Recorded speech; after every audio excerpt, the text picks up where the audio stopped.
got no time to visit with you now. I'm writing a speech, and Oh, boy. Can I watch you typewrite, mister? Can I watch you typewrite? Can I?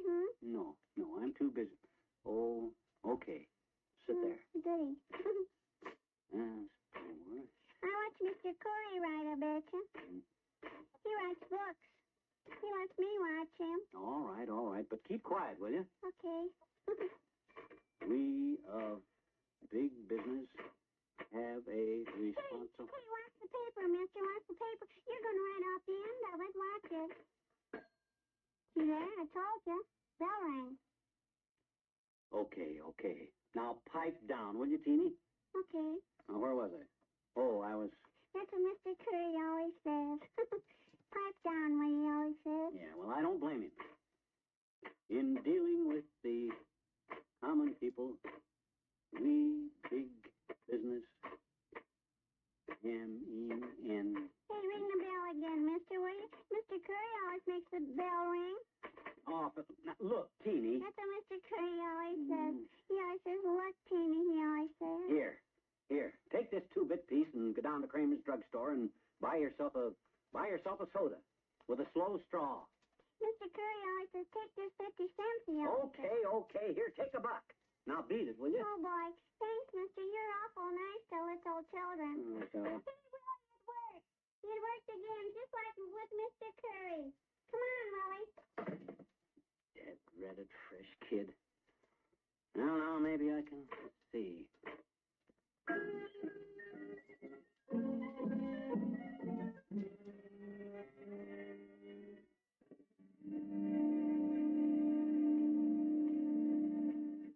In this fair city. There. That does it. Huh. Finished at last. Hey, Molly, I got it. Heavenly days, McGee. What's all the excitement about? Well, the speech, it's finished. Let me tell you, kiddo, it's a beaut. Boy, are you going to be proud of your old man. Wonderful. Go on, read it to me. All right, here we go. Fellow executives, ladies and gentlemen. Now, who can that be? I'll get it. Hello. Yes, it is. This is Mrs. McGee speaking. Would you mind repeating that, please? What is it, Molly? Yes, I'll tell him. Dead. Goodbye. Kid, I suppose. Hey, Molly, you look so strange. What's the matter? Well, I don't know how to tell you this, McGee, but that was the executive club president. Yeah? Well, business has been so bad they just can't afford the luncheon. The whole thing has been called off. Called off? What? Why, they can't do that to me after all the time I spent writing this. My time is valuable. Why, I'll sue them. What do they mean they can't afford it after I spent all the time?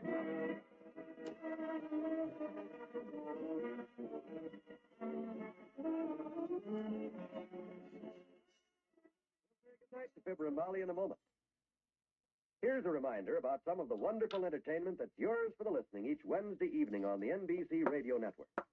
There's comedy for everyone when you set your dial to NBC for such stellar broadcasts as You Bet Your Life with Groucho Marx and The Great Gildersleeve starring Willard Waterman.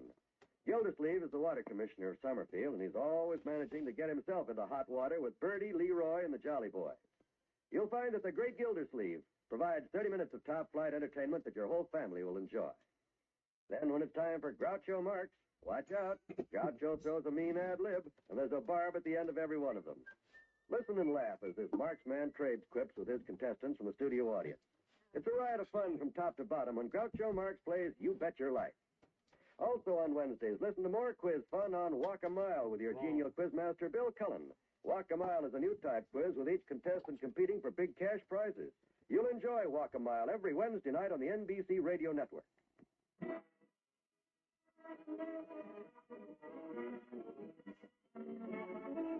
Well, don't feel so badly, sweetheart. Maybe somebody else will ask you to make a speech. Maybe the executive club will even change their mind and decide to have the luncheon after all. Well, don't just sit there. Say something. Good night. Good night, all.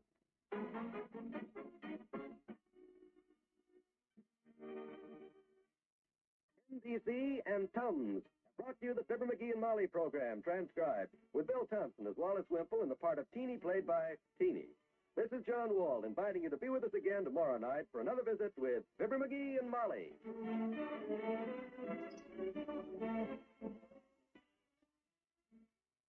Just for laughs, here, Can You Top This? Tonight on the NBC Radio Network.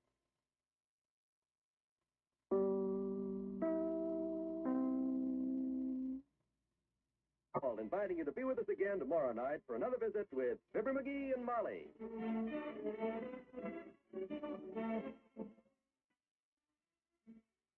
Just for laughs, here, Can You Top This? Tonight on the NBC Radio Network.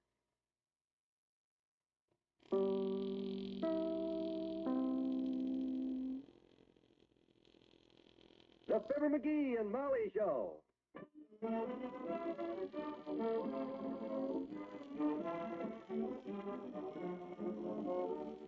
Each weekday, NBC brings you the Fibber McGee and Molly program, transcribed, written by Phil Leslie, and directed by Max Petto.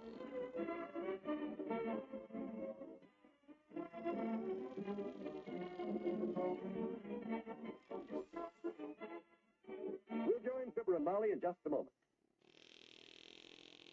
For a long time, farmers, professional people, and self-employed folks had their own systems for saving money regularly.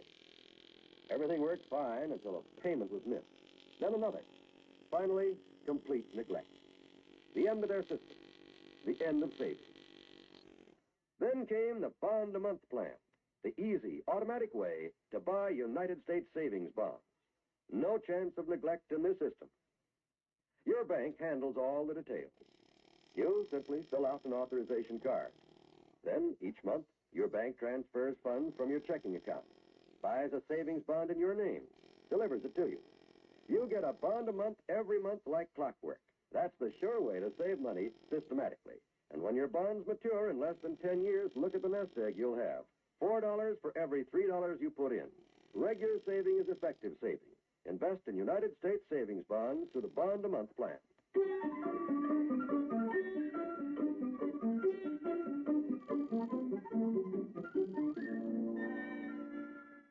Mr. McGee has been asked to deliver a speech at the very exclusive Executives Club luncheon on Friday. The luncheon was canceled yesterday, but there's good news today. Listen. Jerry, did you see the paper? The Executives Club is having the luncheon Friday after all. Yep. They called me this morning. Said they had an emergency meeting and decided no matter how bad business is, they got to eat anyhow. True. So I hurried and got my speech out of the wastebasket, which fortunately I forgot to take it out and empty it last night. Oh, wonderful. I can hardly wait to hear you deliver that talk Friday. No, you don't have to wait. Sit yourself down there and I'll read it to you right now. With gestures and everything. Well, I'd love to, dearie, but I can't right now. Too much work to do. I still haven't finished putting away these summer clothes. Oh, this won't take long. It's only a 10-page speech. 10 pages? I thought I'd keep it short and to the point. I had a lot more to say, but I didn't want to get boring. If there's anything I hate, it's a long-winded speaker that rattles on like a loose shutter in a high wind and makes about as much sense. Yes, dearie. I don't know how some of them after-dinner speakers at them luncheons can keep flapping their yaps all the time when they got nothing interesting to say in the first place. Do you? No, dearie. When a guy's got important things to say like I have. Hey, incidentally, when I make my speech Friday, I think I'll wear my gray suit. Where is it, my good gray suit? What good gray suit? You know, the one that never would hold a crease. You know, the suit with the cigar burn in the sleeve. My good one. That old thing, I gave it away. The nicest little old man came to the door one But I day. was going to wear that to make my speech in, Molly. Oh, McGee, it was falling apart. What? You've had that suit 10 years, and believe me, that suit has had it. Well, I guess I'll wear the blue one then. No, dearie. What do you mean? Well, the man had a friend with him, and the blue suit fit him just fine. Oh, He was crazy about the belt in the back. I wish he was here now, and I'd give him a belt in the head. Doggone it, what am I going to wear to the luncheon? This is an executives club meeting, not a nudist convention. Well, you just relax. I know what I'm doing. We're going downtown to the men's shop in a minute and buy you a new suit. My gosh, Molly, clothes cost money. I got no dough to squander on fancy haberdashery. Our bank account is thinner than a 10-cent hamburger. Don't argue with Mother. I have the money all put away upstairs. I've been saving it out of my grocery allowance. You have? I have a little secret hiding place upstairs, sweetheart. You have? A quarter here, 50 cents there. It adds up. Oh, gee whiz, if you put it that way, I mean, well, I do need a new suit, but I never dreamed we could afford it on account of because... Well, a girl has to have some secrets, even from her husband. I'll go get the money and put my face on. Only take a minute. Okay, Tootsie. Ew. So That's what she's been piling up that money in the mason jar wrapped in the sweater under the spare blankets in the old trunk in the attic for the last 3 years for. Boy, I'm glad to know that. I didn't know whether she was saving up to run away from home or what. Because with the $47.82 that was in there yesterday, boy, I wonder who this is. Come in. Hi, mister. Oh, hello there, Teeny. Come in. Okay. What's new? What you been doing lately? Well, me and Willie Toops, we've been playing ball this morning on the sidewalk out front there. Oh, you have, eh? We all, I says you have, eh? Have what? Been playing ball. With who? Willie, too. Where? On the sidewalk out front there. I know it. All morning. He's the pitcher and I'm the catcher. Oh, don't you know how to pitch, sis? Sure, but I don't wanna. Why not? My daddy says all pitchers have big ears. Oh. I don't want that to happen to me, I bet you. Well, that's not what he means, sis. He was talking about a different kind of pitcher. One of them fat little round ones with a handle on one side and a spout on the other. That's worse.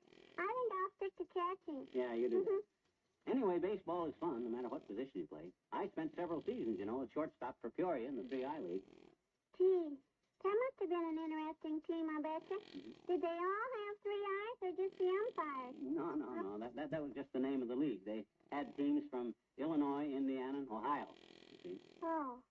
I bet you were a wonderful baseball player, Mr. Weren't you? Well, I don't want to brag, but I will admit that you never saw a ball stop as short as the balls I stopped at shortstop, sis. Anytime the batter would go in the blooper and make a beeline for the bag, I'd beat him. Oh, boy. You can do everything just wonderful, can't you, Mr. McGee? Oh, not everything, Teeny. Most everything, but not everything. Hey, mister. Can you make glass? Can you, Make glass? Glass?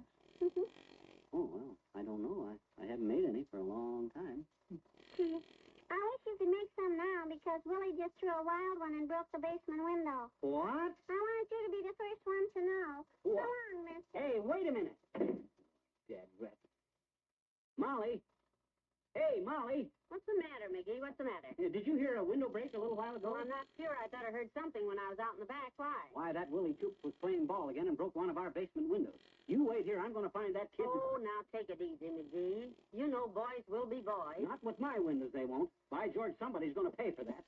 I want to know which window it was. Wait a minute, McGee. Hold it. It wasn't our window. It's Mr. Howell's across the street. See him out in the yard there waving his arm? Oh, his. Boy, look at him. Is he sore? That big sore head. Well, I can't say I blame him. That'll cost $4 or $5 to replace it. Well, you know, boys will be boys, kiddo. Ah, pipe down, Howell, you big crab. Come on, back the car out and let's go buy me a suit.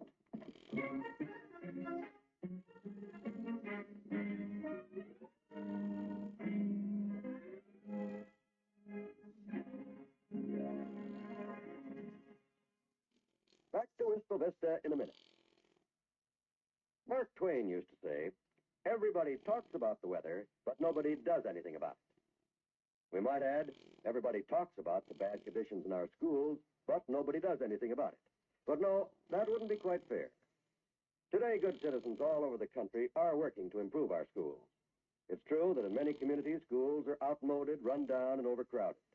But in most of those communities, intelligent, responsible citizens are joining together to improve conditions. If you'd like to do your part, join and work with local civic organizations that are trying to make educational conditions better. If you'd like to know what other communities are doing to improve their schools, just write the National Citizens Commission for Public Schools, 2 West 45th Street, New York 36. That's National Citizens Commission for Public Schools, 2 West 45th Street, New York 36. Remember, better schools build a stronger America.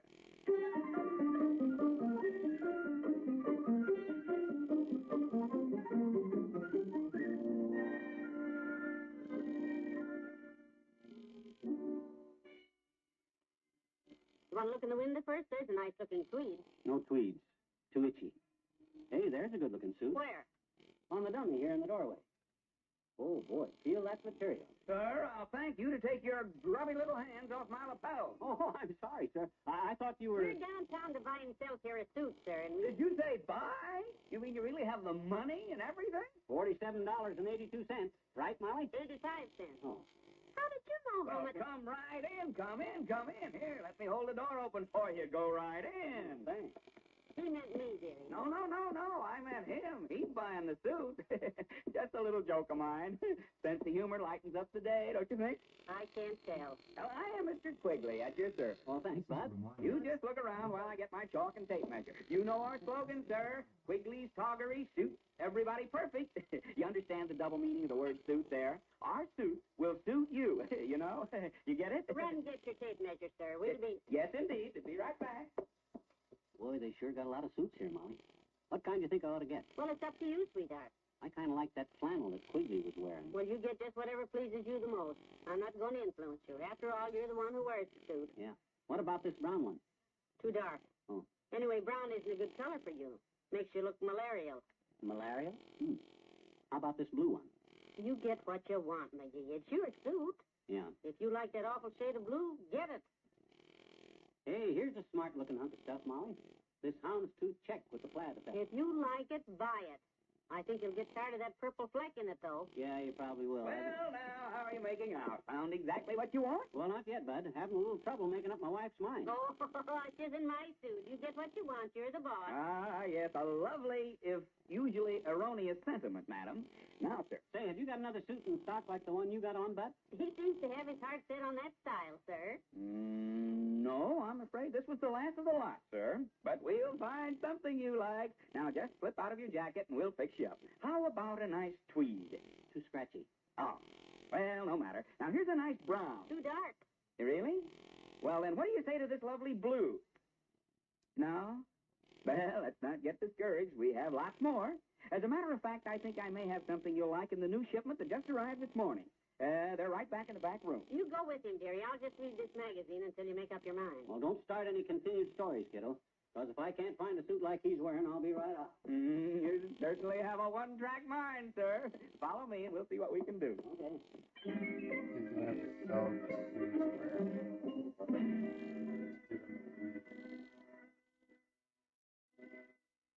Goodness, I wonder what's keeping those suits. They've been in there for over an hour now. Well, kiddo, here I am. How you like my new suit? Oh, it's beautiful, McGee. Just like the one Mr. Quigley had on, isn't it? Yeah. How'd you ever find another one like it? Oh, just lucky, I guess. Well, come on, kiddo. It's all paid for. Let's go. Well, I'd like to thank the man for being so courteous. Oh, no, I wouldn't bother. He offered to walk us to the door, but I said no. Why? Well, he looked so funny in them striped shorts. With those knobby knees of his, I didn't want to embarrass anybody by having him.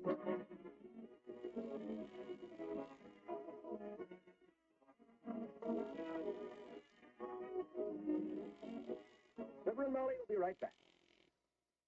When it's entertainment you're after, you'll find the very best on this station of the NBC radio network. Tomorrow night, for example, you'll hear Robert Young, Roy Rogers, Ralph Edwards, and Eddie Cantor, each with a great program for your listening pleasure. Robert Young portrays Jim Anderson on Father Knows Best, a program which is based on the assumption that the man of the family can put one over on the wife and youngsters. Of course, it all adds up to laugh-filled entertainment that will surely amuse you and your whole family. Hear Father Knows Best tomorrow. The same night, you can enjoy the zany stunts on Truth or Consequences with Ralph Edwards. When Ralph sends a contestant off on a consequence, it usually ends up as one of radio's funniest stunts. So listen tomorrow and see what's in store for Ralph's contestants when All America plays Truth or Consequences. And if you like Western songs and adventure, you'll find none better than the ones you hear on the Roy Rogers Show. And to top it all off, hear the little-known stories of show business that Eddie Cantor tells on his Show Business Show. Thursdays packed with stellar entertainment on the NBC Radio Network.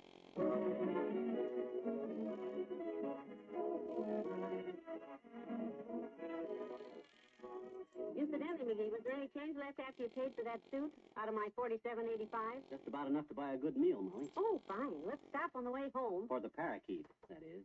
I'll get him a box of birdseed. Oh. Good night. Good night, all.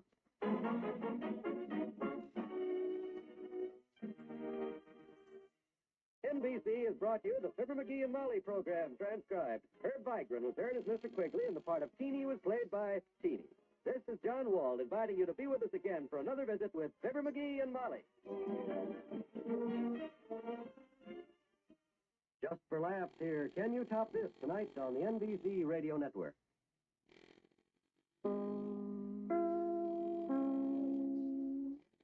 Herb Figrin was heard as Mr. Quigley, and the part of Teeny was played by Teeny. This is John Wald inviting you to be with us again for another visit with Fibber McGee and Molly. Just for laughs here, Can You Top This tonight on the NBC Radio Network.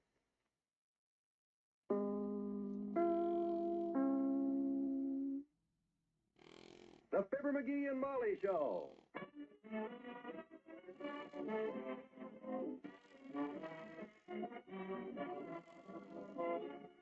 Each weekday at this time, NBC brings you the Fibber McGee and Molly program, transcribed, written by Phil Leslie and directed by Max Tuttle.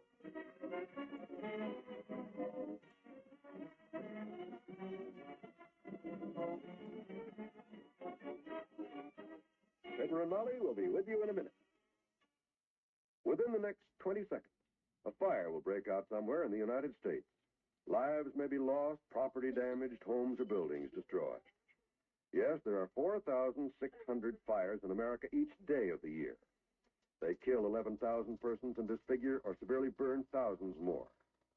90% of all fires which start in the home can be traced to human carelessness.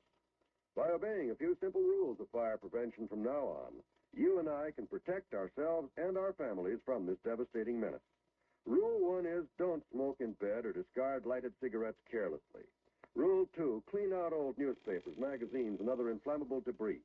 Rule 3, promptly repair defective wiring equipment. Replace worn or frayed wiring as soon as you notice it. Fire won't wait till tomorrow. Rule 4, use only those cleaning fluids which will not burn. And last but not least, be careful with matches. Keep them out of the reach of small children. Remember, it doesn't pay to gamble with fire. The odds are against you every time.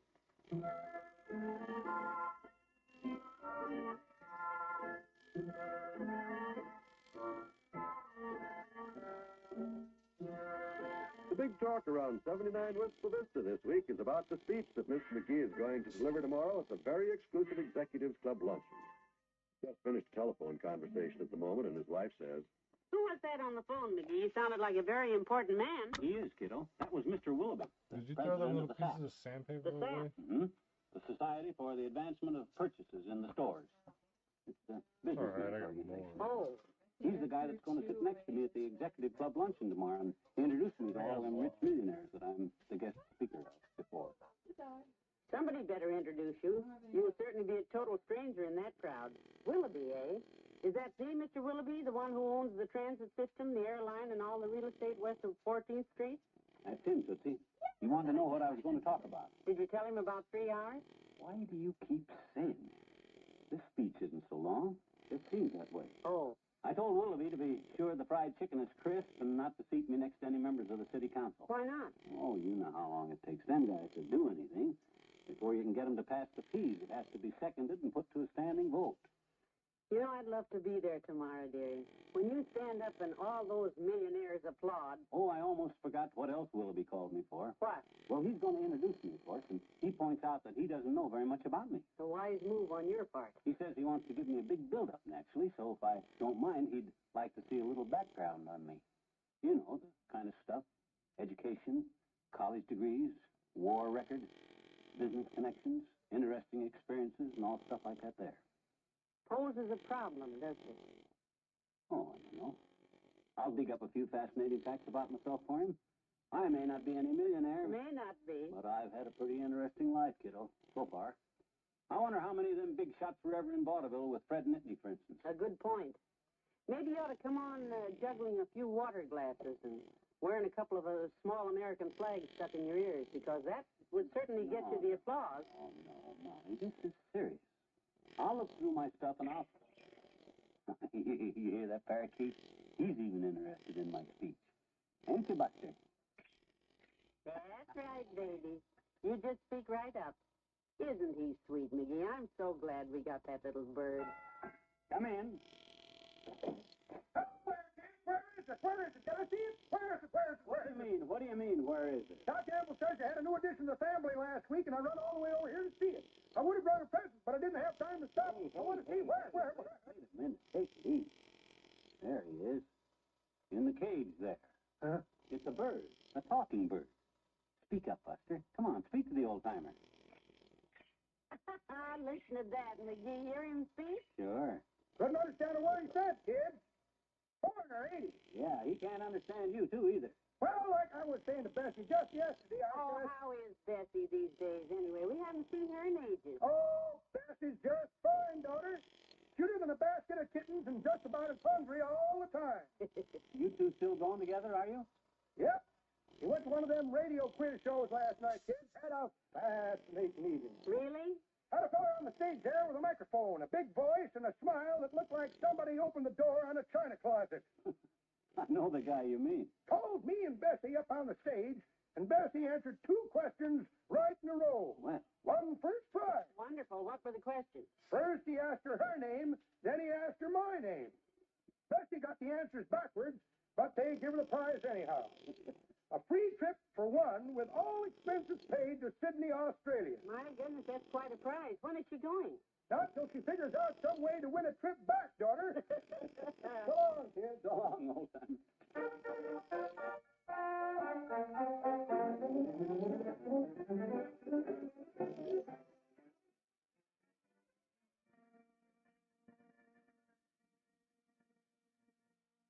More fun with the McGees shortly. Most of us have been called away from home and loved ones at one time or another. We know from the experience that there's nothing quite as important during those days of separation as mail. A good old letter from home. Any man or woman in the armed forces will tell you the only call that takes precedence over mess is mail call. And when a letter is more important to a hungry GI than food, you know it means something. The truce in Korea doesn't mean we should stop writing letters to our men and women in service, whether in U.S. camps or overseas. Mail from home is just as important now as it ever was. Yes, in some respects, it's even more important. The action, the strain, the anxieties of war can keep a soldier's mind occupied. But when the letdown comes, the time to relax, that's when morale needs a shot in the arm. Your soldier knows the shooting is over. He's done his big job, and now he wants to get home. But unfortunately, there's still a lot to keep him for a while. So don't let him down. Help keep up his morale. Write that letter today.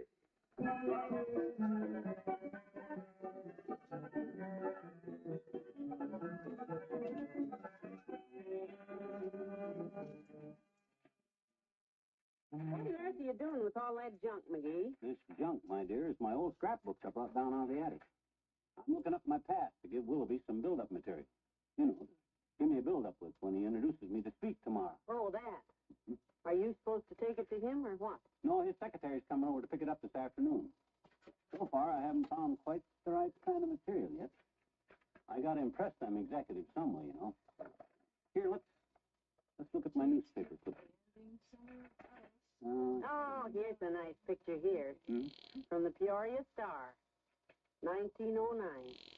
Says McGee boy gets head stuck in churn.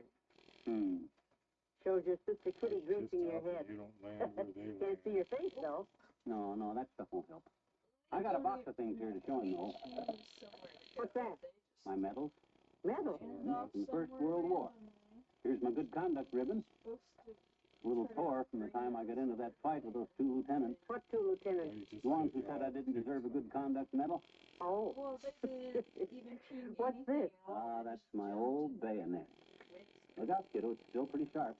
That's You know this thing once no, saved my life? Heavenly day. Yeah. I was on leave in I don't know why Paris they even bought when a 3 damn ruffians tree. cornered me in an alley. Play solo. Luckily, I had this toadsticker with me. I raised it over my head and yelled, Faster. come one step further and somebody's going to get hurt. Was anybody hurt? Me. The game Took a should big miss penalize out of my you ear. for leaving. That's why I say, look out, it's still pretty sharp. I think I better put it away. Where do you keep that thing? Right here in this box next to the iodine. How far? That's something Willoughby can talk about when he introduces me. My war record. Yes. Introducing our guest That's- speaker, Mr. Fibber McGee, Yeah. who in the First World War distinguished himself Don't by cutting screw a it hunk up. out of his ear with his own bayonet in an alley in Paris. Did he get it? No, McGee. I guess not. Some other. What a Well, let me see. Here's my high school annual. Must be something in there. Hey, I know. My chemistry class. I got an award in chemistry, you know. I didn't know that. Oh, I was always messing around with chemicals, Molly. My graduating class voted me the boy most likely to explode. Willoughby might like to... No, I guess not. Why doesn't he just say, and now, Mr. Fibber McGee, and sit down and let you have it? Oh, you can't do that, Molly. At a snazzy luncheon like this, those big shots want to know who they're listening to. Who is this guy, McGee? Is he an ex-ambassador, a big financier, or what? You got to be important to make a speech to a gang of... Oh, my gosh. If this is Willoughby's secretary come to get the dope on me now, what do I do? No, it's just Dr. Gamble. Come in. Hello, Molly. Hiya, sonny boy. Good afternoon, Doctor. Hi, Doc. I thought you were old man Willoughby's secretary till I caught the gleam of that blue serge suit that'd like to put my eye out. Willoughby's secretary. He's coming over to pick up some biography on himself here. So Mr. Willoughby will know how to introduce him tomorrow.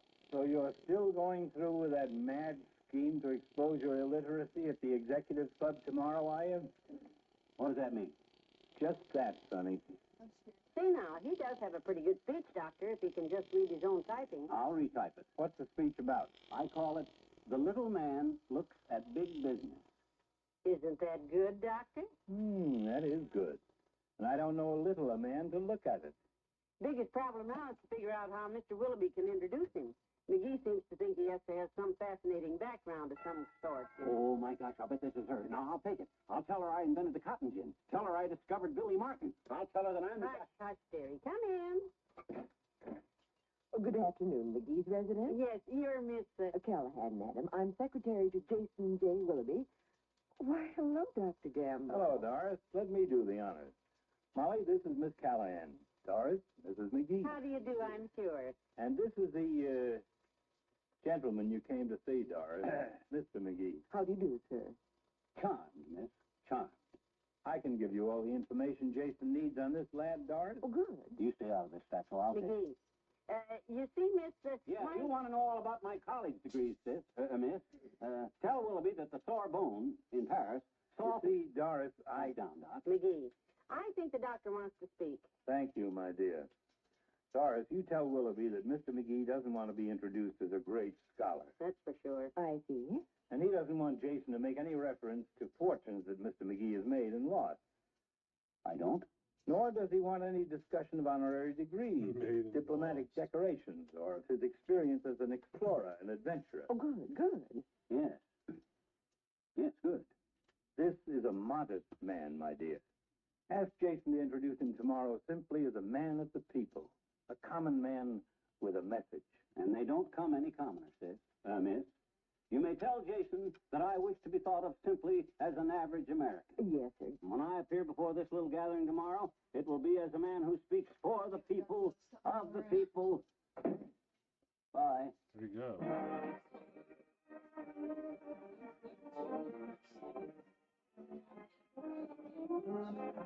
What if he just run off into the storm?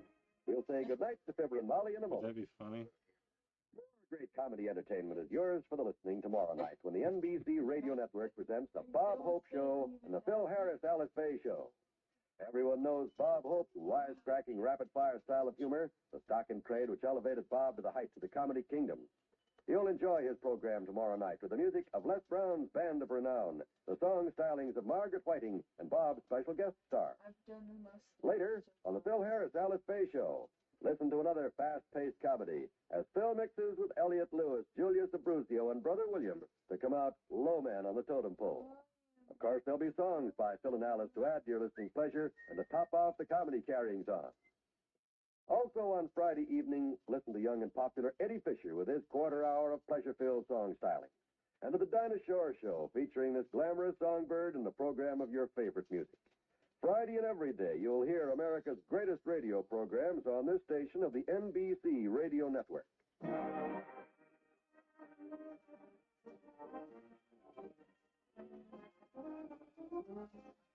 Well, gee, Doc, thanks a lot for all the nice things you said about me. Yes, it was really nice. How'd you ever think of all that, Doctor? I don't know. Sometimes I scare myself.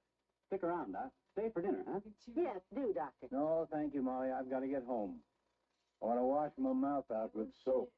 Good night. Good night. Good night, all.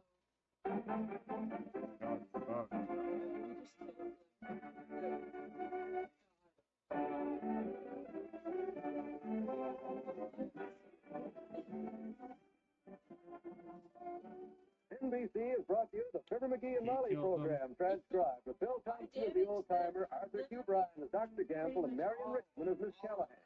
This is John Wall inviting you to be with us again tomorrow night for another visit with Fibber McGee and Molly. Sorry. Just for laughs, here Can You Top This tonight on the NBC Radio Network. They're knocking me off a cliff. I had only 2 health. I saved myself. It's Fibber McGee and Molly.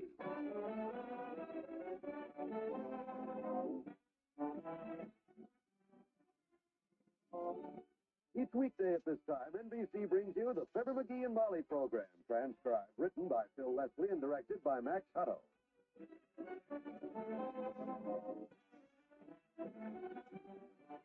We'll join Fibber and Molly in just a moment.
Early morning at 79 Wistful Vista, and Mr. and Mrs. McGee are sleeping peacefully. McGee. McGee, wake up. Huh? What is it? Answer the phone, Molly. Tell him I'm asleep. It's the alarm clock. Turn it off. The what? Oh, the alarm clock. Yeah. Where'd I put that dad-rat alarm clock? Isn't it on the nightstand? No. I put it someplace close last night so I'd be sure to hear it. Sounds like it's under the bed. I've got it, dearie. Oh. You can get up off the floor now. Where was it? Under your pillow. Oh. Yeah, I put it there so I'd be sure and hear it. So I could get up early today. This is the day I'm making the speech at the Executives Club luncheon, remember? Oh, that's right. I got a lot to do today.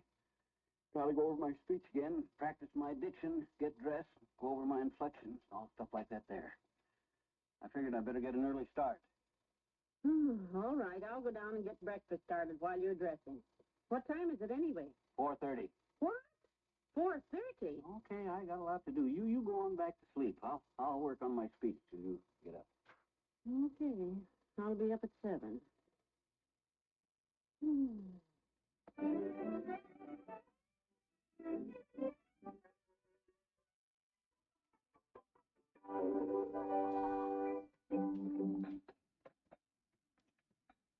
Another cup of coffee before I clear the table, sweetheart? Oh, thanks. I'm loaded. I got too much to do anyhow. It's only 8 o'clock. What do you have to do? Oh, a million details, kiddo. Gotta run over my speech again, go downtown, get my hair cut, stop at the florist and get a carnation for my buttonhole, come home, put on my new suit, run over my speech again. My goodness, you do have a busy morning. Yeah. Be sure and save time to fix the flat tire on the car. Flat tire? My gosh, have we got a flat tire? Not yet, but did you ever see it fail when you have a lot of errands to run? I'll take a cab. Scared you, didn't I? Yeah. Boy, this is going to be a great day in my life, Molly. The kind of men I'll meet down there today are going to be the... Oh, dear. Run see who that is. You talk to them. I look aside. Okay, haven't got much time to visit, so I'll get rid of them fast. Come in. Hi, mister. Oh, hi, Teeny. I haven't got time to talk to you this morning, sis. I'm very busy. I got a big day ahead. I just stopped by. I got a million things to do, and I got to get out the barber shop in a few minutes and get a haircut. So you'll just ramble your rompers on down the street. Hey, mister. Yeah, sis. Yeah. Mr. McGee, why are big people always too busy to talk to little children? Why are they? Why? I said, why are big people... I heard you. Well, you see, Teeny, it's not that big people don't want to talk to kids. It's just that they got too much to do. Oh. Like me, for instance. I got to go down to the Executives Club luncheon at noon and make a speech. You do, huh? And I'm so busy, I said you do, huh? Do what? Gotta go down to the Executive Club at noon What for? to make a speech. I know it. Doggone it, Teeny, don't you see? I'm so busy I don't know whether I came to see you or you came to see me. You're funny, I bet you. Yeah. Won't be funny if I don't make that luncheon on time.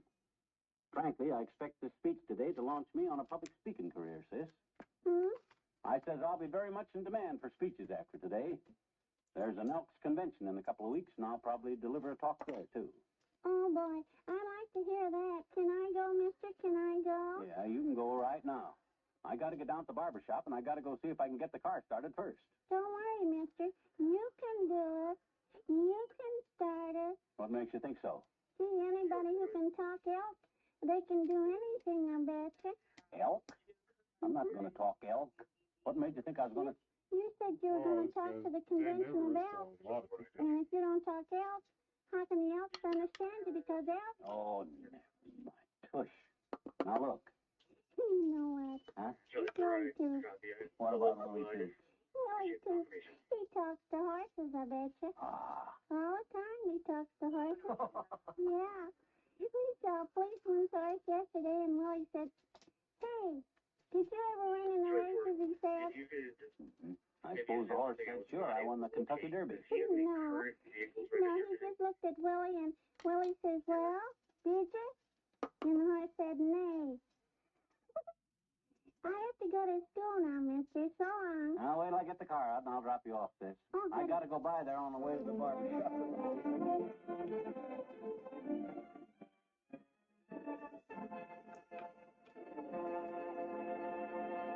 Back to Wistful Vista in a minute.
Does my haircut look okay, Molly? Is it combed all right? What time is it? Fine, yes, and 12 o'clock.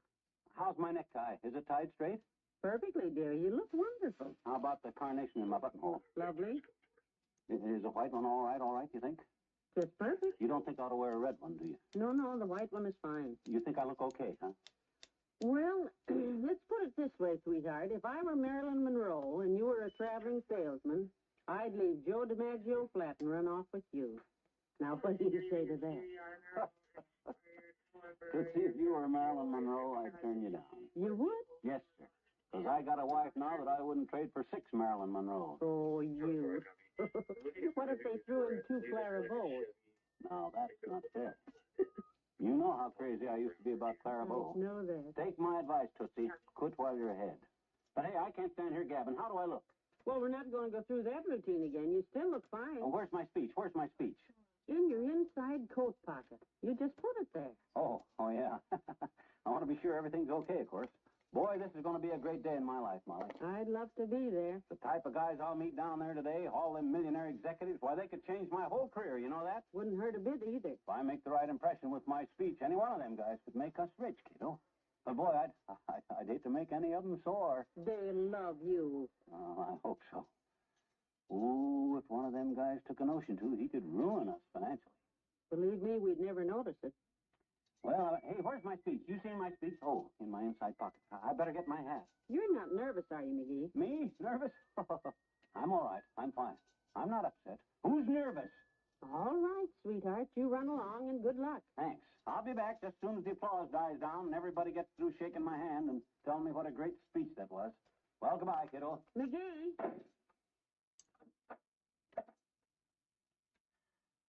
All right, so I walked into the closet. Well, maybe I am a little nervous. I didn't say a thing, dearie. Well, maybe you're right. Maybe I better read you the speech once more. Now, where'd I put it? It's still in the inside. Oh, I got it. You ready? Go ahead. Millionaires, fellow executives, and gents, I stand before Molly. McGee, what is it? What's the matter? My voice, Molly. I can't talk. Are you sure? Try it again. Fellow executives. Oh, no. I knew all this excitement would be too much for you. What am I going to do? All them big executives are waiting to hear my speech. Well, they'll just have to wait. You're not going to leave this house in that condition. Molly, I've got to make that speech Now, today. you be sensible, sweetheart. Even if you did go down there, nobody could hear you. But my speech, all that work wasted. Well, it is a shame. If there was only some way we could have somebody else make the speech for you. Yeah. I mean, it's your speech. You'd get all the credit for it. Well, sure I would, but, well, who? Me. Huh? I'll go down there and make the speech for you. Yeah, but you don't know it. You've got the whole thing written down, haven't you? Yeah. Well, I'll just take it along and explain that you're not well, and rather than disappoint them, you asked me to read it to them. I never thought of that. They'll like it. I know they will. Now, you wait right here, and I'll be back as soon as the applause dies down and they finish shaking my hand. For you, of course. Molly, you're a genius. It runs in the family. Bye, dearie. I'll see you later.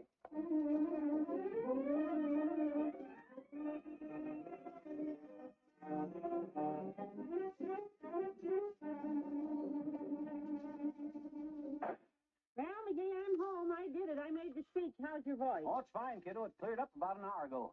Doc Gamble come by. He says it was just nerves. Oh, I'm so glad because... And baby, am I proud of you. Everybody in town's been phoning here to tell me how wonderful you delivered that speech today. Oh, well, they were all so nice to me. It was nothing really. Nothing? Why, that was the greatest speech I ever wrote. It had pathos, humor, drama. You must have done a swell job of it because it wasn't an easy speech to read. Let me have it. I'll show you what I mean. Where is it? In the inside pocket of your coat. Oh, yeah, wait a minute. Hey, how could it still be in the... Molly, you mean you went there without my speech? Well, I was so excited and all. Gee whiz, I heard that them executives applauded you for 20 minutes. They did, and I still don't understand it. Well, me neither. When they called your name, I stood up and I said, Gentlemen, Uh-huh. due to an unfortunate accident, Mr. McGee has lost his voice and won't be able to talk. And the next thing I knew, everybody started to applaud like crazy. And I gave them a short talk on the housewives' view of big business, and they were the nicest bunch of men.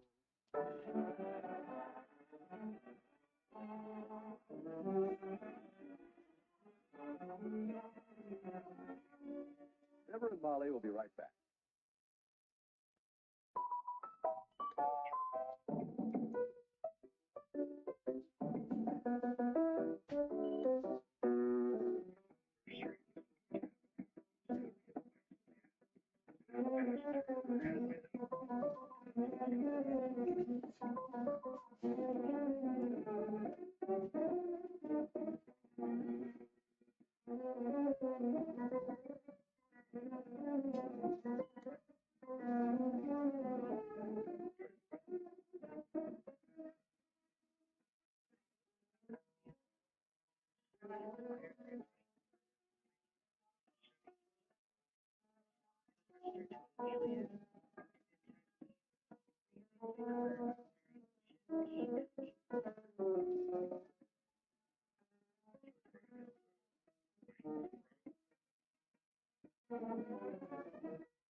Who was on the phone, dearie? Lions Club. They wanted you to speak at their luncheon next week. Oh, isn't that nice of them, Susan? I told them to go fly a kite. Calling up here bothering a busy housewife when she's trying to run her home and take care of her. McGee. That was great. Oh, good night. Good night, all.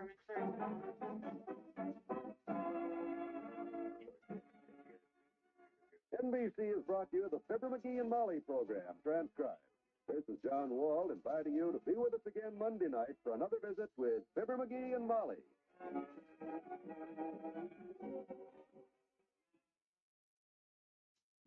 Weekday evenings, laugh with Can You Top This on the NBC Radio Network.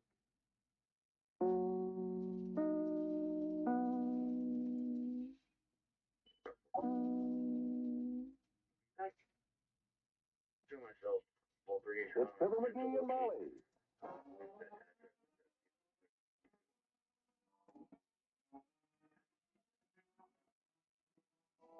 Each weekday at this time, NBC brings you the Fibber McGee and Molly program, transcribed, written by Phil Leslie, and directed by Max Tuttle.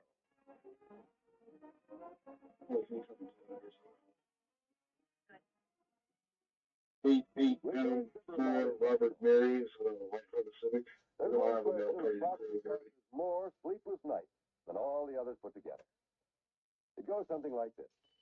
How can I save money when I hardly earn enough to enjoy? First part Case, Charles Well, Sam Edward, second part Moret, Mary, Ocean Robert, Edward, Tom Todd, versus Joshua, middle of Tyler, verse 929 of 1995. True, it's not easy to save money.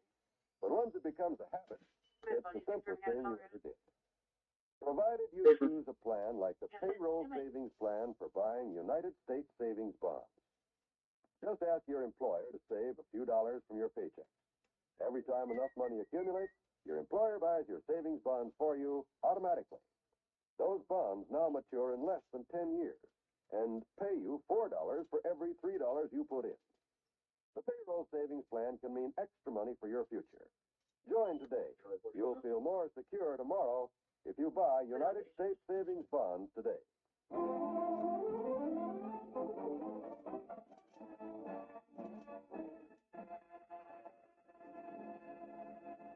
Peculiar things going on at 79 Wistful Vista today. Mr. McGee's been rushing around all morning, returning borrowed property, paying bills, and fixing things. He's standing in the middle of the living room right now, as he says. Let me see. I returned more Toots's Mahjong set and borrowed a Scrabble game. Paid my fines at the public library. Oh, my gosh, I forgot to get a new hinge for the back screen door. Hey, Molly, I'll be right back. I'm going to get a hinge for the screen door. Just a minute, dearie. Calm down. I had that door fixed 3 weeks ago. Oh, yeah, that's right. Doggone it, that couldn't have been it then, could it? What couldn't have been it? What couldn't have been what? That couldn't have been what I was supposed to do today. Look, you see this ribbon tied around my little finger? Yes, I've been admiring that all morning. Why the gift wrapping? That ribbon is on there to remind me to do something, and I don't know what. So I've been doing all the things I should have done before but put off at the time and didn't do them today. Well, good for you. I cleaned out the hall closet, tightened up that loose aisle on the old moose head, and hey, I fixed your vacuum cleaner for you. Oh, happy day. It's right here. Plug it in. Gladly. Oh, it was in horrible shape. You see? Runs like a top. Can't you fix it so it runs like a vacuum cleaner?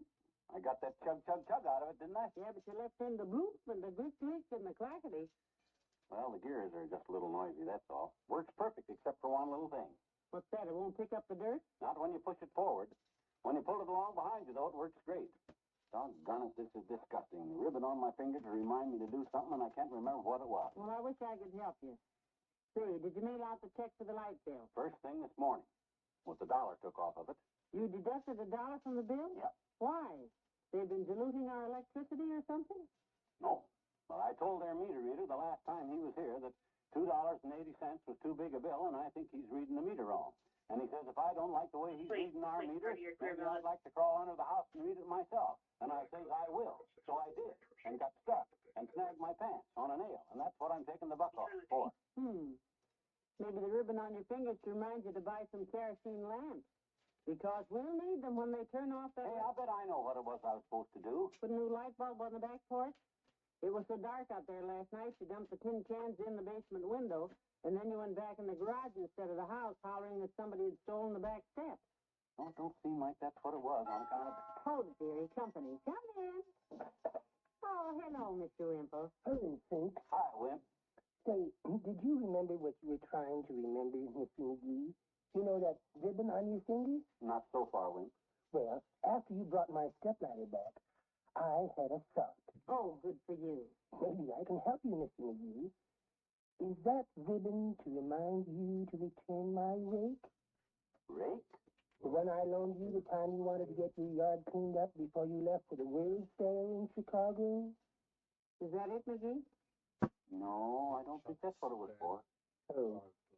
Well, our yard is full of leaves, and that's what made me think that maybe... Now, the reason I'm sure it wasn't your rake I had in mind, Wallace, is on account of because I fell over that rake in our garage this morning, you see. Hurt yourself? No, but if this ribbon had been to remind me about your rake, I'd have thought of it when I picked up the busted handle. Yeah, he'd have thought of it, Mr. Wimple. Oh, I see. Well, thanks for trying to help, though. It's really very perplexing. I wonder what it... Do you think it was my spare tire, maybe? The one you took to the Grand Canyon? Please, Wimp, please. You're just confusing me now. He gets confused easily when he's trying to think, Mr. Wimple. He has to have it quiet. Well, it's just a try, Mrs. McGee. Say, may I speak to your parakeet before I go? Oh, sure. Go right ahead, Mr. Wimple. Isn't it cute? A delightful babe, Mrs. McGee. Hi, baby. Hi, baby. Oh, he loves to have us talk to him. He's trying... Hey, I bet that's what this ribbon was for. To remind me to teach that parakeet to talk. Look out, Wimp. Stand away, will you? Excuse me for breathing. The first thing you got to do is teach a parakeet his name, Wimp. I told him that, Mr. Wimple. Yeah. Now, look, Birdie. Listen now. Hi, Buster. Hi, Buster. Oh, McGee, we're not going to name him Buster. Well, what do you call him? Baby. You're my baby. Aren't you, baby? See? He don't like that. Hi, Buster. Hi, Buster. Hi, baby. Hi, Buster. Hi, baby. Bye, Bessie. Bye, baby. Bye, folks.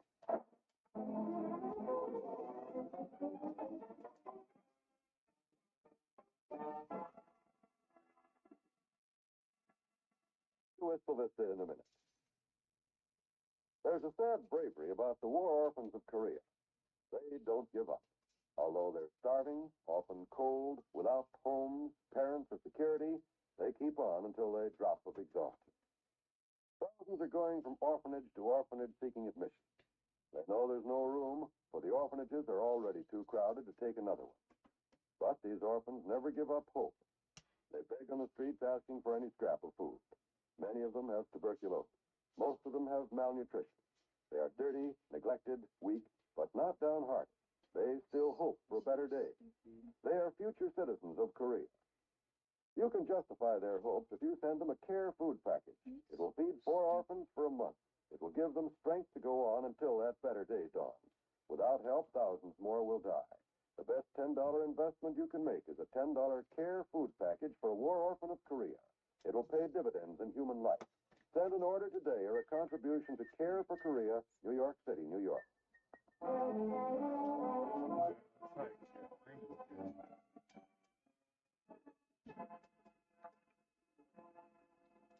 Let me see.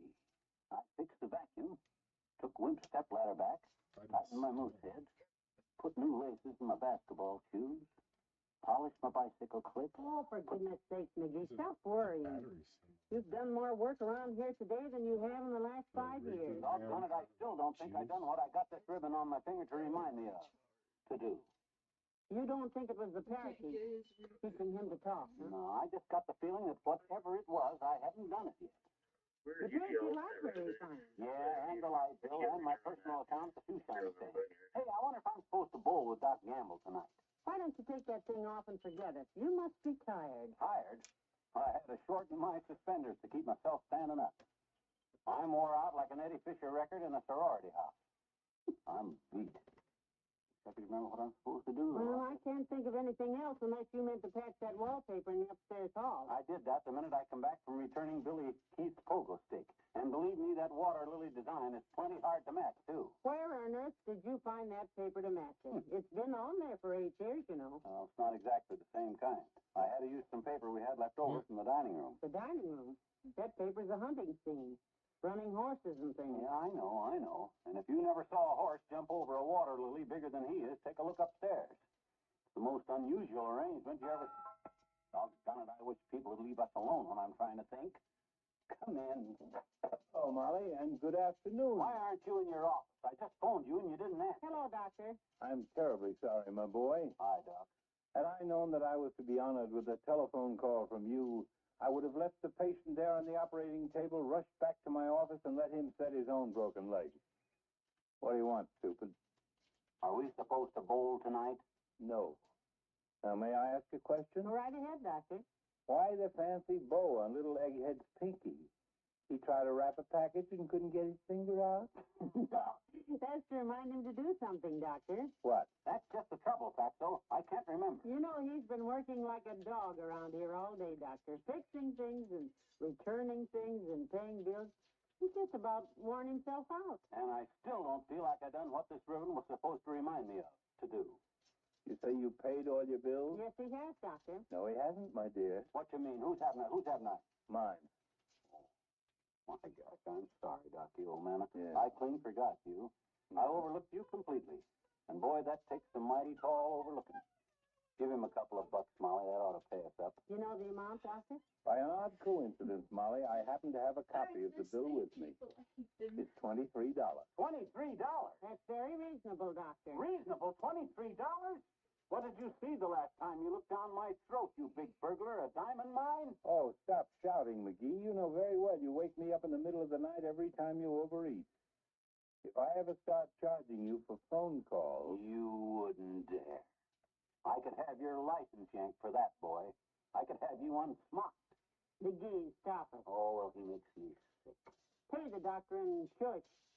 His bill is very fair, and you know it. Oh, yeah? Well, what did he do for $23 that I couldn't have done myself? Read it to me, Fatso.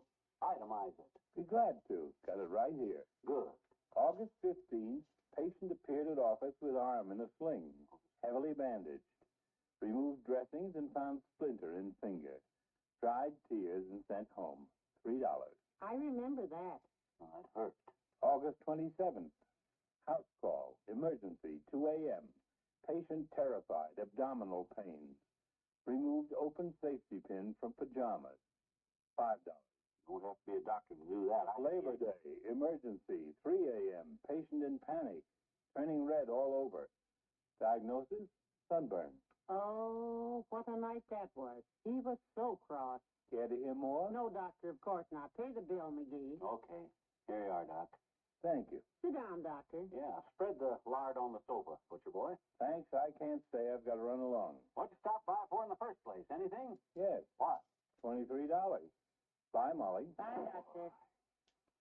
Well, that's one more thing to Kinkira. I wonder if that was what I was supposed to remember. No, dearie. Huh? I said no. No, it wasn't. What do you mean? Well, McGee, I've got a confession to make. Yeah. I tied that ribbon on your finger last night while you were asleep. You did? Why? What for? Well, because there was something I wanted you to do for me today. Oh, my gosh, what do you want me to do? I can't remember. Oh, this is ridiculous.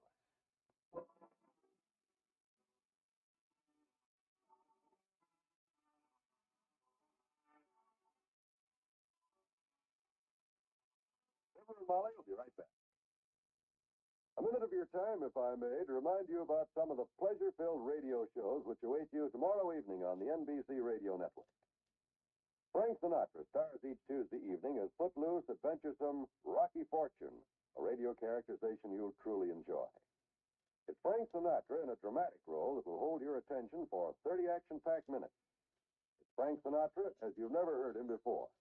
It's wonderful radio entertainment. Hear Frank Sinatra as Rocky Fortune tomorrow night. And listen, too, for true stories of your police force in action on Dragnet. From crime to punishment, Dragnet is true. From crime to punishment, Dragnet is dramatic radio entertainment that you'll enjoy. Be sure to hear Dragnet. Musical entertainment each Tuesday evening brings you 2 quarter-hour programs by a pair of America's most popular singers. First, there's the Eddie Fisher Show, then the Dinah Shore Show. Listen tomorrow and every Tuesday and Friday evening for songs by both Eddie Fisher and Dinah Shore. They're on the NBC Radio Network.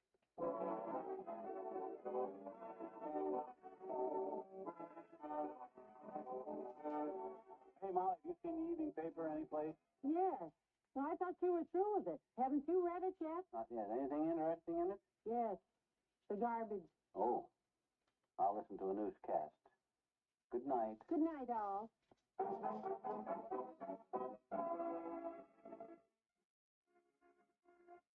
NBC has brought you the Fibber McGee and Molly program, transcribed with Bill Thompson as Mr. Wimple and Arthur Q. Bryan as Doc Gamble. This is John Wall inviting you to be with us again tomorrow night for another visit with Fibber McGee and Molly.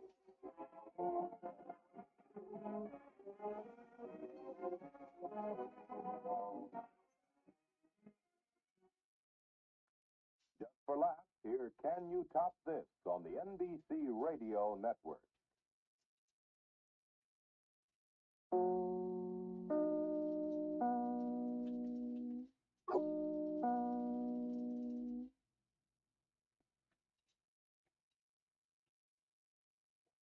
It's Fibber McGee and Molly. NBC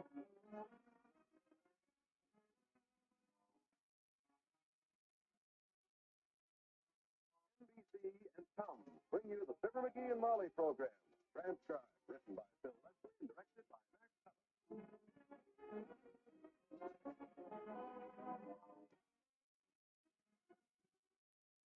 Fibber and Molly will be with you in a minute.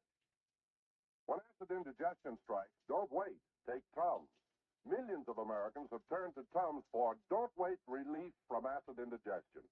People in all walks of life carry Tums for record fast relief when some favorite food brings on acid indigestion or heartburn. Farmers in the field carry Tums for don't wait relief. They take Tums on the spot. There's nothing to mix, no waiting. Housewives, businessmen, everybody knows there's no more convenient, safer relief from acid indigestion. Tums go to work instantly to calm churning stomach acid. Just as important, Tums stop working the moment excess acid is neutralized. There's no acid rebound, just blessed relief.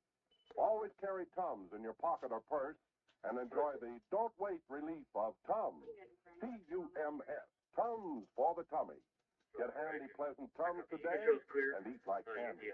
So economical, too. Only 10 cents a roll everywhere.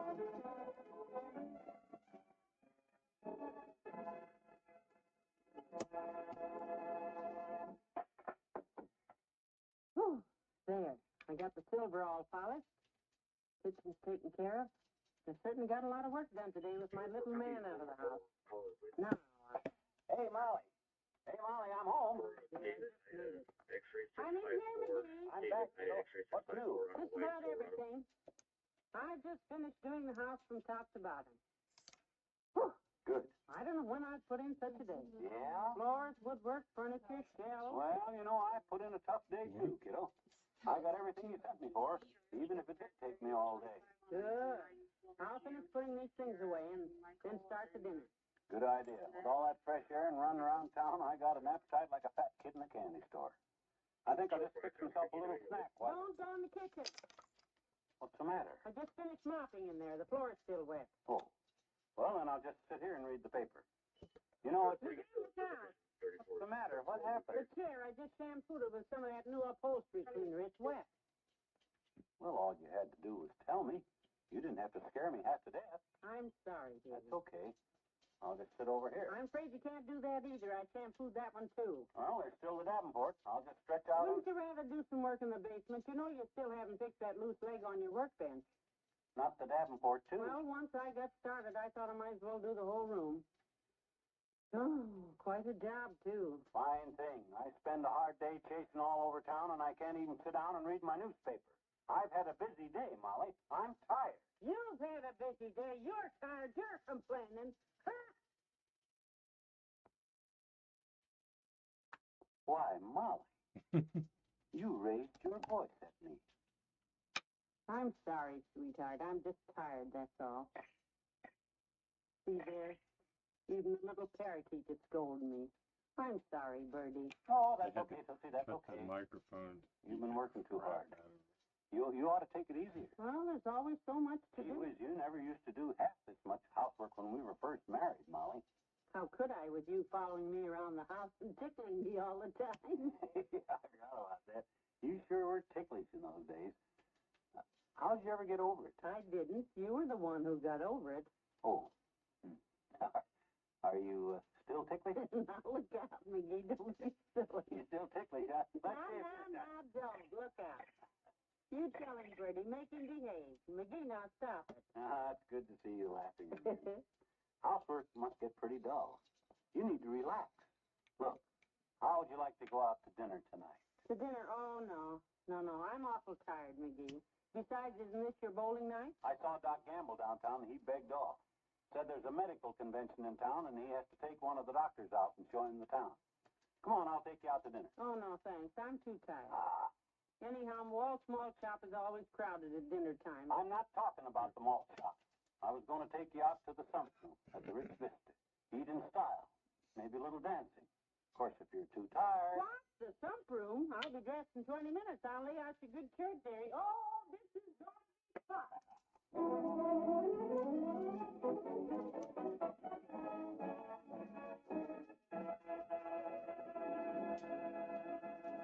There's more fun with the McGee's shortly. You have a lot of driving to do between now and spring. Some of it will be made more difficult by the coming bad weather. That means extra caution on your part to avoid an accident. Statistics show that there are more accidents during the winter months than at other times of the year. And it's easy to see why.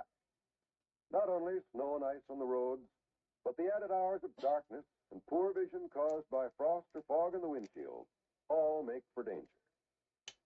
But a little extra attention to the rules of driving safety will help you to avoid an accident that could spell tragedy for you, your family, or friends. First of all, be sure that your car, especially the brakes and tires, is in perfect condition before you start, and have tire chains handy in case you need them. Second, drive slowly.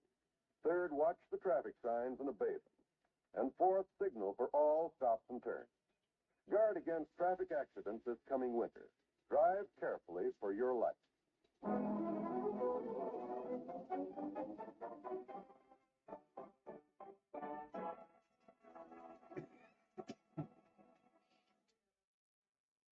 My, the Sump Room is just beautiful since they redecorated it, McGee. You've done already. Can you go ahead and make that? You know. Berets on the waiters. You see? Let's dance when the band plays again, huh? Okay, as soon as you order something to eat. See anything you like on the menu? That's it. Frankly, this French menu sort of baffles me. Let me see that. Capon au vin blanc. Oops, Mason fromage. Boy, they sure got some dillies here. Listen to this one. Cream de mint, M-O-U-S-S-E. What's that? Cream de mint mousse. It's a dessert. Mousse for dessert? I've ate mousse, but I never tried it with cream de mint on it. Must taste like a peppermint saddle. Oh, the waiter's coming. What are we going to order? I think I'll take a chance on this one here. I don't know what it is, but don't look too hard to say. Well, I'm with you, dearie. Order the same for me, huh? Bonsoir, monsieur et madame. You wish to place the order now? Oui. Monsieur and Madame wish some of this Armand Louis Bonnet de Charlie Mange with beaucoup potatoes. That's all? Your French is wonderful. Oui. Monsieur, I am afraid that is impossible. What's the matter? You out of potatoes? No, monsieur, no. Maybe they don't have any more Armand Louis, whatever that is. Oh, yes, madame, we have him. Well, then serve him. We're hungry. Monsieur, I would like to oblige, but that is impossible. Pourquoi? Well, Armand Louis Bonnet de Charlemagne is not a food. He is the chef. The chef? Oh, dear. Well, how did I know? He sounds delicious. What would you recommend, sir? Or, garçon? Well, if madame would like, I would recommend the Coq Napoleon et un film d'amour en vin rouge. Well, that sounds great. What is it? Southern fried chicken. 2 orders of that, please. Merci, madame. Oh, this is such fun, McGee. Yeah. You like this table all right? Is it okay here? Fine. I like to be near the kitchen. It's more homey. Yeah. Not too close to the orchestra. That's what I like. Last time we ate here, we sat down so close the trumpet player kept knocking his derby in my soup. We won't have that trouble this time. Oh, look, the band is going to start. I think... Can you see from here? Yeah. Yeah, hear him? Shall we dance this one while... What are you looking at? Hey, do you see that table over there by the potted palm? Kind of in behind it there? Can you see him? You mean in the corner there? Yeah, yeah. Can you make out who that is? It looks like a very pretty girl. Well, for goodness sake, it's Dr. James. That's him. Ah, that's a sly old dog. That'll take a visiting doctor. Show him the town, he says. I wonder who the gal is. Must be a patient. I see he's taking her pulse across the table. Come on, let's join him. Come on. But I thought we were going to dance this one. Oh, this will be more fun than dancing. Come on. I want to see how that big moose behaves around the girl. Oh, McGee, we shouldn't butt in. Well, it's the only way we'll find out who his girlfriend is. Come on. No, real girl? Probably some little scatterhead from South Lady. Who's this? Ooh. She's pretty, all right. Telling me he couldn't bowl and entertain a visiting doctor. Ha! Boy, will I ride him. Well, Molly, look who's here. Dr. Gamble. Well, McGee. Hello, Molly. Hello, Doctor. What a nice surprise. Yeah, this is a surprise, Doctor. I understood you were busy tonight. Had to entertain a visiting doctor, Doctor. Sit down, join us. Merci. Molly, I'd like to present my very dear friend, Dr. Grace Goddard. Doctor, this is Mrs. McGee. And Mr. McGee. Happy to know you. How do you do, I'm sure, Doctor? Doctor? Oh, a lady doctor, huh? Oh, glad to know you, Doc. Do sit down, please. We don't want to interrupt anything. No, if you kids want to hold hands. Sit down. Okay. Dr. Goddard and I were just discussing a new method of trepanning, a frontal lobectomy technique that she's developed. Oh, yes. Yes. Could you try that again and don't drag your feet? Well, it's more of a lobotomy procedure, actually. Exploratory, you know. Diagnostic. Oh, yes. Oh, sure. Diagnostic. Dr. Goddard is delivering a paper on the new technique at the convention tomorrow. McGee used to deliver papers when he was a lad, didn't you, dearie? Huh? Oh, yeah. Dr. Gamble's made some suggestions. Very helpful. Thank you, Doctor. I appreciate them, Doctor. It's a pleasure, Doctor. You look quite young to be a doctor, Doctor. Thank you. She means me, Doctor. Thank you. Yeah. She means her, Doctor. Care for a cigar, Doctor? No, thank you. He means me, Doctor. Oh, excuse me, Doctor. No thanks, McGee. Have you been dancing, Doctor? No, just talking shop. Oh, excuse me, Doctor. She means you, Doctor. I meant both of you, Doctor. They gotta say McGee and I doctor started every to dance, time. but we thought it'd be more fun to join you two. Yeah, well, we'll dance now, They're talking to each other. Doctor. You too, Doctor. Well, come on, Doctor. Molly. Yeah, go right ahead. We'll see you later. Some romantic character, kid. I might have known when Doc had a date he'd pick some gal he could talk the fracture business with. My goodness, a real lady doctor. So pretty. Boy, what a Romeo. Romance. It's supposed to be found 150 years ago. Takes a good-looking girl out on a date. What did he talk about? Look, can you see them? He's taking her pulse again. Yeah, once a doctor, always. First time I ever saw him take anybody's pulse with both hands. Oh, would you look at it? Hey, she must have something in her eye. Doc's Tony's leaning ever over seen her like them he's take trying to somebody's pulse on their boobs.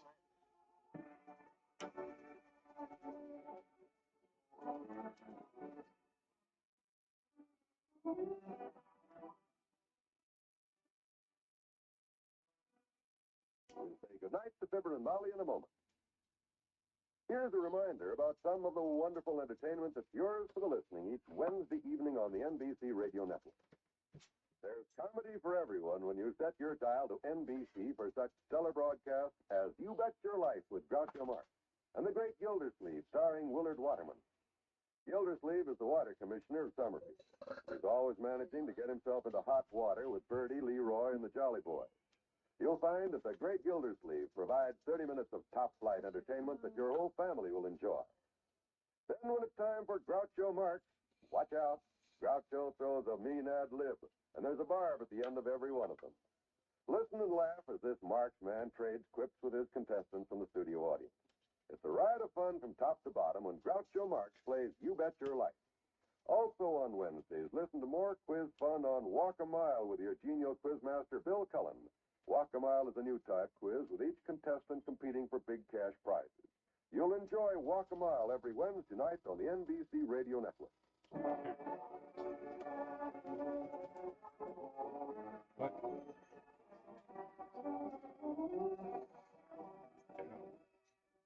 My, that was a nice evening, McGee. Yeah. We ought to do this oftener. I'd like to go there for dinner about once a week. How much was the check? $17. Make it once a year. Yeah. Good night. Good night, all.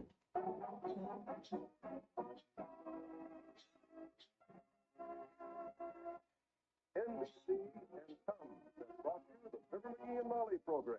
Transcribed with Arthur Q. Bryan as Dr. Campbell, Ralph Sedan as the waiter, Mary Jane Croft as Dr. Gus. This is John Wall inviting you to be with us again tomorrow night for another visit with Fibber McGee and Molly.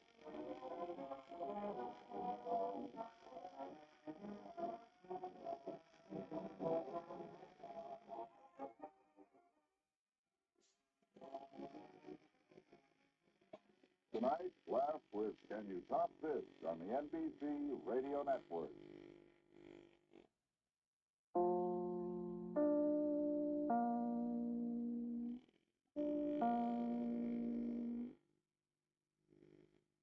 It's Fibber McGee and Molly.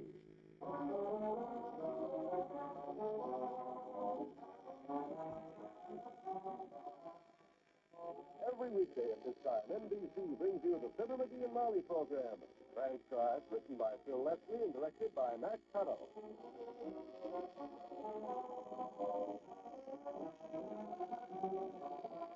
We'll join Fibber and Molly in just a moment. For a long time, farmers, professional people, and self-employed folks had their own systems for saving money regularly. Everything worked fine until a payment was missed. Then another. Finally, complete neglect. The end of their system. The end of savings. Then came the bond-a-month plan. The easy, automatic way to buy United States savings bonds. No chance of neglect in this system. Your bank handles all the details. You simply fill out an authorization card. Then, each month, your bank transfers funds from your checking account, buys a savings bond in your name, delivers it to you. You get a bond a month every month like clockwork. That's the sure way to save money systematically. And when your bonds mature in less than 10 years, look at the nest egg you'll have. $4 for every $3 you put in. Regular saving is effective saving. Invest in United States savings bonds through the bond-a-month plan.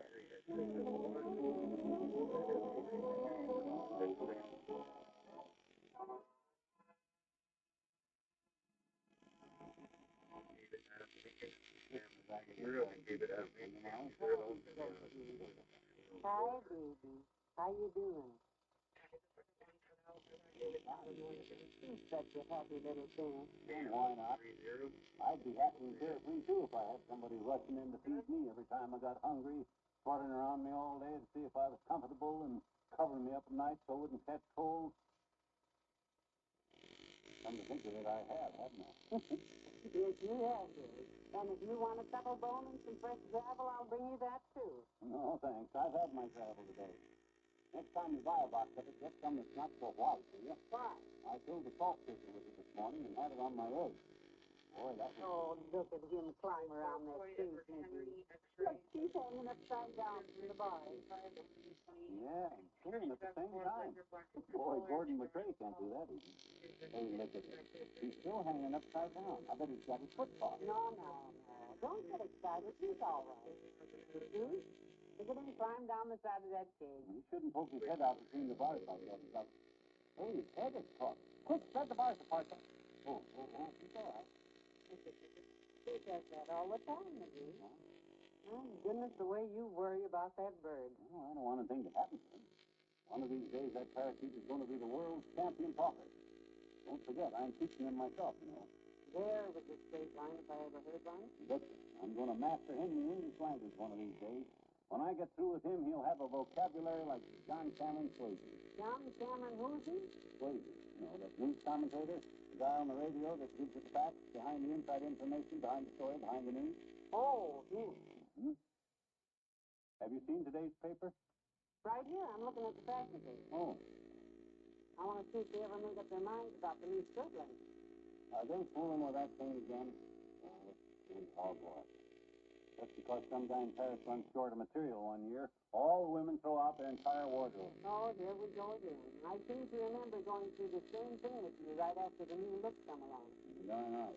Why do women always have to follow the leader like a bunch of sheep going over? Saved by the bell. Come in. Well, Mr. Oldtimer. Hi, Dolly. Hi there, Johnny. What you doing? Oh, hi, old timer. We were just looking through the paper, and I was telling Molly here that... Hey, look at that headline, kid. This means trouble. Big trouble. What headline is that? Right there on the front page. Says government's going to try to cut down the size of Texas. If they think our Texas is going to hold still for enough... No, that's not Texas. That's taxes. Taxes? 306 Victor You know Avenue that in stuff that Victor. every new Murphy administration is always stating says that the for old 15 administration minutes has he is been collecting too hearing much jobs. And snorting. if you'll vote for them, they'll see that you don't have to pay so much jobs because they can run the government on half of what the other guy pays. Whoa. What do you say, daughter? Snorting? I wish I knew. All that in the paper. If you read the paper, read the day. Nope. What Too kind of hard. Female restaurant? is now destroying the restaurant. There's a restaurant in town? Still got that little green buzzard, have you? Parakeet. You want to hear him Well, talk? I'm going to go there now. Not especially, son. Why? Listen to him. Here, Buster. Talk to the old timer. Hi, old timer. Hi, old timer. Johnny, I was just talking about it. Trying to get the bird to talk for you. Come on, Buster, talk to him. That little son reminds me of my girlfriend, Bessie, son. Snorting? Only just the opposite. What you mean? You can't get him to talk, and I can't get Bessie to shut up. She has her mouth open so much, I forget what her face looks like. I said to her yesterday, Bessie, I says, oh, hey, I almost forgot what I come here for, daughter. Telegram. I brought it to you. A telegram? Wait, I wonder who will open it up, Molly. Quick. No hurry, kid. Ain't urgent. Who's it from? Who's it from? Why, it's from Aunt Sarah. Yep. Ah, that skin-fisted old tight flint. What does she want? Let me see. Just bought a new house. She wants you to come visit her. For a few days. Let her know when you're coming. Well, dear old Rich Aunt Sarah, my favorite aunt. Hey, wait a minute. How'd you happen to know what was in that sealed telegram, old timer? Yes, I'm a little surprised, Mr. Oldtimer. Don't tell me you held this up to the light and read it on the way over. Subscribe is a mixed race female 30. Oh, not He's me, doing daughter. what? Well, I didn't think you'd do a thing like that. My eyes are too bad. I have to see them open.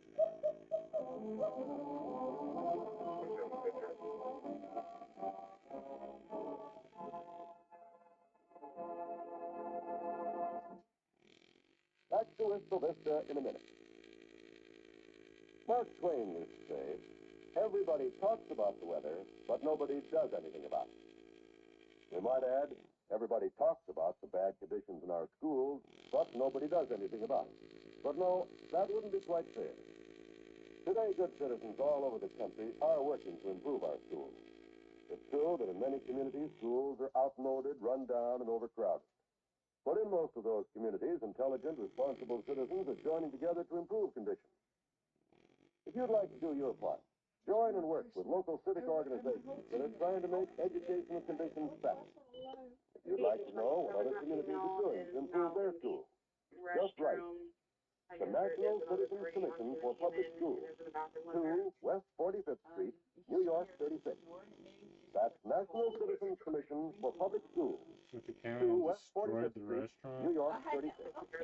Remember, better schools build a stronger America. Can they get the fucking story straight?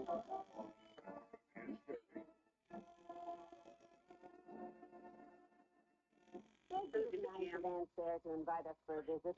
You know, we haven't seen her in a couple of years. You know that, don't you? Yeah. Seems only yesterday, don't it? I wonder what her new General house manager? looks like. It looks like she does. What do you mean? Old, Fuck, is there a small, and restaurant? tight.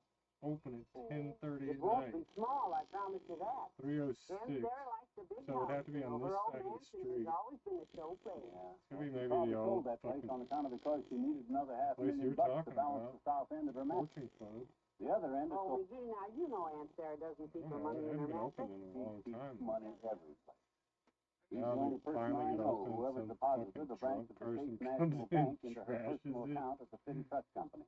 Oh, she Just took all their her money luck. out of the city trust. Says she doesn't trust the city. She doesn't trust anybody. She don't even trust me. She's so right. Just kidding, of course. Of course. I really love the old girl, dearly. You know that. Mm-hmm. When I think of that sweet, loaded little old lady all alone in that great big house with no company except 14 servants and $80 million, I just want to go to her right now and hold her hand, the one with a pen in it, while she writes out a new will that says, "To my beloved nephew, Fibber." Oh, McGee, stop it. Okay. When do we leave, Tootsie? Well, I thought we'd go Friday. Friday? I've got so many things to do first. Such as what? Well, I hate to bring this up, but we've simply got to have some new luggage. Luggage? What's the matter with my good old Gladstone bag? The one you had in vaudeville? That you bought from the man who had the dog act? Yeah, that's the one. You mean the suitcase with the wire screen in the end of it? Why, sure. That one? Yeah, what's the matter with it? Nothing. It's up in the attic full of those rock samples you brought home from the uranium hunting trip last year. Oh. The time you come in screaming, "We're rich," Oh, yeah. because the Geiger counter you borrowed was clicking like crazy when you held it over those rocks. Well. And it didn't stop clicking till you took off your wristwatch with the radium dial. Well. So that suitcase is in the corner of the attic where you threw it. Run up and get it. Go on. Grab your hat. We'll go downtown and buy ourselves some new luggage. Want to make a good impression on dear old sweet Aunt Sarah.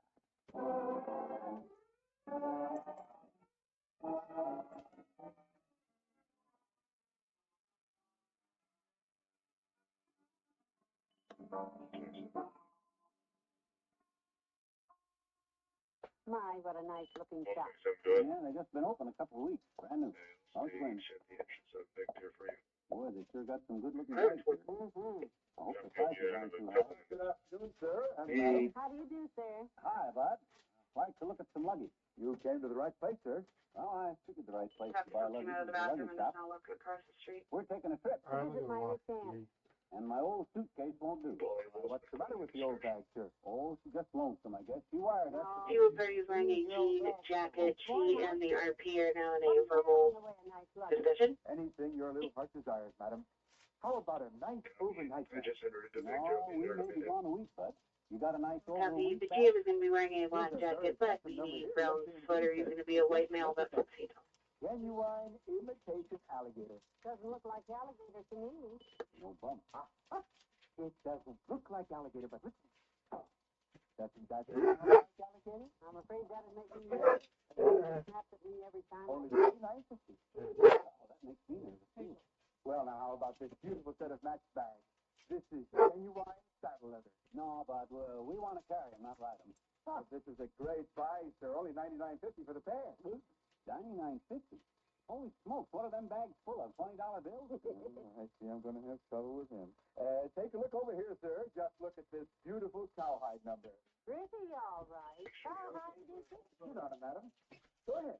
Sit right on it, just like you'd put your winter coat in there as an afterthought, and we're trying to get it closed. Maple one.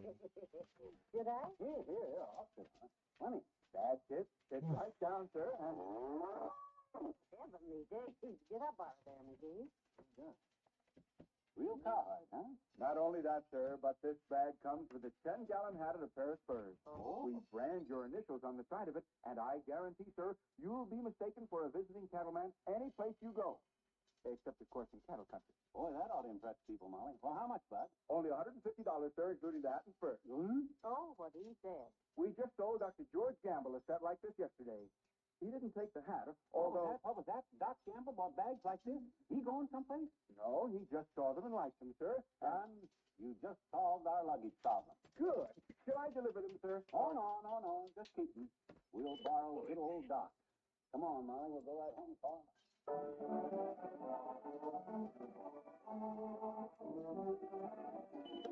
Totally good.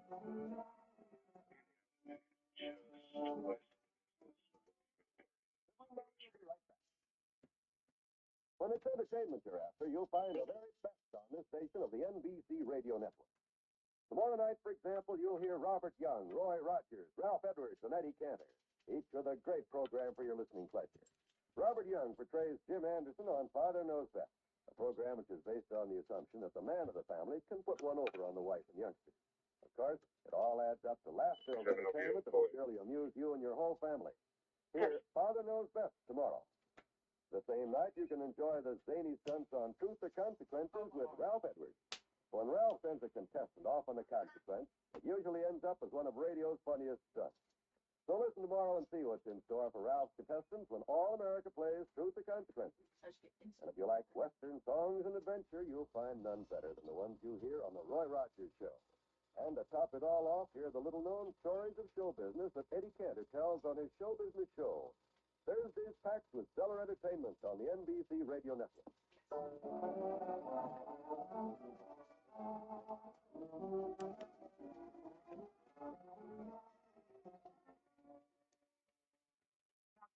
Gamble, McGee, and what do you think? Well, we got cut off. I'll try him again tomorrow. Oh. Good night. Good night, all.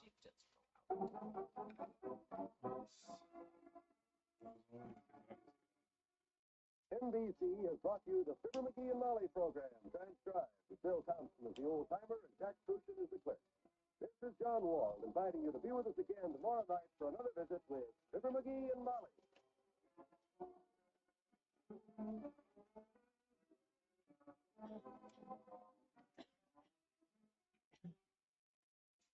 Now, laugh with Can You Top This on the NBC Radio Network. Where'd it go back?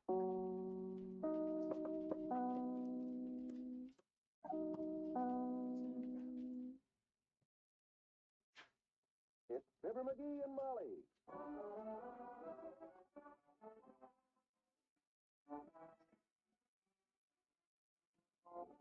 Every weekday at this time, NBC brings you the Fibber McGee and Molly program, transcribed, written by Phil Leslie, and directed by Max Tuttle.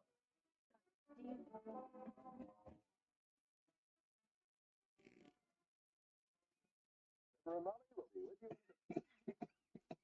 within the next 20 seconds. A fire will break out somewhere in the United States. Lives may be lost, property damaged, homes or buildings destroyed. Yes, there are 4,600 fires in America each day of the year. They kill 11,000 persons and disfigure or severely burn thousands more. 90% of all fires which start in the home can be traced to human carelessness. By obeying a few simple rules of fire prevention from now on, you and I can protect ourselves and our families from this devastating menace. Rule 1 is don't smoke in bed or discard lighted cigarettes carelessly. Rule 2, clean out old newspapers, magazines, and other inflammable debris. Rule 3, promptly repair defective wiring equipment. Replace worn or frayed wiring as soon as you notice it. Fire won't wait till tomorrow. Rule 4, use only those cleaning fluids which will not burn. And last but not least, be careful with matches. Keep them out of the reach of small children.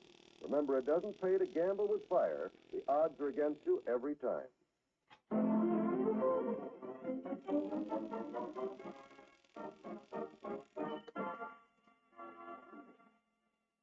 Mr. and Mrs. McGee are planning a trip to visit Mrs. McGee's wealthy aunt. For a while yesterday, there was a little problem about meeting new luggage. But our hero has it all solved this morning as he comes galloping in the front door, yelping, Hey, Molly. Hey, Molly, I got 'em. I got 'em. I borrowed Doc Gamble's new suitcases. Look at 'em. Aren't they just beautiful? Yeah, boy, we'll arrive at Aunt Sarah's house in style this time, kiddo. Just look at them luggage. Those luggage series. Huh? Those luggages? Is that right? Them bags. They're genuine cowhide, you know. Brand new, too. I'm not so sure you should have borrowed them, though. They're such expensive. I wasn't sure I could borrow 'em for a while there, but you know how sentimental old Doc is. When I told him I was going to be gone for maybe a whole week, he practically broke down and cried right there in the office. Oh. Incidentally, Doc's going to stop by here this afternoon to find out what time we want to leave for the station tomorrow. Good. So when you hear him coming, kind of throw something over this big Gladstone of his, will you? I got it scratched a little bit on that nail on the porch post, and you know how unreasonable Doc is. Oh, McGee, look at that. Ah, don't worry. Not all the way through. Besides, when them porters on that train get through with it, Doc will never notice a little 2-foot scratch like this one. Oh. Hey, I'm looking forward to this trip tomorrow, aren't you? Yes, and I think it's sweet of Aunt Sarah to invite us. And see, now I want to make an appointment at the beauty shop. Call me with Shoop to write a note for the milkman. I caught the mailman this morning. Doing what? No. I mean, I caught him on the front porch and told him to hold the mail after today till we get back. Oh. How about the newspapers? Hadn't you better tell the paper boy? I'll watch for him this afternoon. I forgot to tell him when we went on vacation this summer. That front porch looked like it was buried under 20 foot of snow. Oh, that's probably Mr. Wimple. He's going to keep our parakeet for us. Wimp? Well, I hope he takes good care of Come it. in. Calling from Georgia. Hello, Mr. Wimple. Oh, hi, Wimp. Hello, folks. I came for the parakeet. Well, good. Are you sure you know how to take care of birds, Wallace? Mr. McGee, you are talking to the hospitality chairman of the Wistful Vista Bird Watchers, Nest number 4. Oh, how nice. Nest number 4. Well, even so, I don't... Look, do you see this pin, Mr. McGee? This is the coveted golden bird with 2 egg clusters, awarded only for extreme heroism. Oh, that's wonderful, Mr. Wimple. How'd you get it? It was on an eagle watching expedition last summer, Mrs. McGee, in the Rocky Mountains. The Rockies? 2 of us had climbed a rocky cliff to watch an eagle feeding her young. Yeah. When all at once, she discovered it. Uh-oh. With a horrible screech, she dived at us and... Well, I saved a man's life that day. Gee, that's great, Jim. Whose life did you save? Mine. I dived into a badger hole and hid till dark. The other poor fellow perished. Oh. Well, after that, I'm sure we can trust you with our parakeet, Mr. Wimple. He's out in the kitchen. I'm going up and call Mabel Toops now, McGee. Yeah, well, come on, Wimp, and I'll give him to you. I'll gather up his stuff for you. Hi, Buster. Hi, Buster. He's a cute little fellow, Mr. McGee. I'll take very good care of him. Hello, birdie. Hello, birdie. Good. Now, here's his bird seed. Right. Here's the other kind of bird seed. 2 kinds. Here's the book. Care and Feeding of Parakeets. Book. Here's the blanket we put over his cage tonight. Just hang it over my arm. And here's the heavy blanket, in case it turns colder while we're gone. Hang it over my arm. And you better take this, too, in case it goes below freezing. You can't tell this time of year. She's coming What back, on earth is not that? licensed in Oh, Georgia. right. However, she's coming back with I'll remote hang that over the refusal blanket over under your adult arm. state ID out of thank you. Colorado. She has a mandatory protection order where water. she is restrained Gallon from bottle full. Oh, we excessive have humphrey, water, Mr. McGee. and We it have does used to the have water a out of shot bottle. to the Better nicotine, not alcohol, change and one, might beverages have or time. controlled Put substances. the bottle under my arm. Oh, I think she's going to jail. That's it. Continuing for call date. Here's the She is heat also pad to put under a his cage in probation case he's client still of cold. Howard See? County Hang for it around my driving neck. Okay. There. Here's his bottle of bitters. Bitters? Good gracious, do I give him gin with that? Or... My gosh, no, Wallace. The directions are on the bottle. 3 drops in his water. Here, I'll put this in your pocket. Thank you. And here's an extra cuddle bone. Perch brush. Gonna buy her a 5 drink. pounds of gravel. You got it? Newspapers for his cage. And here's a palm leaf fan in case the weather turns hot. Heavenly days. Let me check now. Blanket, book, bird seed, fur coat, and okay, boy, you got it. I'll open the back door for you. Thank you, Mr. McGee. Have a nice trip, and call me when you get back. Okay, Wimp. Thanks a lot, boy. I gotta start packing now. So long. Well, I hope I didn't forget anything. I'd hate for anything to happen to that bird, honestly. Oh, you said it, Buster. I don't want anything to happen to you. Oh, my gosh, I thought I forgot something. Hey, Wimp! Hey, hold it! Hey, you forgot the bird!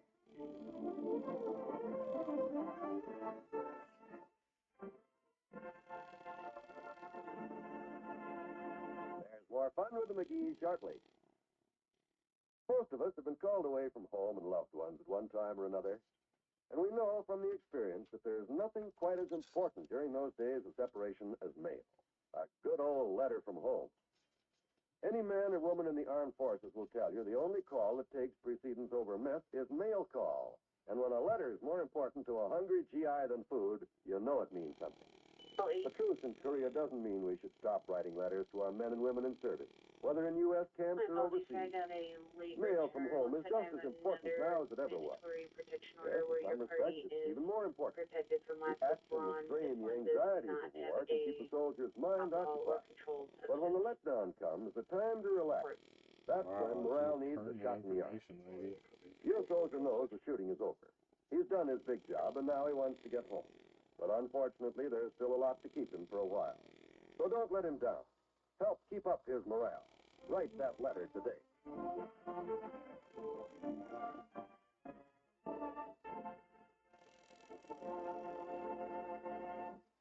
How's the packing come, Molly? Okay? I guess so, dearie, but there's never enough room for everything. That's right. Did you find out about the train? Yeah, I just phoned the station. We take that cinder bucket, 10 o'clock tomorrow. Gets us into Aunt Sarah's at about... Cinder bucket? That's a through train, isn't it? You said it. That train was through in 1912. That red railroad keeps... Oh, hey, there's the paper boy outside. Hey, boy. Hey, paper boy. Hey, you just missed my head, bud. Oh, I'm awful sorry, Mr. McGee. I've been throwing high all day. Well, you better watch. Would you like me to ride back down the block and try another throw, sir? No, never mind. The reason why I stopped... Oh, I know, sir. I have it right here. It's $2.80, and that brings you right up to date. Huh? Would you like the receipt? I have it all made out. Oh, well, Your mail card is coming back clear, valid. Here's the 280. Thank you, sir. Hey, you aren't the same kid we've had all the time, are you? The one that always throws the paper in the maple tree. Oh, no, sir. I'm the boy that throws them under the porch. Oh, I just got this route last week, Mr. McGee. And like I say, I've been throwing them high today for some reason. Yeah, you told me. How did you know my name if you're new? Oh, I have all the records from Norman, the boy that used to have this route. Ruth, yeah. I study the records, Mr. McGee. I think it's important for a man starting in business to know all about his customers, don't you? Oh, yeah, that's a good idea. I mark them down in my mind, Mr. When you stepped out on that porch, it flashed right through my mind. Quote, 79 Wistful Vista, that's F. McGee. Very unhappy, takes paper in tree, collect in advance, 2-bit chip at Christmas. Swell puddle in driveway on rainy days. Unquote. The quotes are not my own, sir. They're on my report from Norman, the boy that used to have this route. Route. And Norman knows people. Well, never mind Norman, bud. Look, I and my wife are going out of town for a few days, so no more papers till I tell you. Understand? Yes, sir. But may I say, I'll miss you, sir. Yeah, you missed me on the last throw, too. Watch it. I'll do better next time, sir. Bye. So long. Well, that takes care of the newspaper. I'll see if I can help Molly pack. Hey, McGee, wait a minute. Oh, hi, Doctor, old man. Come on in with me. You all set, my boy? You're still going. You haven't changed your mind. No, we leave in the morning, Pasto. 10 o'clock train. Hi, Molly. Getting packed, are you? Hello, Dr. Gamble. Yes, and I can't tell you how much we appreciate the loan of the beautiful luggage. What was that? I said the bags. They match. They match. Well, of course they match, Egghead. I haven't even used those bags yet, Molly. Oh, by the way, where are you going? Where? Didn't McGee tell you? Well, frankly, my dear, when he broke the news that he was going out of town for a week, I got so excited I forgot to ask him. Oh, well, my Aunt Sarah bought a new house, Doctor, and she invited us to visit it. Yes, our own beloved Aunt Sarah, Doctor. Our very closest relative, to whom my wife and I feel a great, deep devotion. Oh, stop it. This is the rich aunt. You said it, fat boy. She's rolling in dough like a baker's knuckle. If I had her dough... What would you do, Flap Lips? Just exactly what would you do if you had, say, $10 million? Well, for one thing, I wouldn't send my nephew a cheap birthday present every year, I'll tell you that. You wouldn't, huh? No, sir. When my nephew's birthday rolled around, I'd sit down and I'd write him out a check for $1,000. $1,000? Betcha.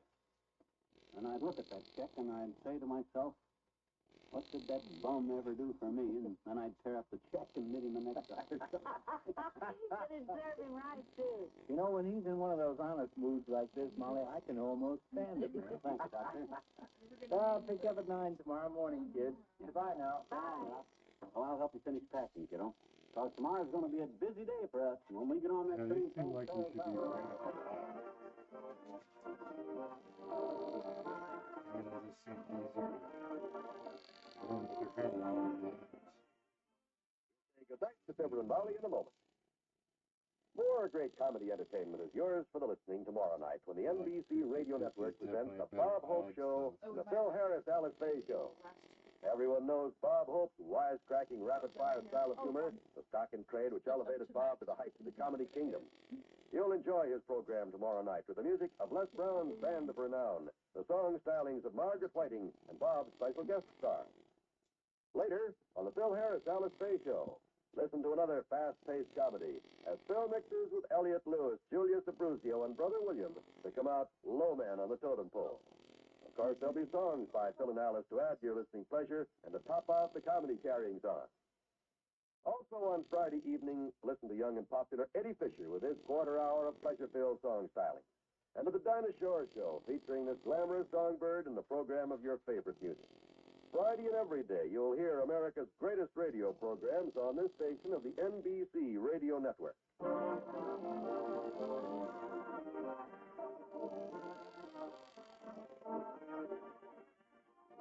Ladies and gentlemen, this week is National Safety Week.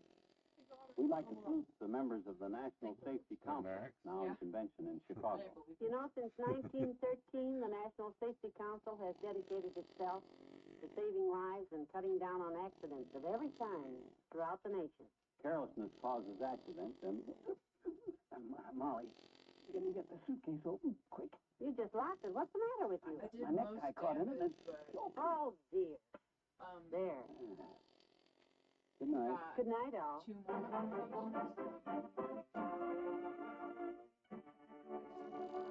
NBC has brought you the Fibber McGee and Molly program, transcribed with Bill Thompson as well as Wimple, Arthur Q. Bryan as Dr. Campbell, and Richard Beals as the paper boy. This is John Wald inviting you to be with us again tomorrow night for another visit with Fibber McGee and Molly. Oh, because he didn't do the stand. He killed. That's what I mean. Laugh with Somebody Daniel else Top shot on the him. NBC Radio Network. Head or something. I got more damage on But they didn't die.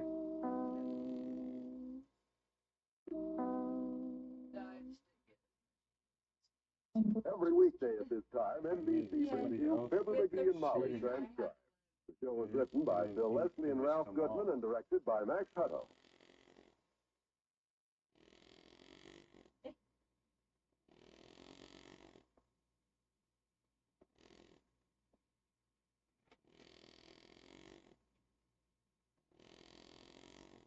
We'll join Fibber and Molly in just a moment. We Americans have always been known as a generous people. Perhaps it's because we realize our good fortune in being in a position to give that we're so ready to share with those less fortunate in all parts of the world. Right now, in 1,800 separate community campaigns, the community chest is asking for $280 million, which is the amount needed to expand and carry out its current program. The United Community Campaign is a once-a-year appeal which serves all year round. When you give to your local community chest, you have the satisfaction of knowing that you're donating to worthy causes of all kinds, both in this country and abroad. You're helping to care for underprivileged children as well as for the lonely aged. You're showing your concern for our servicemen as well as for the Korean homeless. By eliminating many separate appeals, which would be more costly in money, time, and effort, your gift to the community chest is able to do more for the many. Bear that in mind when you make your contribution to the United Community Campaign. Give the United Way and give generously.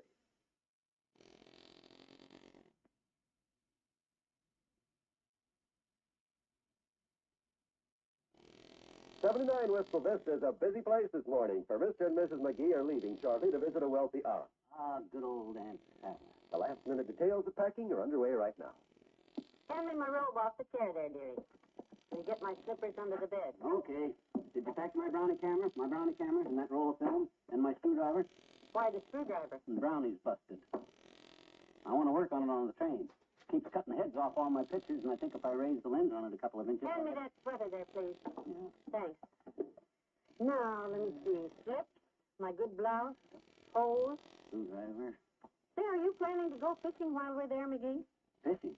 No, fishing season's closed anyhow. Well, then why did you lay out this dip net for me to pack? Dip net? That, my dear, is my tennis racket. Oh. Oh, well, I'll admit the strings are a little loose. A little loose? That thing sags like a waiting room sofa. Leave it home, dearie. Close the bag. Okay. I'll probably be too busy thinking up things the servants can do for me to play any tennis anyhow. I'll take the bags on downstairs and get our coats out, huh? Fine. I just have to put my face on and I'm ready to go. What time did Dr. Gamble say he'd pick us up? Any minute now. Any minute. Train leaves at 10, and I asked him to get us to the station early on account because I don't like to rush. So hurry, will you? Be careful with the luggage now. The doctor was nice enough to lend these bags. Let me down the Don't you worry. You can't hurt it. good new cowhide bag. Stairs are kind of narrow. When you borrow expensive luggage, if you got to worry about it all the time. Doc will like it better when it gets stuffed up a little anyhow. Make him look like he travels a lot. 9:15. He ought to be here soon. Hey, Molly, here he is. Here's Doc. Hurry up, kiddo. Wait a minute, I'm hurrying. Okay. Come in. Hi, mister. Oh, it's you, sis. Hey, Molly, never mind. It's Teeny. Okay. We're just getting ready to leave, Teeny. We're going out of town. Hello, Teeny. Mrs. McGee said hello, Teeny. Hi, Miss McGee. I hope you have a nice trip. Where you going, mister? Where you going? Mrs. McGee's Aunt Sarah invited us to come and visit her, sis. She lives... We'll just be gone a few days, Teeny. We're going to visit my Aunt Sarah. Yeah. She bought a new house, Teeny, you see, and so... Oh. What'd you say, mister? I says the reason we're going to visit her is on account of She because... bought a new house, Teeny. She wants us to see it. Yeah, to see it. I'll tell her, Molly. You get ready. Yeah, you tell me, Mr. McGee. You get ready, Miss McGee. Well, this aunt of Mrs. McGee's is very rich, Teeny, and she don't make a move without consulting me about it, you see. Oh, get you. She wants us to look over her new house. It's probably about 89 rooms, more or less. Good morning, McGee. Ready to go? Oh, hi, Doc. We're all set. Hey, Molly, Doc's here. Snap it up, will you? Hi, Dr. Gamble. Hello, Teeny. You stop in to see the travelers off? Sure I did, I betcha. What'd I do with our coat? Just go lay Coat. on bed. Oh, I didn't get them out. I better lock the It door. always makes me so sad to see people going away on the train, Doctor. I always feel so sad. Well, they won't be gone long, Teeny. Just a few days. Oh, I don't care about that, Dr. Gamble. I'm only sad because I can't go. I love to ride on trains, I betcha. You like trains? Do you trains? Sure, everybody loves trains, Teeny. I had plans to I go... got our coats. You grab the suitcases, Doc, and put them in the car, will you? Me? Are you lame or just... Oh, come on. They're your bags, Fatso. I'd carry them out if you want me to, but you know what a fumblefoot I am. I've got them. Good. How I ever got so carried away that I loaned you my good luggage, I'll never know. Can I carry something, Mr. Callahan? Sure. Grab the coats there, Teeny. Come on.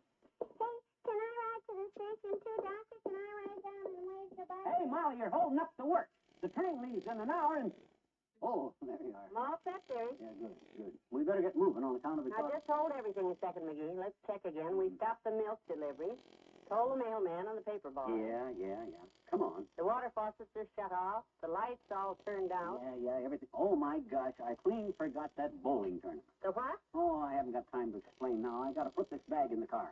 Look, you grab the phone and call Mort Toots, will you? And tell him I won't be able to pick him up tomorrow, so he'd better go with Doc and Marvin. Doc and Marvin? Yeah, that is, unless Buford can get Bernie's car. Buford? Yeah, then he can take Marvin and Mort can ride with Doc. Jerry, would you mind giving me that again?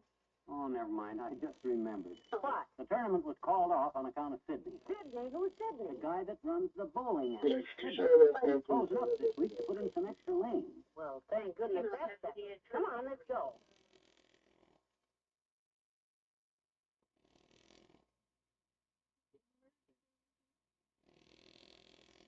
Back to Wistful Vista in a minute. Picture the most extravagant vacation imaginable. Then picture yourself going on that vacation. Sounds like a daydream? Well, it isn't. It's completely possible. But it does take a bit of planning, such as the regular purchase of United States savings bonds. Now, the best way to do that is through the payroll I savings just plan. realized there's no That's commercials. the best way because it's a sure way to buy your savings bonds regularly. Government ads. The payroll savings plan works like a charm because it's completely automatic. Your employer does everything for you. It's especially easy on you because money is saved from your paychecks before you have a chance to miss it. And when those bonds mature, you can pack your bags for that extravagant vacation. Because United States savings bonds pay back $4 for every $3 you put in. Join the payroll savings plan where you work. That's the way to save money regularly. Earn extra money regularly through United States savings bonds.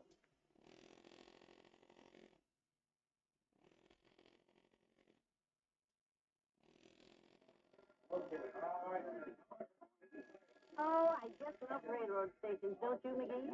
Well, come on down to the information window. I want to check our train. People coming, people going, Yeah. people crying on each other's shoulders because the train is late and their relatives have to stay another day. Oh, it's exciting. Yeah. I wish Doc could have stuck around to see us off and waved goodbye to us. I like somebody to wave to when my train leaves. We'll wave at the red cap. Good. Oh, it was nice of the doctor to take the time to bring us down here. You know, he had to run Penny back home and get to work. Attention, please. Space is still available on train number 4, the Milkman, now loading on track 12. The Milkman is now loading. How did he ever get a name like that for a train, the Milkman? That's the local, kiddo. That train makes 5 stops before it gets out of the yard. And they Correction, please. There is no more space available on train number 4, the Milkman. The Milkman is loaded. The Milkman is loaded. That reminds me, we haven't heard from Uncle Dennis lately. I wonder if he... Here's the information window, McGee. Ask the man. How do you do? May I assist? Yeah. You can assist, Bud. Just wanted to check our train. Number 9. The Cinder Bucket. Is it going to leave on time? Supposed to go at 10 o'clock. Just let me consult the chronological compilation here momentarily, sir, and I shall strive to answer your query. Huh? He wants to look. Oh. Now, let me see. Well, according to the accumulated statistical data at my disposal, sir, it seems indicated that number 9 will depart at the pre-appointed hour as designated in our carefully compiled compendium of arrivals and departures. How was that again? He said yes, dearie. It's on time. Oh. Well, thanks, Bud. Well, come on, Molly. Let's sit down over there by the gate and watch the people. We got time to kill. Good. Oh, it's wonderful to be down here with time to spare. I love to sit around a railroad station. Train number 3, the Superjet, is now leaving on track 7. Last call. The Superjet is now leaving for Seattle, Chicago, and Pensacola. Hey, wait! And there she goes. Look at that poor man, McGee. They locked the gates right in his face. Hey, he looks like a railroad man, too, don't he? Uniform and... Oh, darn it. That's the second time this week I've missed that train. Hey, you work for the railroad, Bud? Yeah. I'm the engineer on the Superjet. Oh. Doggone it, I've got to buy a watch. That sundial of mine. Boy, it sure will be a surprise to the passengers on that train when they find out nobody's driving it. Well, let's sit down here. Good. I hope we didn't forget anything now. Nah, we didn't. I wonder if I should have brought my little electric iron along. Your iron? For what, cracking walnuts? Oh, I just thought I might want to press out a dress or something. You do your own pressing at Aunt Sarah's house with all them servants running around there? No, sir. Well, I guess you're right. That time, right. You know, it will be kind of nice to be waited on for a change, and I might as well play it to the hilt. I won't lift a finger the whole time we're there. You said it, and I'll take it easy, too, for a change. Anytime you want a finger lifted, we'll call the upstairs maid. Hey, before we get settled here, I should have asked that guy what track our train leaves on. Well, let's go back and ask him. It's not up on the board there. Come on, we'll find out the track number and go sit in front of that gate so we'll have plenty of... hey, Bud. Yes, sir. Nothing new on the Cinder Bucket, huh? Still leaves at 10 o'clock? Yes, sir. What track does it leave on, sir? We'd like to give ourselves plenty of time. Oh, you have lots of time, madam. Well, the train leaves at 10 o'clock, don't it? I got 20 minutes. Correction, sir. You Huh? have 12 hours and 20 minutes. What? You mean... The Cinder Bucket leaves at 10 o'clock p.m., madam. Well, I like to be early, Bud. Let's go catch a movie, Molly. Maybe Gone with the Wind in a row.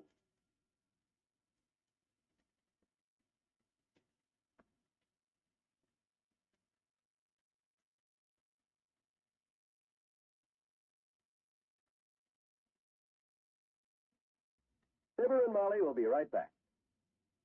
Do you have a lot of special plans for the weekend? Well, at home or away, you'll find that the NBC Radio Network can provide you with wonderful entertainment when you set your dial to the station where you hear the familiar 3 NBC chimes. On tomorrow night's program schedule, for instance, you'll hear the nation's top folk artists in some mighty popular programs. There's Grand Ole Opry, The Eddie Arnold Show, and Pee Wee King, to name only 3. On the side of more serious music, Saturdays you can hear the NBC Symphony Orchestra, conducted by the world's finest musicians. And Sunday afternoon and evening, when you set your dial to NBC Radio, you'll hear James Stewart as the six-shooter, Hume Cronin and Jessica Tandy in The Marriage, Sir Laurence Olivier as your host on Theatre Royal, one of your favorite motion picture stars in the Hollywood Story. This fall, you'll hear more great new radio shows on NBC than on any other network. You'll always find a show to keep you pleasantly entertained when you leave your dial tuned to the NBC Radio Network.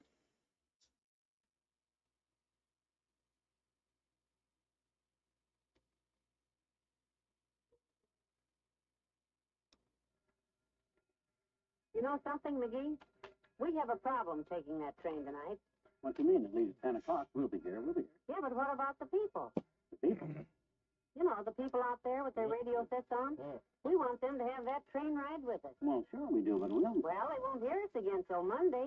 Oh, I never thought of that. Well, we better sit right here in the railroad station till Monday. We'll see you on the train Monday, everybody. Good night. Good night, all.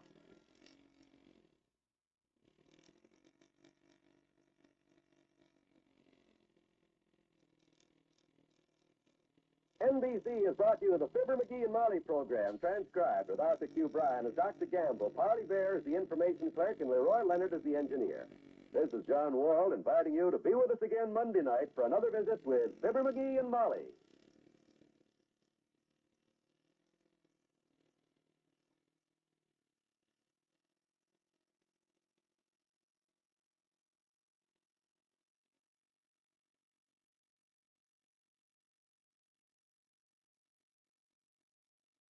Every weekday at this time, NBC brings you Fibber McGee and Molly, transcribed.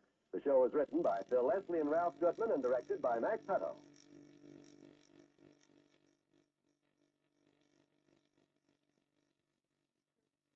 We'll join Fibber and Molly in just a moment. Isn't the vacation you're going to take next year always a fabulous one, a very special one? But what usually happens? Next year comes and goes, and still no fabulous vacation. The excuse? Not enough money saved. Well, then, let's solve that problem right now. Let's call in the payroll savings plan for buying United States Savings Bonds. Why? 10 years Because of this doing plan taking saves money vacation. for you regularly and automatically, so you're assured of extra money when you need it. Besides, your employer handles everything for you. Saves money from your paycheck, so you never miss it at all. Then he buys your savings bonds, even hands them to you. And when your savings bonds mature, in less than 10 years, you get back $4 for every $3 you put in. Don't give up your dream vacation. Invest regularly in United States savings bonds, and before you know it, you're on your way. Make the payroll savings plan your plan for a carefree future.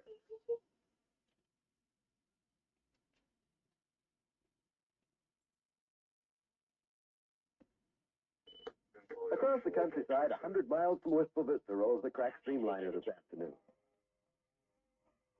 The train carries its usual cargo of miscellaneous human freight. Down the line here in compartment C, car 112, is as miscellaneous a couple of humans as you'll find anywhere. They're on their way to visit their wealthy Aunt Sarah, and their names are Fibber McGee and Molly. Ah, this is the way to travel, all right. Isn't this the nice information they gave us? Compartment. You get the peaceful. And gave us isn't quite the right word either, Tootsie. I could rent the governor's suite at the Ritz Vista Hotel for what they gave us this for. We'd never get to Aunt Sarah's house in it, though, would we? No. Say, would you hand me down the small bag off the rack there? I think I'll put on my bedroom slippers. I still can't get over old Fatso Len unless this snazzy luggage is here. He's a mighty good friend, McGee. Where'd I put those slippers? Yeah, old Doc's as solid as the rock at Gibraltar. About the same size, too. Oh, here they are. Oh, these new high heels of mine feel just wonderful. Wow. Sit down and relax a while. This is fun. Thank you. Hey, I think I'll walk down to the club car and get some cigars. You want to come along to the club car? I'll buy you a root beer. Thanks. I'll just look out the window for the time being. I'm loving every minute of this. Me too. There ain't a better train in the country than this one, kiddo. When you travel with me, you go first class. You be careful now. This train is rocking pretty badly. Don't take a tumble. Don't worry. You're talking to an old seasoned traveler, kiddo. I and Fred and Whitney rode plenty of trains when we were in vaudeville together. You've heard me mention old Fred. Yes, I have. He thinks through your conversation like a sap through a creamery. Bring me some chewing gum, will you? Okay, Tootsie. You know which way the club car is? Don't get lost on me. Don't forget our room number. Ah, don't worry. I'll be right back. He's a cute kid. Frets about me like I was about 6 years old. Do I know which way the club comes? They realize that an old traveler like me can always find his way around by simply saying, "Oh, Porter!" Yes, sir? Which way is the club car? Right straight ahead. 3 cars ahead, Doctor. You having a nice trip, Doctor? Doctor? What makes you think I'm a doctor? Well, in my business, a man learns to be observant. Notice little things. Oh. You got very steady hands, sir, and a good clear eye. steady hand. Yeah, and I know that MD on your baggage don't stand for mighty dumb. Yeah, I guess my hands are unusually steady. Mighty dumb. That's pretty smart of you, Porter. Well, thank you, Doctor. Let me open that door for you. Just a minute. You're pretty observant. Here, see if you can tell me what I got in my steady hand. My hand here. Well, now, from the look on your fist there, I'd say that's a dollar bill, Doctor. No, it's a half a dollar. Take it anyhow. Buy yourself a yacht. Well, thank you, Doctor. Watch your step now. Kind of a rough road bed along here. Yeah, rough road bed.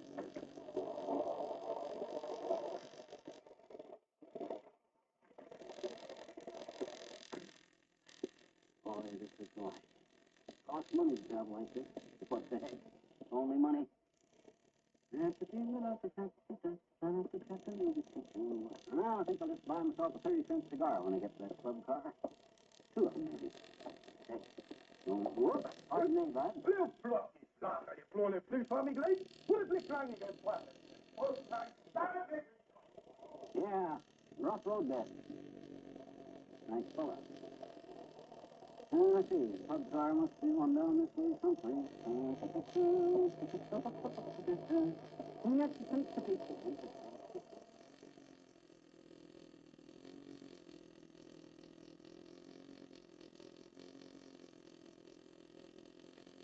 Back to Wistful Vista in a minute.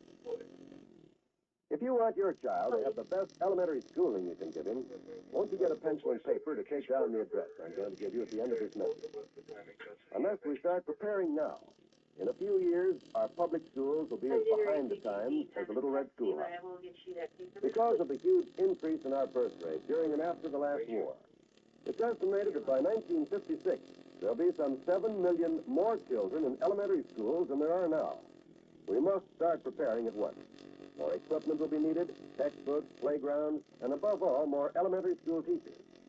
To help assure your child a proper education, join and work with local groups and school boards.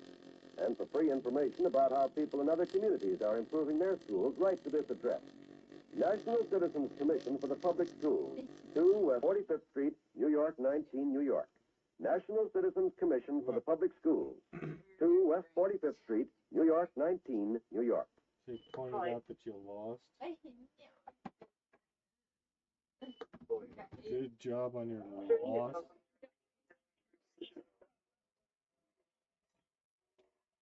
Boy, this kind of a noisy spot you got here, bud.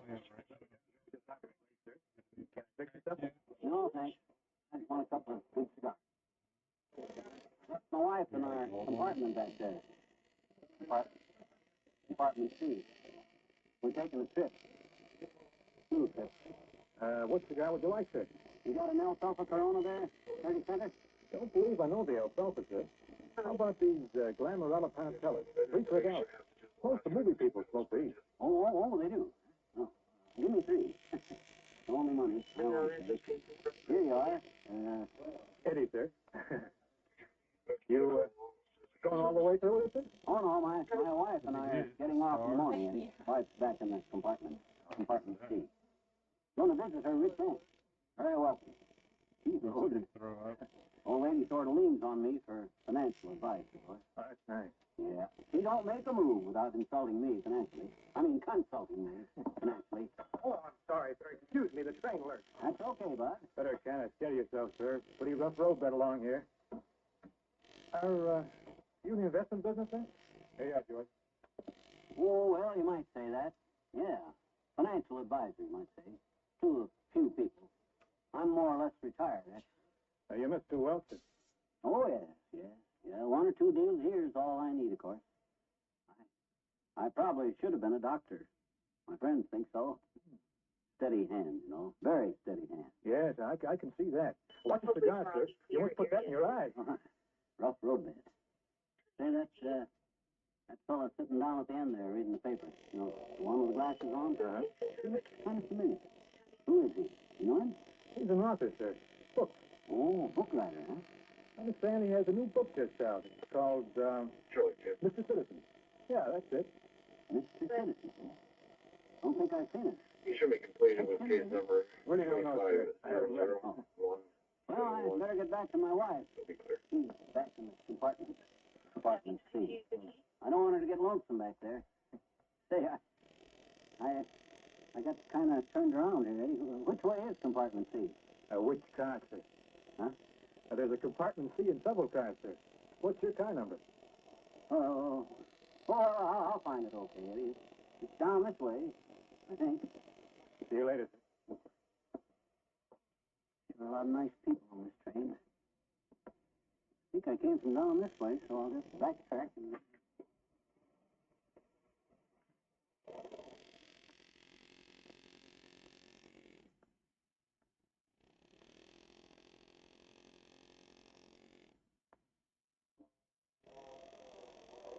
My gosh, it surely ought to be the next car. Seems to me I've already walked far enough to... Whoop! Oh, boy, here's the compartment, see? Oh, maybe this is... Molly? Molly? Better knock, I guess. That you, Georgie, baby? Come on in, honey. Holy smokes. Good thing I knocked. Well, maybe the next car is ours. I kind of lost track of how many cars there was when I fell down back there, but...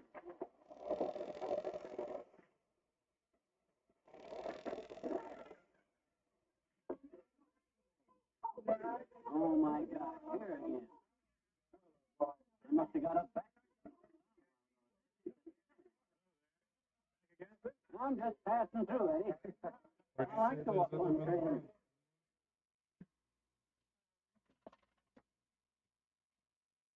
It don't matter.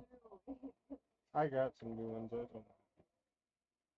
know. Don't worry. That's bad luck.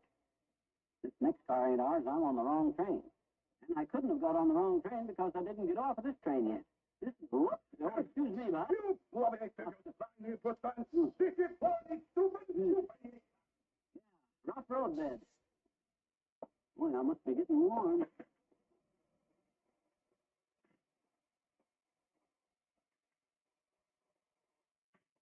I walked halfway to Aunt Sarah's house. My legs are wore down to an oven. Well, there you are, sir. Welcome home, Doctor. I'm glad to see you, Porter. Phew. Tired. Your wife was sort of popping her head out the door looking for you, sir. She thought maybe you got lost. She did, huh? Silly woman. Oh, I'm beat. Well, there you are. I was beginning to worry, dearie. Worry? About me? You know you've been gone 2 hours. What happened? Get lost? Lost? Me? Guy that's rode as many trains as I have, get lost? Goodness to me. Well, I'm all dressed, and they've already sounded the first call for dinner. Let's get to the diner, huh? The diner? Porter says it's straight ahead, 9 cars, just beyond the club car. Be sure you got your wallet now, lover. Mama's starved to death. Oh, no.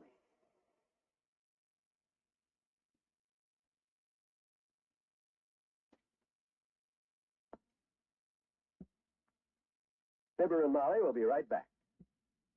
There's wonderful radio entertainment in store for you 7 days a week when you set your dial where you hear the familiar 3 NBC chimes. Tuesdays, for example, you'll hear dramatic entertainment on Dragnet, the true stories of your police force in action. Dragnet takes you step by step on the side of the law through an actual case from the files of the Los Angeles Police Department. From crime to punishment, Dragnet is true, exciting radio entertainment. Also on Tuesday evenings over most NBC stations, hear Frank Sinatra in the role of Rocky Fortune, a footloose adventurer whose odd jobs last only long enough to provide superb radio entertainment. You'll truly enjoy Frank Sinatra in his new dramatic role of Rocky Fortune. Hear him every week on the NBC Radio Network. And there's more mystery and adventure when you're tuned to the 3 chimes for Barry Craig, starring William Gargan as a two-fisted investigator who more often than not finds himself embroiled in a pulse-paced police case. There's stellar entertainment for every adventure fan, Tuesday evenings on the NBC Radio Network.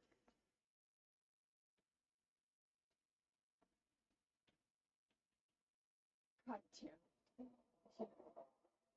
Well, dearie, we'll be at Aunt Sarah's in the morning. Yeah, bless her rich old bones. Hey, as soon as you get a chance, mention what this trip cost us, will you? Oh, McGee, you certainly don't expect Aunt Sarah to pay for our tickets. I certainly don't, but it's worth a try. Good night. Good night, all.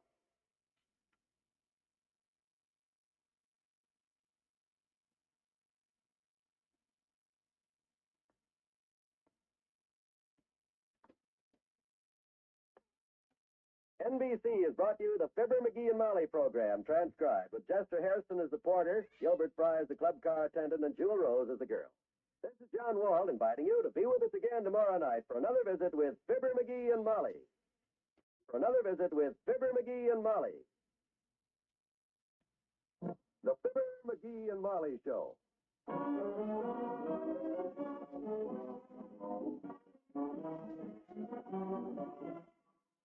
NBC and Tums present Fibber McGee and Molly, transcribed. The show is written by Phil Leslie and Ralph Goodman and directed by Max Hutto.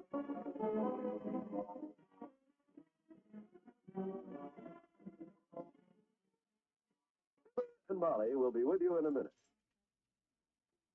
This is Don Wilson with a message for people who can't get to sleep at night, for the thousands who lie awake because their stomachs are churning up too much excess acid. That's when a handy roll of Tums can be worth its weight in gold for fast, don't wait relief. All you do is take 1 or 2 Tums whenever excess acid keeps you tossing and turning, or as a nightcap when going to bed. See if you don't fall asleep more quickly and feel lots fresher next day. Yes, Tums neutralize excess acid in record time and require no water, no mixing, no waiting. That's why millions always keep Tums handy on the bedside table or in a pocket or purse for top speed relief whenever acid indigestion occurs. So don't wait. Get a roll of Tums today. Still, only 10 cents.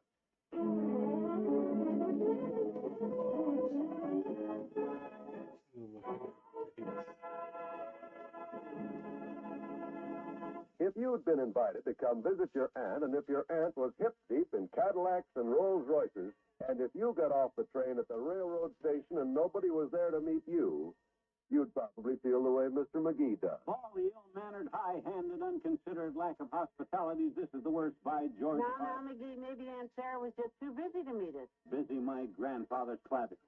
If somebody invites somebody to come to visit somebody, somebody ought to have the decency to meet him when somebody arrives. Looks like it's going to rain outside, and she probably just didn't want to get her limousine wet. Are you sure you told her what time we'd get here when you wired her we were coming? When I what? When you sent her the wire to tell her we were on our way. You did wire her, didn't you? Well, okay, we'll take a cab. Oh, for goodness sake. Forgot, did you? Yeah, I'm sorry, Molly. Well, you should be sorry fussing about Aunt Sarah like that when you didn't even let her know. Yeah, I shouldn't fly off the handle like that. I shouldn't ever get sore at our dear Aunt Sarah anyhow. The sweet old soul. No, you shouldn't. When I think of the poor, loaded old thing sitting in that great big new house of hers with nobody to keep her company but a bunch of bank messengers running in and out with bags of money, I get a lump in my throat like a roll of 50. Oh, come on. Have you got her new address, the new house? You know where we're going? Yep, I got her invitation right here in my pocket, next to my heart. See there? 109 Westlake Road. Good. Grab the big bag. I've got the little one. Uh-oh, starting to rain a little. Well, there's the cab starter over there. Tell him to call us a cab before this rains. Oh, no. I can call cab. Oh! Hey, taxi! Here. Hey, taxi! Let's sit down at the corner. Taxi! They don't stop. Oh, McGee, I'm just getting soaked. Oh, taxi! Hey, taxi! Hey, cabby! That's it. Hey, taxi! Come back here, you! Hey, taxi!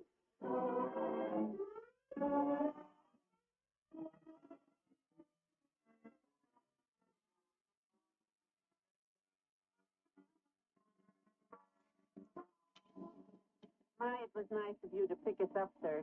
Well, sir, the lady here, she looked kind of droopy, standing there in the rain, holding them bags and dripping. Must have been mighty uncomfortable, man. Oh, the first 10 minutes were sort of unpleasant, but once you're in, the water's fine. Where'd you say you were going? Eastside Boulevard? Westlake Road, 109 Westlake. That's what I thought you said. Going right out that way.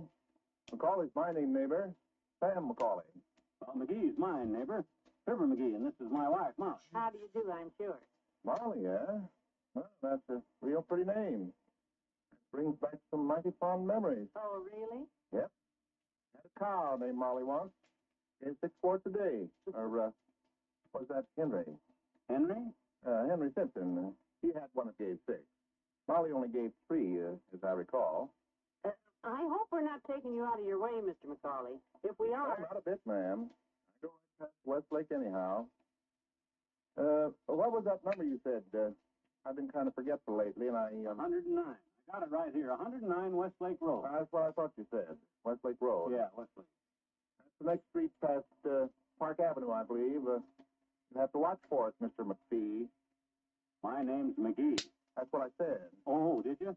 I thought you said... Well, I may forget a face, Mr. McCrae, but I never forget a name. Yep. The more I think about it, the more I'm sure it was Molly. Huh? The cow that gave 6 quarts. That was Molly, neighbor. Well, I'm glad that's settled, neighbor. Because, look, that street sign we just passed at Park Avenue. If Westlake Road is the next one. Oh, will you look, McGee? Look at the beautiful home. Ought to be along here someplace. Wow. Look at that mansion, kiddo. Looks like the Pentagon building with a front porch. Look at the big circle driveway to it. They could run the harness races in there. Well, if that's Aunt Sarah's house, they probably do. At a buck a head admission. Because anything to make a buck is what Let's get a look at the number on that mailbox. I thought her old house was big, but this place is... Yep. This is it, neighbor. Oh, my. Oh, boy, what a joint. She must have 1 million servants. Let me take them bags out for you, folks. Oh, don't you bother, Mr. McCauley. You'll get all that. Don't tell him what to do, Molly. If he wants to get the bags out... You folks sit right where you are. I'm dressed for this weather. I'll just get them on the back here. Ooh, look at that house. I wonder if we ought to sell out and move here with it. She must get mighty lonesome. Oh, she doesn't get that lonesome, dearie. Well, folks, I got all the bags. You can go now. It's sure been a pleasure riding with you. Thanks for the lift. Huh? McGee, he's going up to Aunt Sarah's house with our bags. Hey, neighbor. Hey, come back here. Hey, this is your car. Those are our bags. Come on, Molly.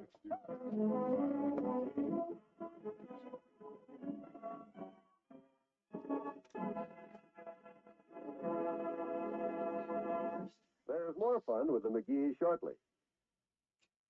If you're a professional or self-employed person, you probably find it difficult to save money systematically. Well, there's a wonderful plan designed especially for you. It's called the Bond-a-Month Plan. And it's the easy, systematic way to invest in United States savings bonds. Your own bank offers the Bond-a-Month Plan without any service charge. You simply fill out a card authorizing the bank to buy a bond a month in your name. Funds are transferred each month from your checking account. Then each month the savings bond is delivered to you automatically. And when those bonds mature, you'll get back $4 for every $3 you put in, $100 for every $75 invested. Saving regularly through the Bond-a-Month Plan assures you of a regular extra income in the future, for a home or a farm, for travel or retirement. Planned saving is effective saving. Why not invest in United States savings bonds through the Bond-a-Month Plan?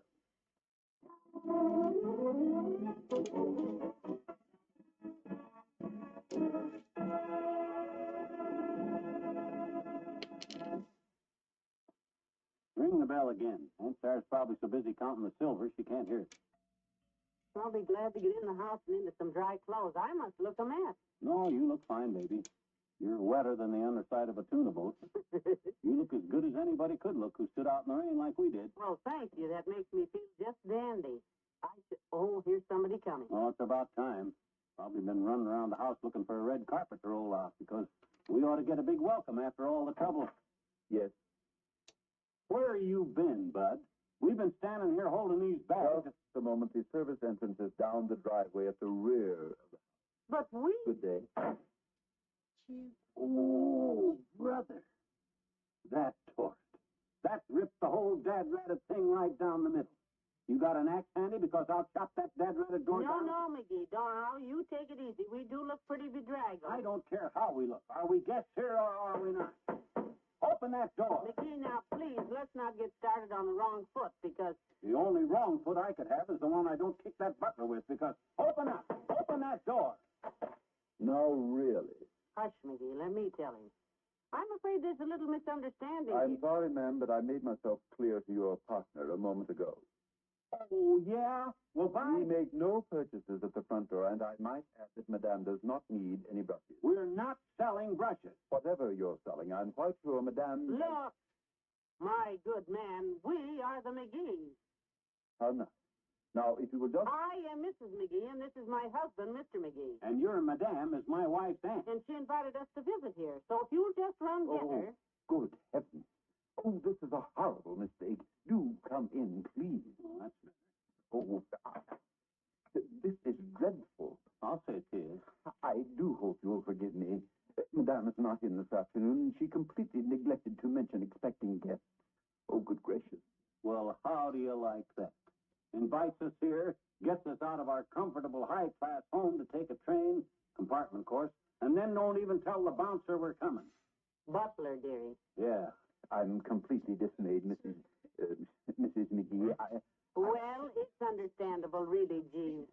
Parkinson, ma'am. It's understandable, Parkinson. We neglected to tell my aunt just when we were arriving. Yeah, my secretary failed to send a wire. So don't feel too badly about it, Parkinson. Oh, thank you, ma'am. But don't feel too goodly, too, either, Parkinson. I'm not sure whether you're forgave yet or not. Please, let me show you to the guest bedroom, sir. Charles, the luggage. Yes, Mr. Parkinson. Where'd he come from? Charles, sir, doesn't come from any place. When one needs Charles, Charles is simply there. The green room, Charles. Yes, Mr. Parkinson. Yeah, Charles, the green room. We're somewhat fatigued from our journey. And damp, too. Oh, this is a beautiful house, Parkinson. Thank you, ma'am. The paintings on the staircase are from the Louvre in Paris. They look awful old. You should ought to buy some new ones, looks to me like. You got any postcards of this place, Parky? I'd like to send some home. McGee. I'm afraid not, sir. You'll find stationery in your desk, sir. This is the green room. I'm sure Madame would like you to have this. Heavenly days. Oh, did you ever see such a beautiful room, McGee? Wow. I trust you will be comfortable here. Oh, yeah, I trust we will, all right. These are, I should say, adequate quarters. I should say, wow. Look at the size of this bathroom, Molly. Big, is it? First tub I ever saw with a diving board. Would you like me to draw the bath for you, sir? Oh, no, you don't need to draw it, Parky. I got my brownie. I'll take a picture of it. Incidentally, when will our beloved aunt return? For dinner? Oh, I'm dreadfully sorry, sir. But Madame expected to be gone overnight. She will return on the morrow. Oh, dear. Oh, boy. I do so hope you will forgive her absence, ma'am. As far as I'm concerned, she can get lost. McGee. That will be all, Parkinson. Thank you, ma'am. Dinner is at 6, ma'am. If you wish anything, ring. Oh, boy, will I ring. Will I ring. Where's the bell cord? You see the bell cord, Molly? Oh, here it is. Yank? McGee, you don't need anything. You rang? Yeah, just testing, Parkinson. Just testing. That will be all. You may go. Yes. McGee, you didn't need to ring that. Oh, boy. I've been waiting for this all my life, Molly. Boy, will this be fun.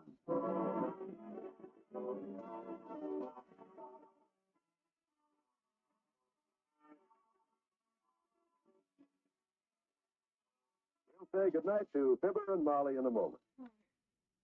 Locked inside your radio is a veritable goldmine of entertaining radio listening. And you'll find the key that unlocks this great programming is your radio dial when you set it to the station where you hear the familiar 3 NBC chimes. 7 days a week, the chimes ring out to invite you to be enjoyably entertained by the programs of the NBC radio network. Tomorrow night, for example, you'll find a host of comedy shows on the NBC program lineup.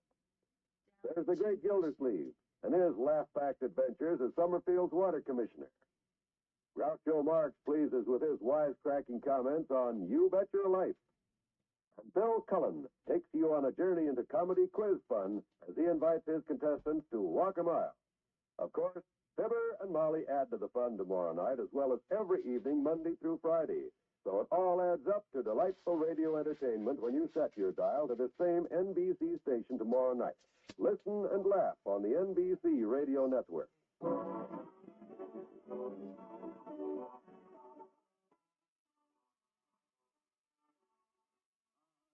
Bed comfortable. Boy, this is living. Wonderful. Yank that bell cord again, will you, kiddo? Oh, McGee, that bell cord is getting frayed. What do you want now? My foot's out of the cover. I want the butler to have the upstairs maid send the valet in to cover my foot. Go to sleep. Good night. Good night, all.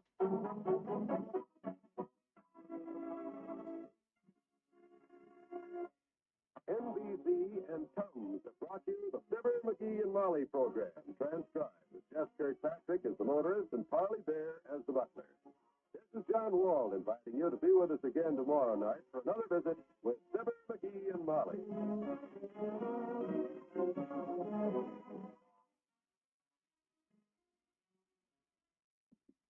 Tonight, laugh with Can You Top This on the NBC Radio Network.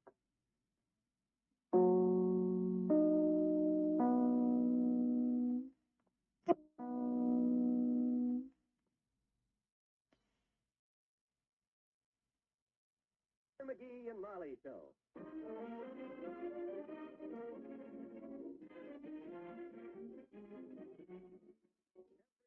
This time, NBC brings you Fibber McGee and Molly, transcribed. The show is written by Phil Leslie and Ralph Goodman and directed by Max Hutto.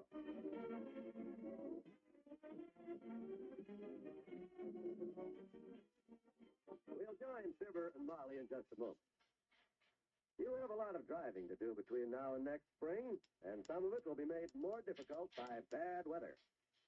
That means extra caution on your part to avoid an accident.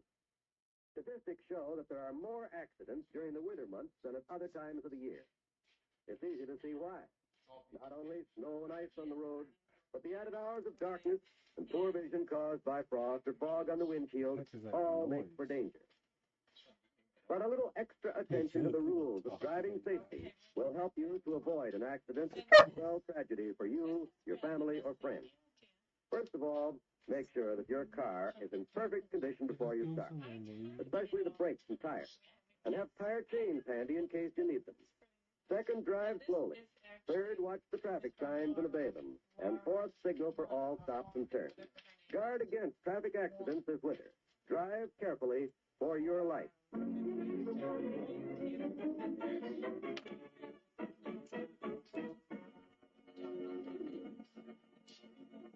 Mr. and Mrs. McGee are visiting at the fabulous home of Mrs. McGee's wealthy Aunt Sarah. The fact that her aunt was away when they arrived yesterday and they're all alone with a house full of servants isn't spoiling their visit a bit. Get a load of an imitation millionaire living it up. Ah, this is the life for me, kiddo. Well, you certainly seem to be enjoying it. Now get up because it's 11 o'clock and Aunt Sarah's expected today, so... Okay. Call the valet and have him turn these blankets back so I can get up.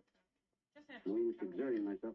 Okay, I'll get up. Put down that ice water. I'll get up. Good.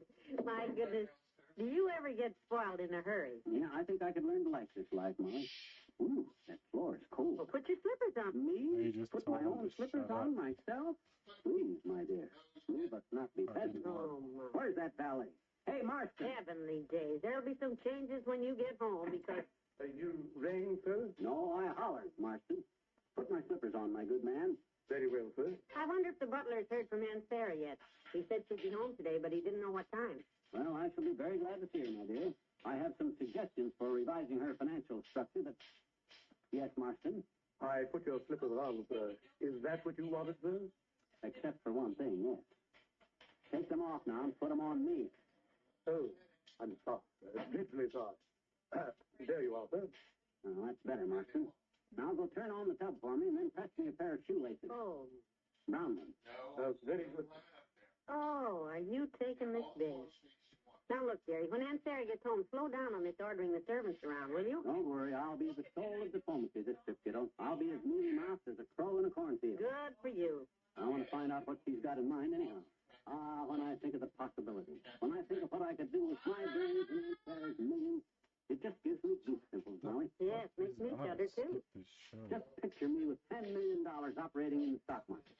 There I am in the middle of Wall Street. Get out of that seat, boy. You'll get hit by a truck. The Wolf of Wall Street, they call me. I deal in millions. I buy, I sell, I buy again. I look at the ticker tape. The Fibber McGee and Molly Show.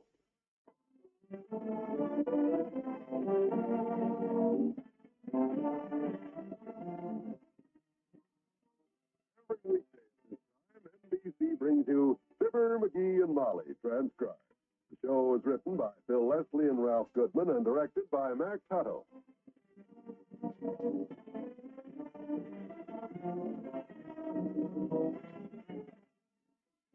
Fibber and Molly will be with you in a minute. You know, defense is one job we can't put off. Because if we want security for our home and country tomorrow, we've got to do something about it today. Obviously, we can't all do our share in person. But every one of us can make our dollars help defend freedom. How? By investing in United States savings bonds. And when you do, you'll be handsomely repaid. That's right. You'll get a return of $4 for every $3 you put in, and in less than 10 years. In addition, you can hold your bonds beyond maturity and earn further interest. 3% interest, compounded semi-annually for as long as 10 additional years. Sign up today for freedom. Join the payroll savings plan where you work, or the bond-a-month plan where you bank. Either way, the money is deducted automatically. It's a painless way to save for your and your country's future. You'll feel more secure tomorrow if you invest in United States savings bonds today.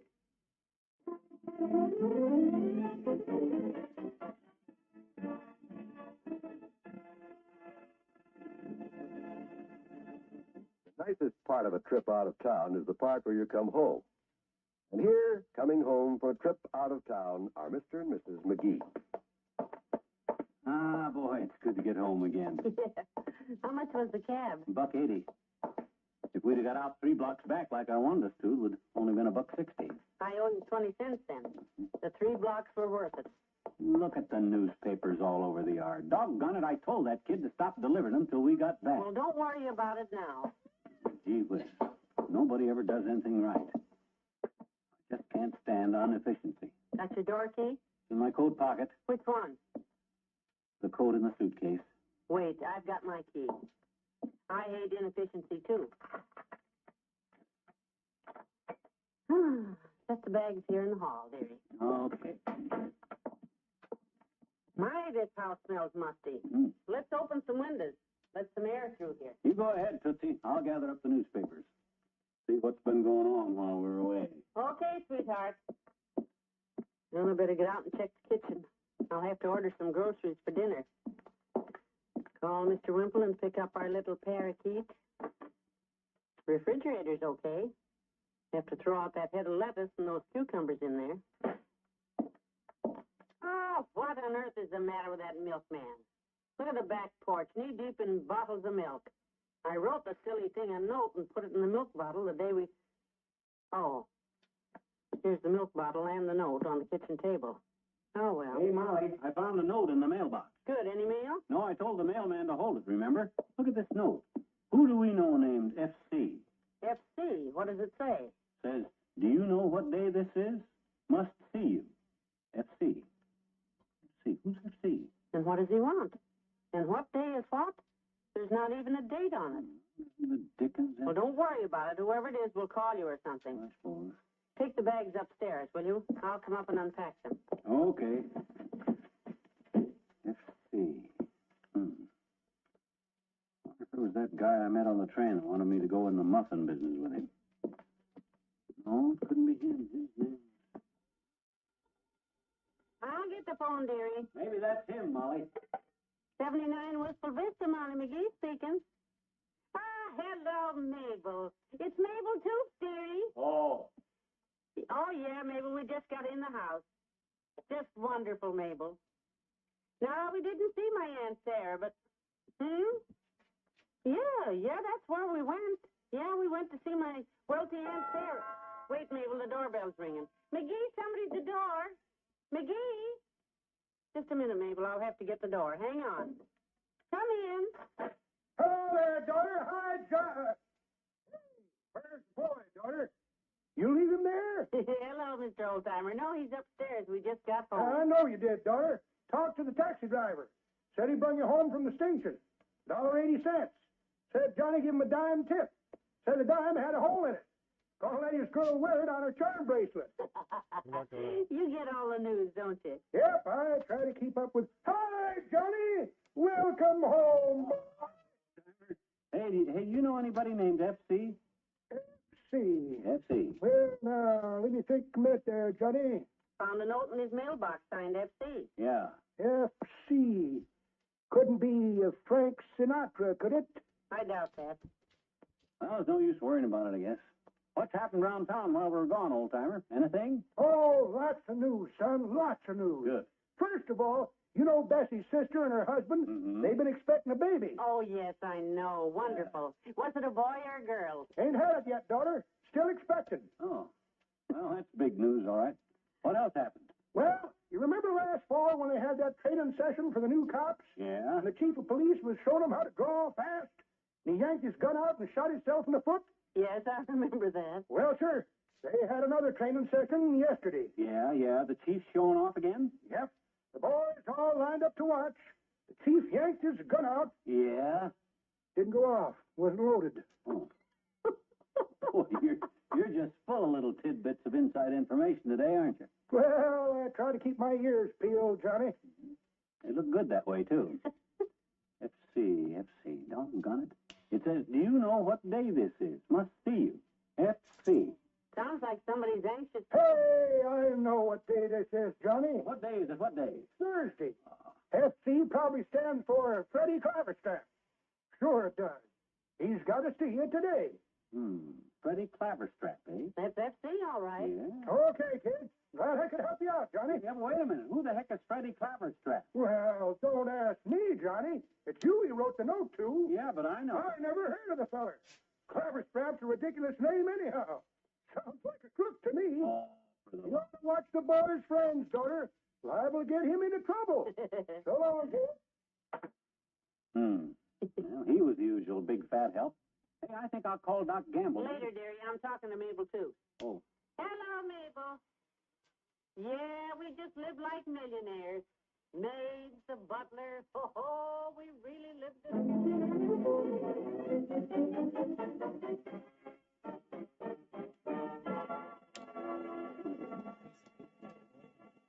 There's more fun with the McGees shortly. Throughout our country's history, good citizens have recognized that the strength of a democracy is based upon education. If we want to maintain and improve our democratic way of life, we must maintain and improve our schools. Right now, schools there's a shortage of qualified teachers, and supplies and facilities are limited. If you're concerned about the welfare of your children and your country, it's up to you to take an active interest in the school system. Here's what you can do. Join and work with local civic groups that are trying to improve the schools. If you want to know what people in other communities are doing, write to the National Citizens Commission for the Public Schools. The address is 2 West 45th Street, New York. 2 West 45th Street, New York. Remember that better schools make better communities. So take an active interest and do your part.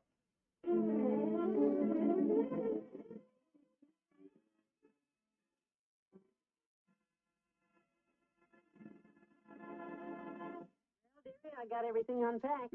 Doggone it, I wish I could track down this note. This guy, FC, must want something important. Hand me the phone, will you? I'll see if Doc Gamble knows anything about it. Here you are. Thanks. Hello, operator. Give me the office of Dr. George Gamble, the well-known physician, Mert.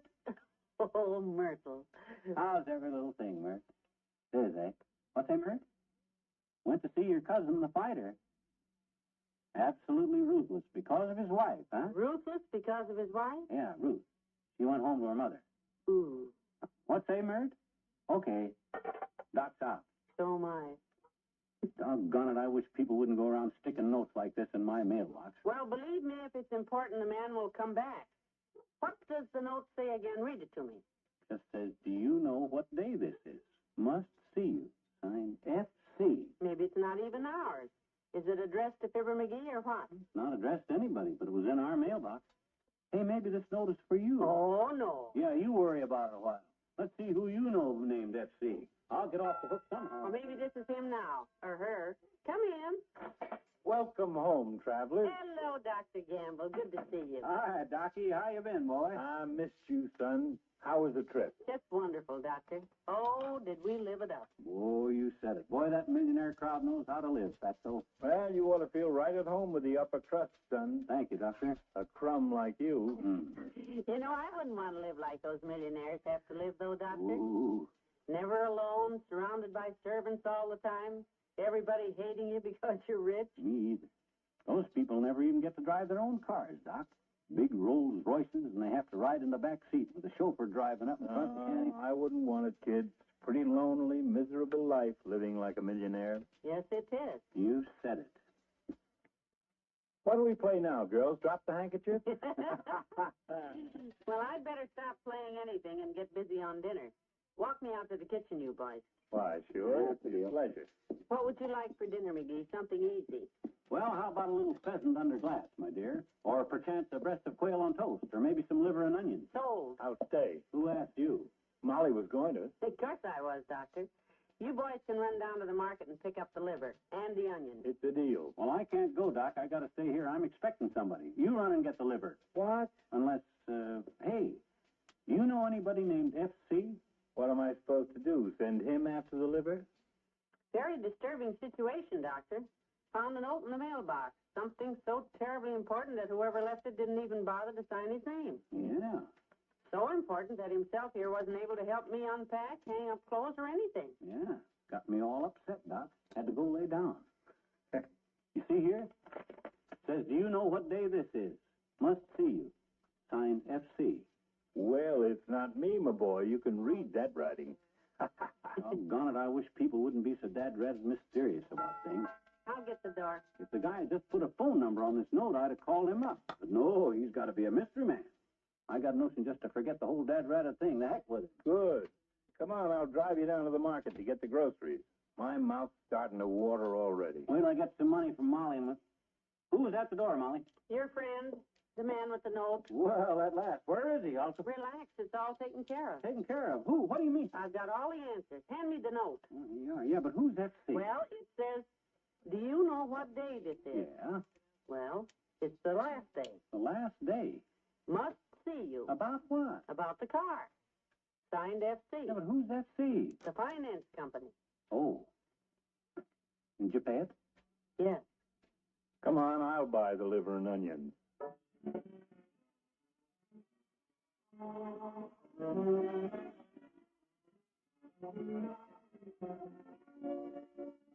We'll say goodnight to Fibber and Molly in a moment. A minute of your time, if I may, to suggest an enjoyable way for you to spend tomorrow evening. You'll find a wonderful comedy programming to keep you pleasantly entertained all evening when you set your dial to this, your NBC station. There's comedy with the Bob Hope Show and the Phil Harris Alice Faye Show. Songs by Dinah Shore and dramatic entertainment on the House of Glass. In the comedy vein, Bob Hope will be joined by his special guest, William Holden, in an amusing dramatic sketch. And Bob will be joined by Margaret Whiting and Les Brown's orchestra to make the Bob Hope Show tops in both comedy and musical entertainment. Immediately following the Bob Hope Show, there's more bright comedy on the Phil Harris Alice Faye Show. To add to the hilarity of their program, you'll be joyously entertained by Elliot Lewis, Julius Abruzio, and Brother William. The Phil Harris Alice Faye Show is one of the week's entertainment highlights on the NBC Radio Network. Be sure to listen each Friday evening for this mirth-filled show. You'll find the nation's best radio programs on the NBC Radio Network. It's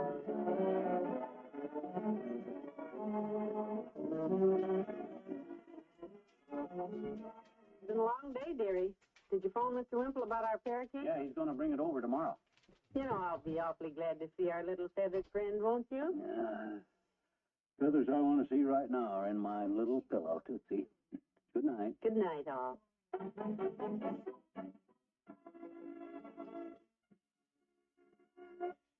NBC has brought you the Fibber McGee and Molly program, transcribed, with Bill Thompson as the old-timer and Arthur Q. Bryan as Dr. Gamble. This is John Wald inviting you to be with us again tomorrow night for another visit with Fibber McGee and Molly.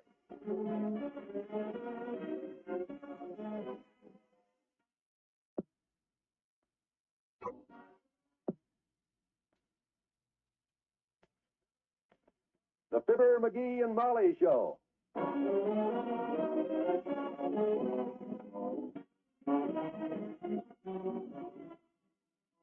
Every weekday at this time, NBC brings you Fibber McGee and Molly transcribed. The show is written by Phil Leslie and Ralph Goodman and directed by Max Hutto.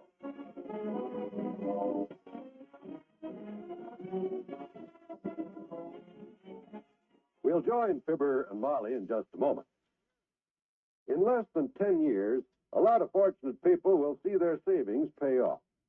You can be one of those people, but you have to act now. Invest today in United States savings bonds. In less than 10 years, your bonds will mature, and Uncle Sam will pay you $4 for every $3 you put in. In other words, for an investment of only $18.75, you'll get back $25. For an investment of $750, you'll get back $1,000. Look, now you can hold your savings bonds beyond maturity and earn even more money. The handsome rate of interest continues up to 10 years beyond the maturity date.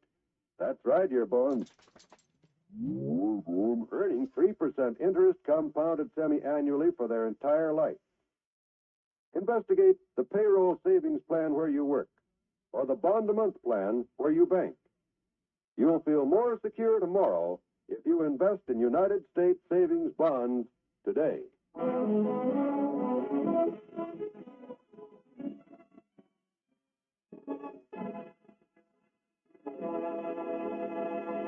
Dinner is over, the table is cleared, and here in the kitchen, Mr. and Mrs. McGee are busy with the dishes.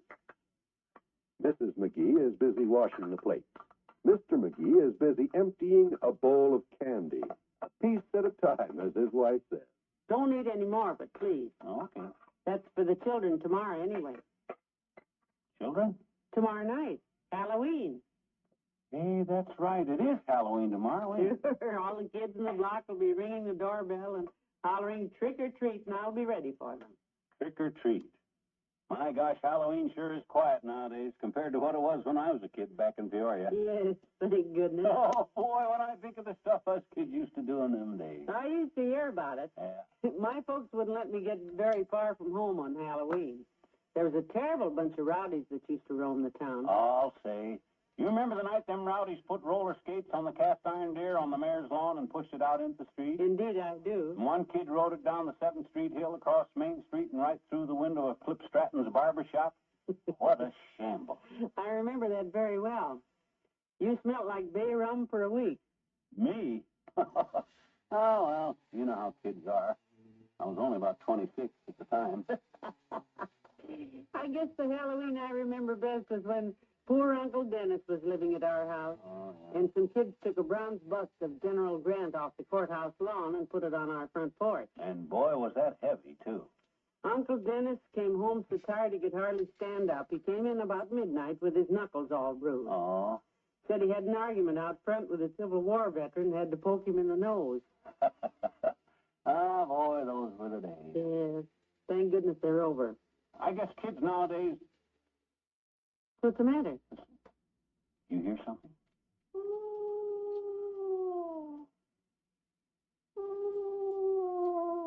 You hear that? On the back porch. McGee, that's Teeny. Oh. Her mother called and said she's coming over here to show us her Halloween costume. Yeah? Hey, look out the door.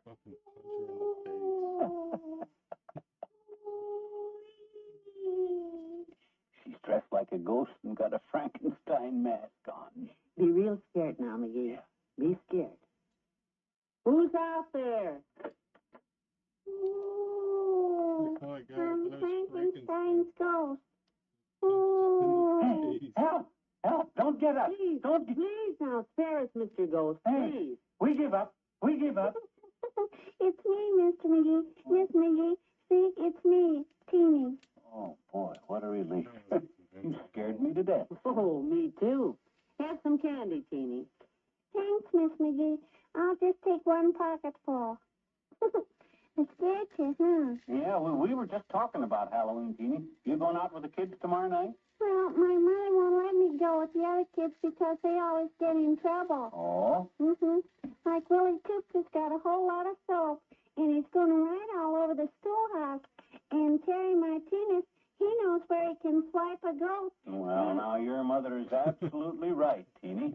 Yeah, but see, mister, I like to have fun. Hey, I tell you what, sis. I'll take you out trick-or-treat myself for a while. Right tonight. Gee, would you, Mr. McGee, huh, would you? Oh, boy. Why, sure. McGee, aren't you a little, well, mature to go around ringing doorbells? One is never too old, my dear, to bring a little joy to the heart of a little child. Oh. I'll run and get a false face out of my old Taylor vaudeville trunk and a sack to carry the candy in, sis. Ah, this'll be good, clean fun.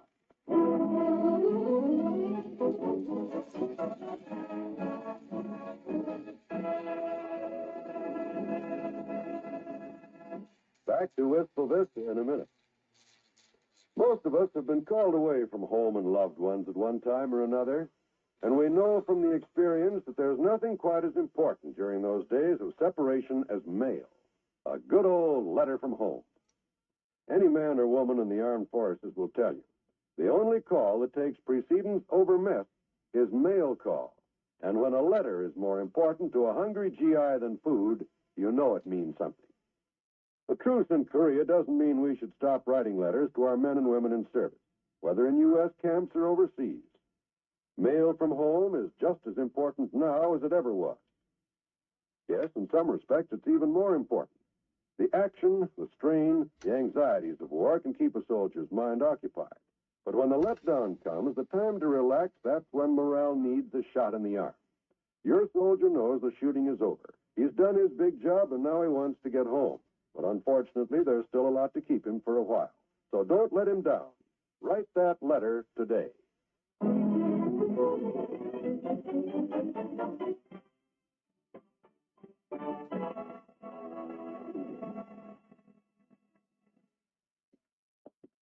See, this is wonderful of you to take me, Mr. McGee. Boy, we'll have fun, I bet you. Well, we'll just ring some doorbells, trick-or-treat, holler, boo at people, stuff like that. No destructive stuff, of course. None of that. Oh, no. No, Mr. McGee. Why don't you go ring a doorbell right here? Okay. This is Mr. Howell's house. He'll give us some candy, I bet you. And then we'll go to every house on the block. Hey, can you open the gate for me, Mr. You know how to open Mr. Howell's gate? Oh, sure. I'll wait out here, Kate. You run on up and ring the doorbell. You look scary, all right. Okay, Mr. Boy, I bet I scare. This gate ain't fastened onto the hinges very tight. Oh, boy. If I was Teeny Jay, I'd have this thing off of here and up in that maple tree before... Oh, my goodness. What do you know about that? Lifted right off the hinges, didn't it? Oh, boy. Old Hector Howell will be as sore as a boil tomorrow when he's... There's nobody home, Mr. McGee. Oh. I rang the bell. Hey, what you doing to the gate, mister? The gate. Oh, well, it's a funny thing, Teeny. I was just opening this gate, and it come right off the hinges. Imagine that, lifted right off. Oh, gee, mister, we better fix it, huh? We don't want to be bad kids, do we? Oh, no, not us. I think it's busted, though. We better take it down the street and leave it on old man Parker's front porch. You know, he's the carpenter around here. He's the one Howell will have to take to get it fixed anyhow. Oh, what you doing? I fixed it, Mr. McGee. Oh. Mm-hmm. It just slips off of those little iron pegs. I saw Mr. Howell take it off when they brought their refrigerator in one time. I fixed it. Yeah, I see. Well, come on. Let's go. Whose house will we go to next, Mr. McGee? Well, here. Let's cut through this alley here to the next street. Okay, huh? Okay. Just look at all the trash cans lined up down this alley, will you? They oughtn't to leave those trash cans out here. Kids might steal them, Yeah. Some kids would. Oh. Somebody might just My stomp goodness, on them. Teeny. I accidentally kicked that trash can right over. Okay, mister, maybe we ought to pick up the trash and put it back. Who's out there? Quiet, Teeny. We didn't mean to do it, mister. We'll pick up. What's going on out there? Elvis, give me my flashlight. Come on, Teeny, we better run. Wait for me, Mr. McGee. Hey, come here, you.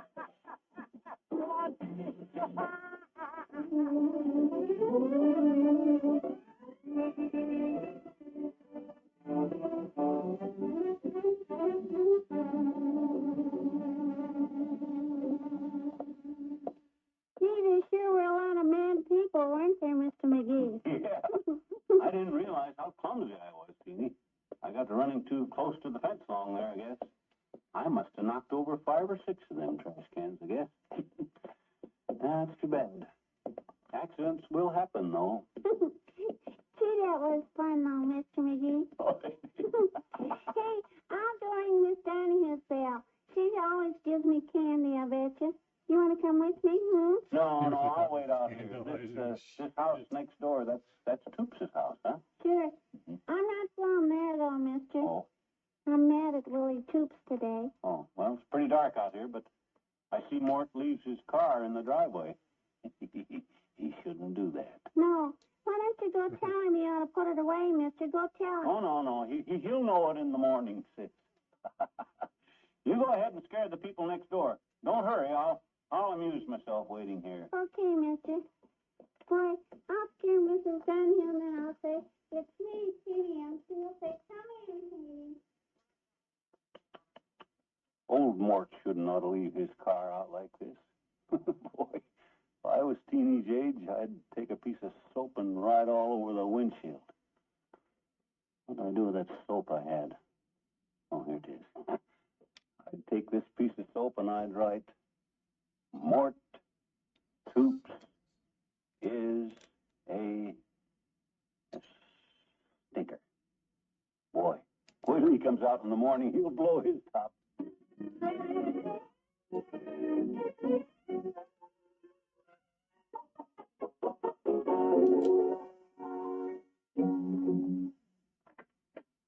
Hey, Molly. I'm home. Good. Did you and Teeny have fun, dearie? Oh, she had a wonderful time. Want some candy bars? We split it up. No, thank you. I hope you showed the youngster how to be well behaved and stay out of mischief. Well, Natch, you know I'd set her a good example.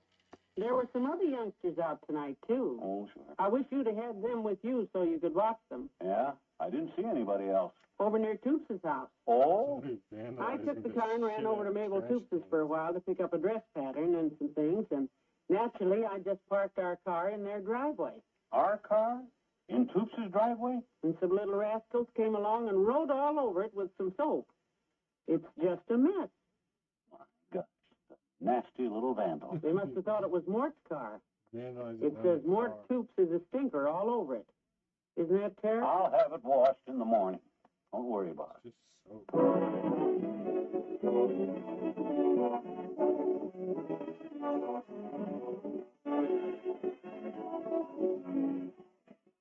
Fibber and Molly will be right back. With Halloween only a day away, the Trick-or-Treat Brigade is already on the prowl through the fall night. And after you've answered your doorbell a few times, you'll know that fall is here in its full glory. And for the sports-minded, fall is synonymous with college football. The cheering crowd, brightly colored mums, and the crisp air of a Saturday afternoon truly mean football. And if you can't be there in person, be sure to join us here by your radio as the NBC Radio Network again brings you the top football game of the week. From the kickoff to the final gun, you'll hear each and every play when you set your dial to NBC Radio these fall Saturdays. So make it your habit to tune to the top football game of the week on the NBC Radio Network tomorrow and every Saturday afternoon. Later Saturday evening, you'll want to hear NBC's Folk Festival of top Western entertainers. Listen for such fun-packed shows as Grand Ole Opry, the Eddie Arnold Show, and Pee Wee King Show. There's fun for everybody when you set your dial to this, your NBC station, every Saturday evening.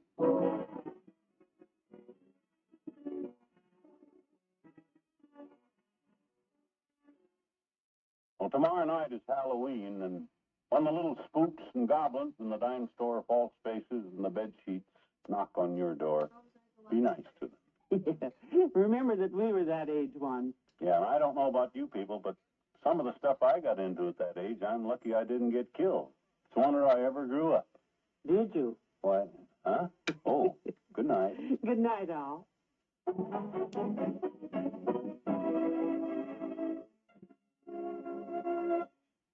NBC has brought you the Fibber McGee and Molly program, transcribed. Be with us again Monday night for another visit with Fibber McGee and Molly.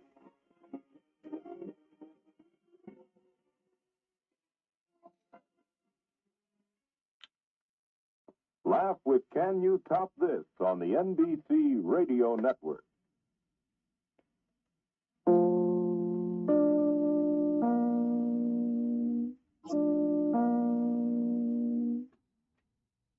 Fibber McGee and Molly Show.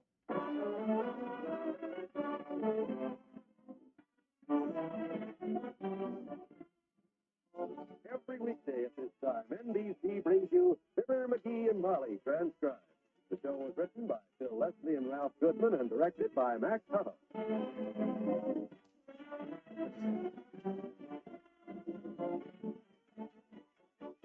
We'll join Fibber and Molly in just a moment. If you want your child to have the best education you can give him, won't you get a pencil and paper to take down the address I'm going to give you at the end of this message? Unless we start preparing now. In a few years, our public schools will be as behind the times as the Little Red Schoolhouse. Because of the high increase in our birth rate during and after the last war, it's estimated that by 1960 there'll be some 10 million more children in elementary schools than there are now. In fact, this fall sees the highest school enrollment in our country's history, 1,856,600 more students than last year. More equipment will be needed, textbooks, playgrounds, and above all, more elementary school teachers. To help assure your children a proper education, join and work with local groups and school boards.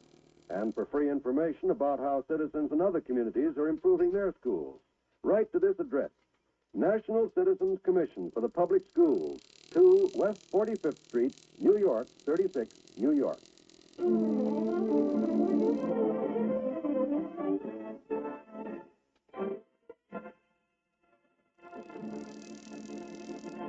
Mr. McGee has gone bowling tonight. Mrs. McGee has just brought the parakeet into the living room and is covering his cage for the night. Good night, baby. Go to sleep. Cute. Suddenly, the front door bursts open and a man dashes in. He says, Hey, Molly, it's me. I came home. Why, McGee, it's only 8 o'clock. You haven't bowled more than a few Are minutes. you okay, Molly? You all right? You okay? Me? Sure, I'm fine. I was just putting the bird to bed here. Say, what is this? You and Mort Toops have another argument? No, this is an emergency, kiddo. Is the back door locked? Well, I really don't know. It's so early, I haven't... Here, look at the paper. Look at that. Read that. Read that. Let me see. Mrs. Eisenhower tries new hat. Oh, isn't she cute, McGee? No, no. Why, she is, too. Everybody says she's cute. Yeah, she's cute, but that's not the item I mean, Molly. Read the one about the prowler. Prowler? Right here. Says, prowler robs West Side home. Citizens lose valuables to phantom burglar. Heavenly days. Well, I hope they catch him. Now, you see why I called off the bowling and hurried home? If there's a burglar loose in this neighborhood, my place is here with you. Oh, that's a sweet thought, dearie. Betcha. Don't catch me walking home from that bowling alley at midnight with a prowler around. Kramer tells me the guy broke into his bedroom last night and stole his elk's tooth, the one with the diamond in it, while he was in the front room listening to Dragnet. My goodness. From now on, we're going to make sure our valuables are well locked up. Well, I don't like to sound snide, sweetheart, but what's valuable? What you mean, what valuables? There's your... And then there's the...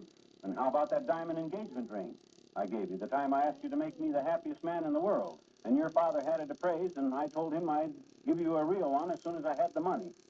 And I will, too. That ring's got a lot of sentimental value, you know. Yes, and I love it. You know that. But somehow this phantom burglar doesn't sound like the sentimental type to me. I think he just does it for money. We got stuff worth money. My gosh, how about this wristwatch you gave me for our 10th anniversary? I know this watch is valuable because you always got more money to buy me things than I got to buy you things with. Well, I wouldn't want to see anything happen to that watch. Darn right. Although that phantom burglar would probably feel a little silly wearing a watch that said happy anniversary to lover from Tootsie. We're not taking no chances till they catch this guy. And don't you be answering the door at night either. Let me do that. There's your chance. Wonder who that is. Can you see? It might be him. I don't think a burglar would ring the bell. Don't answer it. Where's my shotgun? Wait till I get my shotgun. All McGee burglars don't. Where's my shotgun? Your shotgun's over at my house, Noisy. Hi, Molly. How did it get there, Fatso? Hi, Doctor. You left it there when we went duck hunting, Blabbermouth. Why didn't you bring it back, Lordhead? I didn't know you wanted it, stupid. Oh. Hi, Doc. Hi. Sit down, Doctor. Himself here's a little jumpy tonight. Pardon his impoliteness. I didn't notice any difference in him, my dear. Seemed to me to be his usual boorish, uncouth self. Thank you, Doctor. It's all right. We just read about a burglar in the neighborhood, and it's got us both a little uneasy. Not that we have much to steal. Oh, that's what I stopped by to tell you about. He got me last night. Yeah? Broke in my kitchen window and took my most valuable possession. The only thing I really prize. No kidding.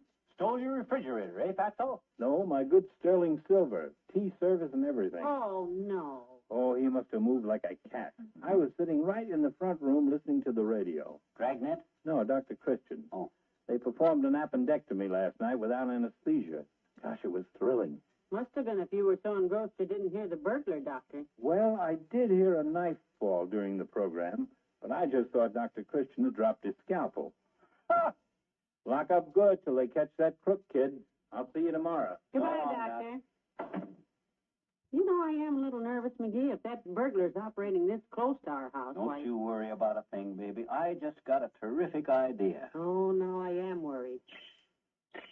You go to sleep, Buster.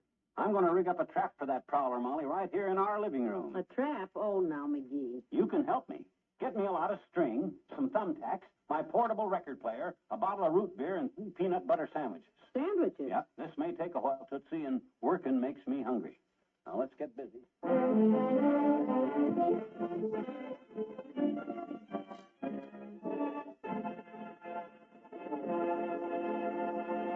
Back to Wistful Vista in a minute.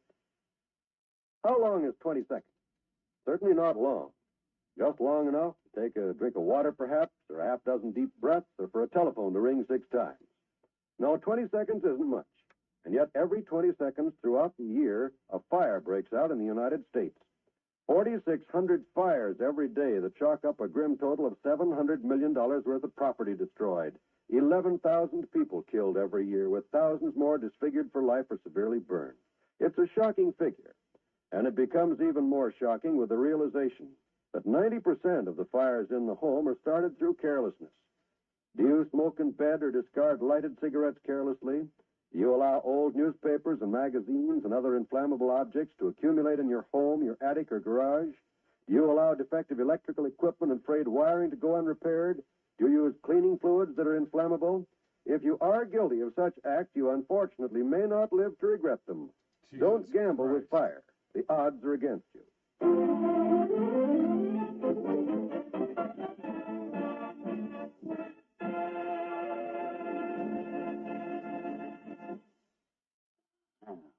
Yes, sir. I got this baby just about rigged up. McGee, check the windows again and come on up to bed. It's late. I'm just getting finished, Molly. Come on down. Take a look at my prowler trap, kiddo. Oh, I'm sleepy. Come on. I want to show you why if that guy sneaks into our house tonight, he'll wish he'd stayed in bed. I already wish I had. Heavenly days. What kind of a setup is that? Strings all over the living room, the record player in the middle of the... Rube Goldberg himself couldn't have thought up this one. Not except his self-respect, he couldn't. Explain it. Gladly. You will note, my dear, that I have the record player on the coffee table in the center of the room. Mm-hmm. And I have the player plugged in, a record placed thereon. Thereon. You will also note that I have strings tied to the player switch and stretched across the room in every direction. It looks like a king-size spider web. You're getting close. Wait a minute. What's your wristwatch doing there on the coffee table? Bait, kiddo. Bait. What? Look, the phantom burglar sneaks up and peeks in the window, see? And right away he spots the radium dial on my watch, shining in the dark like easy money. Oh. He jimmies the window, crawls through, reaches for the watch, and bumps into one of these strings with the following result. Now watch. I bump this string.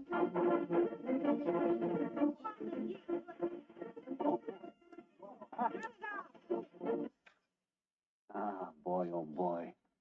I could get a patent on this thing, Molly. When that burglar walks into this bunch of strings... McGee, for goodness sakes, the neighbors will be calling the police to come lock you up. Who's that? Probably some music lover. Answer it. Hello, Mr. McGee speaking. Oh, hello, Hector Howell next door. Oh, dear. Oh, yeah? Well, certainly I know it's 1 o'clock. Well, you do the same, you big... What? If you'd go to sleep, you wouldn't hear it. And you go to sleep, Buster. Come on, Molly, I'll set this needle again and let's go up to bed.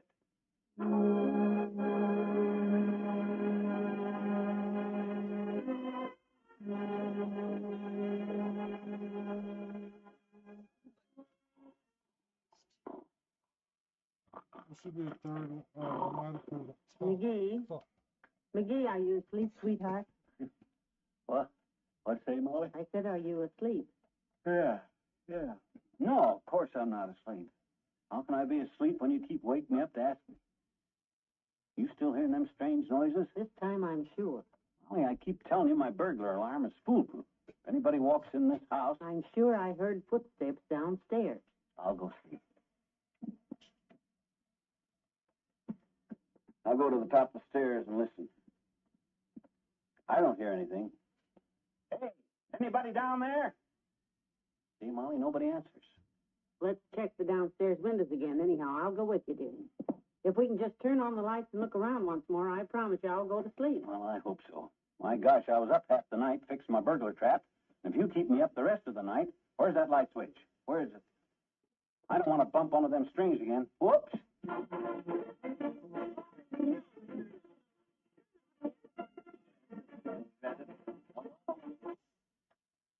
Oh, you know, this is just real ridiculous, McGee. Well, it works, don't it? Yes, if there's a prowler within a mile, he's running for his life by now. Go on, Molly, let's go back to bed.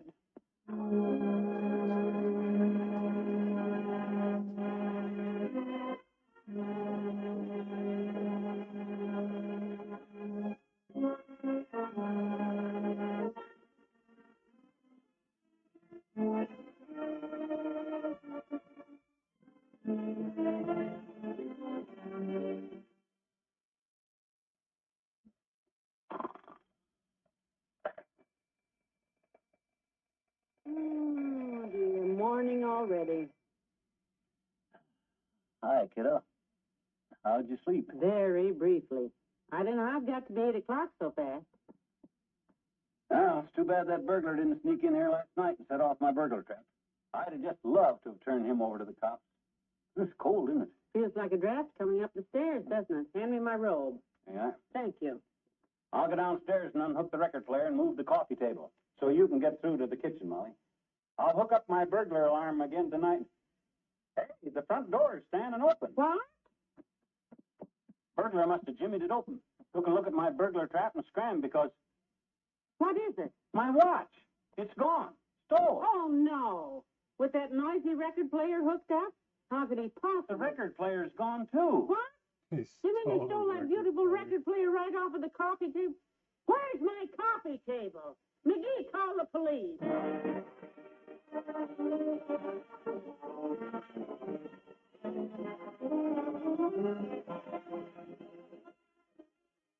Fibber and Molly will be right back.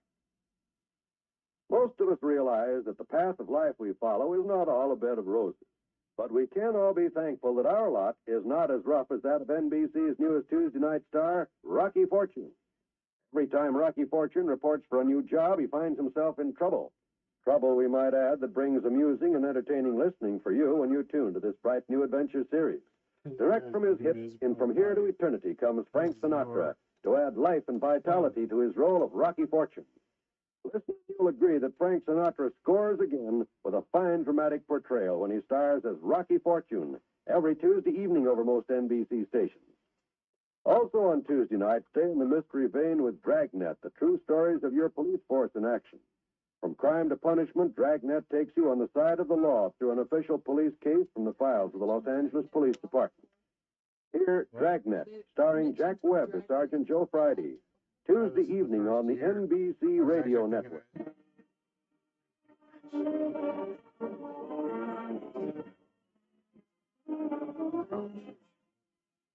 Molly, you know whose anniversary this is today?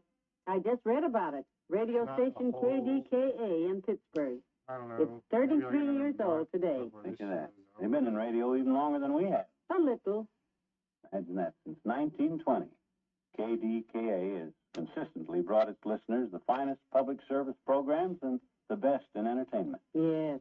Congratulations, KDKA. And may you and the people of Pittsburgh have many more happy years together. Good night. Good night, all.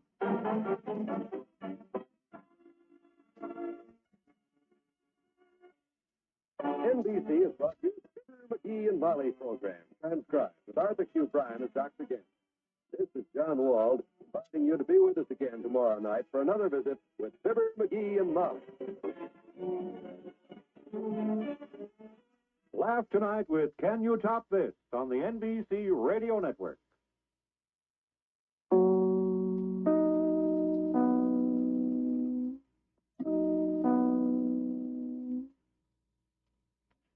The Fibber McGee and Molly Show.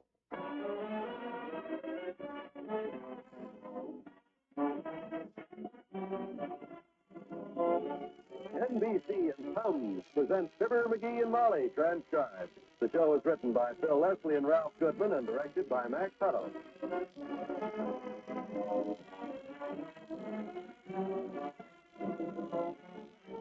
Fibber and Molly will be with you in a minute. This is Don Wilson.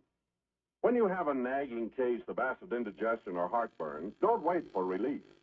Take Tums, the don't wait relief.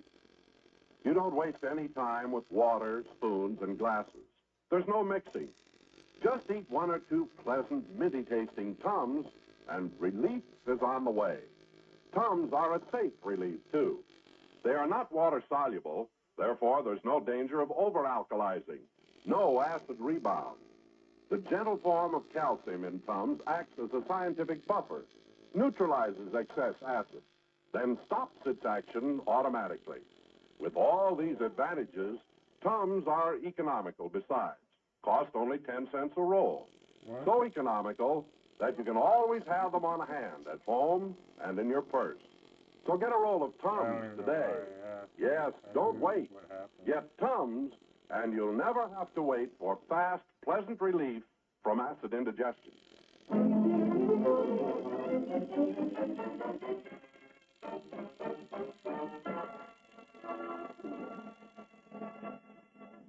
You know, there's been a very active burglar at work in Wistful Vista the past few days. He robbed the home of Dr. George Gamble, among others, a few nights ago, and last night he visited Mr. and Mrs. McGee. Mr. McGee has gone for the police to show them the scene of the crime, and Mrs. McGee is on the phone as we join the robbery victims. Yes, Mabel, McGee's good wristwatch that I gave him in our portable record player. Right. Well, you see, McGee had a lot of strings hooked to the switch on the record player, so when the burglar bumped the strings, the player would go on and wake it. No, the burglar stole the whole business. Yes, it worked before. Yeah. McGee bumped into the thing twice during the night, and that record played so loud. Oh, I gotta go now, Mabel. Here comes McGee. Goodbye. Hi, Molly. I'm home. I brought a detective with me. He's a sergeant, kiddo. That's higher than a corporal. Right, Sarge? Yes, I'm Sergeant Peterson, Mrs. McGee, Elroy Peterson's robbery detail. Oh, how do you do? I'm sure, Sergeant. Now, I can tell you exactly how it happened. I already told him, Molly. He wants to look over the scene. This won't take long, Mrs. McGee. Mrs. McGee? I thought you detectives always said ma'am. Well, not all of us, ma'am. Now, would you mind telling me about what time the robbery occurred, Mrs. McGee? Well, now, let me see. It must have been around 3:30 because we were asleep. Oh, no, Molly. It was closer to 4:30. Well, the reason I'm so sure of the time, Sergeant, is because we didn't get to sleep till about 3 with the phone ringing and the burglar alarm going off. That burglar alarm... Just a moment, sir. You'd say your burglar alarm sounded? Sounded horrible, yes. That 30-piece orchestra playing the William Tell Overture at the top of their voice and himself here tangled up in the strings and the telephone ringing... Hold it, Molly, hold it. I think you're going too fast for him. Did you get all that wrote down, Sergeant? Well, I won't take it all down, sir. I only brought one notebook. Well, we got plenty of paper if you run short. Thank you. Now, would you mind just giving me that bit about the burglar alarm again, please? Where is the alarm, sir? Oh, they stole that, too. Yeah, it had one of my favorite records on it and my wristwatch that I was using for bait. And when I tried it out, it worked fine because the guy next door called up to beat, but he's a sorehead anyhow. Hector Howe. You know him, Hector Howe? Well, let's try another angle, huh? Have you any idea how the prowler gained access to the premises? How's that? Wants to know how he got in. Oh. I can tell you how he got out, sir, because the front door was standing wide open. Please, Molly, I'll tell him. I think he must have jimmied the window in the kitchen, Sarge, and then locked it again because it was locked tight this morning. Yeah, I see. You mind if I take a look at the window? No, I guess you can. Although, come to think of it, the burglar probably come in the front door at that because that's where I had the watch here in the front room on the coffee table. Which coffee table? The one the burglar stole. The burglar... how was that again? You see, Sergeant, I put my watch on the coffee table for bait. to get the burglar to set off my burglar trap, see? It's a very fine watch. It's an heirloom my wife gave me several years ago. Only I've been meaning to have it fixed on account of because it's been running 10 minutes slow and making me late for all my appointments. Sometimes he misses the first half of the bowling match because the watch Keeps running 10 minutes slow. It's a very handsome gold Wristwatch. She give me it. I could set it up 10 minutes every day. Only what it does, you see, it runs slow for 3 days, and then it jumps ahead an hour. So I have to figure 30 minutes slow for 3 days, and then an hour fast, which gets pretty confusing. Where'd he go? down the street. I guess he wrote down everything he needed. Well, it should be a breeze for them guys to solve this thing. All they got to do is find a sneaky-looking guy wearing Kramer's diamond-studded elk's tooth and my gold wristwatch and eating off of Doc Gamble's sterling silver. If he's wearing your wristwatch, he'll be 10 minutes late, too. That ought to help. Probably the sergeant with some more questions. Come in. Well, Mr. Wimple. Hello, folks. Hi, Wimp. Come on in. Thank you, Mr. McGee. I'll only be a minute. I was on my way down to the police station. Not you, too. I beg your pardon, Mrs. McGee. You mean has that dangerous criminal who's on the loose broken into your house, too, Wimp? Oh, no, Mr. McGee. Not with Sweetie Face, my big old wife there. No burglar is that big a fool. Yeah, I guess you're right. How is it, Mrs. Wimple? All right? Oh, she's fine, Mrs. McGee. I'm just on my way over to the police station now to pick her up. Oh? She goes down there twice a week for the jiu-jitsu course. Studying, is she? Teaching. Oh. She taught judo in the Marines during the war, you know. Ah, she sounds like a great girl, Wimp. Yes, a great big girl, Mr. McGee. Say, how much does she weigh, Wimp? Your wife, how much? Oh, I've never been able to find out, Mr. McGee. Oh, she won't tell, huh? Oh, no, it's not that, Mrs. McGee. It's just that every time Sweetie Face steps on a scale, the little arrow spins around about 8 times, and then, like the poet says, the arrow shoots into the air and falls to the earth, we know not where. Longfellow? No, wide girl. So long, folks. So long, Wallace.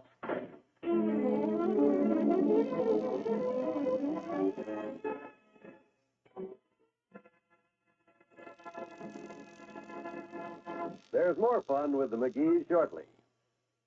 If you're self-employed or a professional person, listen while we look 10 years ahead.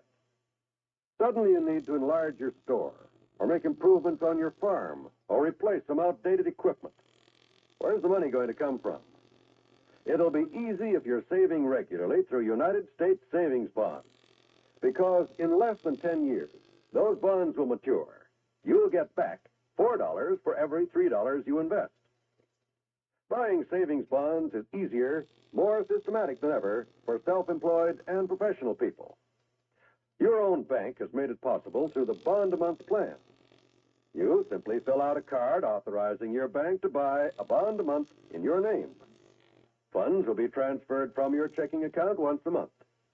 And once a month, you'll receive a savings bond, automatically. Bear in mind, planned saving is effective saving. Invest in United States savings bonds through the bond-a-month plan.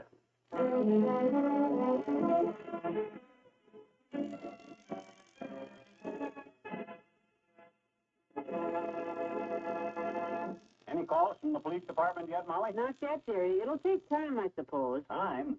My gosh, that burglar's been burgling since day before yesterday, and they haven't caught him yet.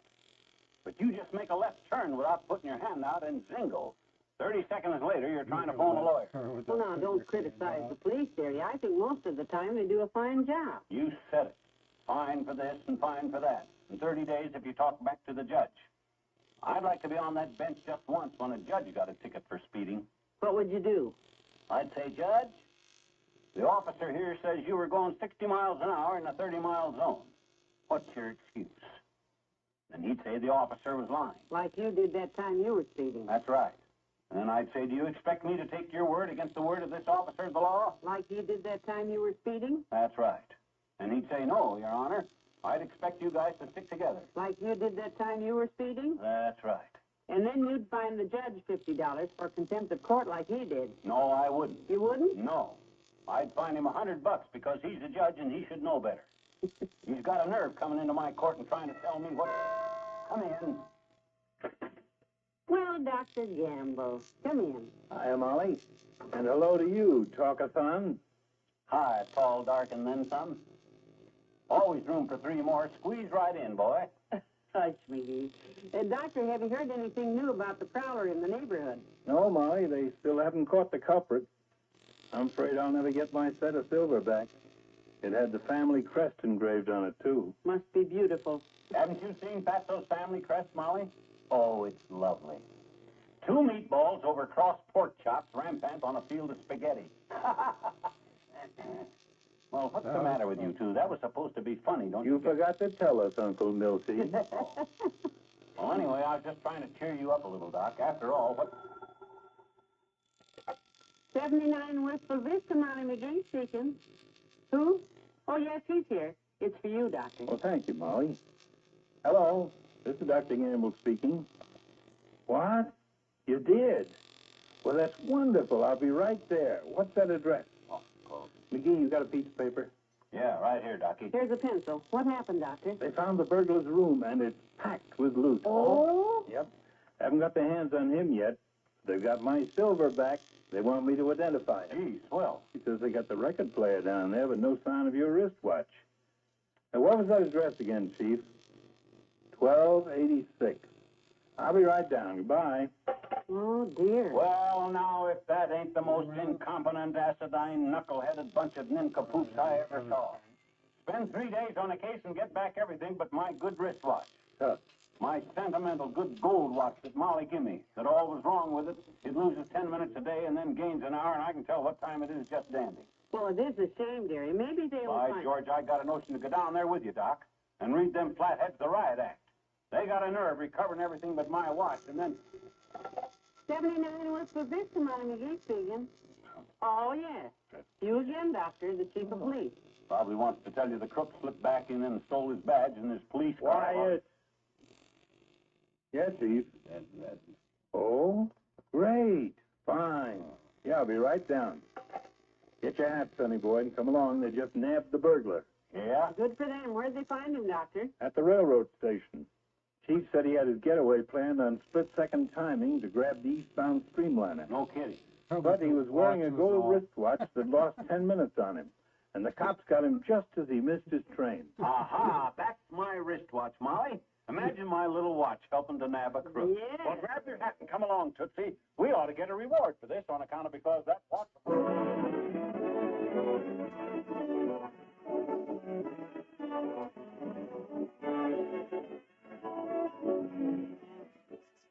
We'll say goodnight to Fibber and Molly in a moment. There's no end to the marvelous radio entertainment sent your way 7 days a week, every day of the year on the NBC Radio Network.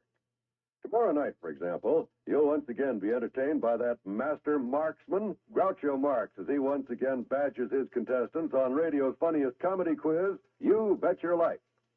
Groucho proves that people are more fun than anybody as he wisecracks his way right up to the top of the laugh parade on his weekly quiz festivities. Also on Wednesday evenings, you'll enjoy the entertainment provided by the great Gildersleeve as he bumbles his way through another misadventure as the colorful water commissioner of Summerfield. Listen to Willard Waterman as the great Gildersleeve every Wednesday evening over most NBC stations. And listen, too, for the top news stories dramatized on The Big Story. The Big Story brings you authentic news happenings direct from the front pages of America's newspapers in a stellar mystery series. Yes, every Wednesday evening on the NBC Radio Network, you'll be enjoyably entertained by You Bet Your Life, The Big Story, and the Great Gildersleeve.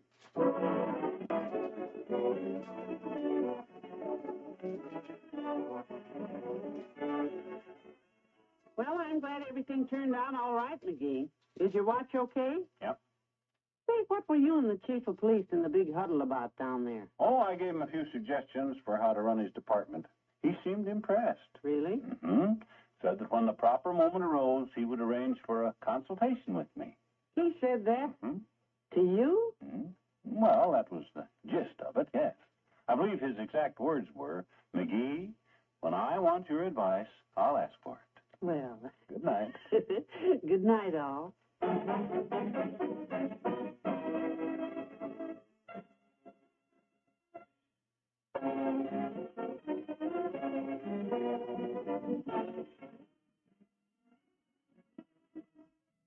NBC and Tums. Brought to you the Fibber McGee and Molly program, transcribed with Bill Thompson as Wallace Wimple, Arthur Q. Bryan as Dr. Gamble, and Bill Conrad as the detective. This is John Wald.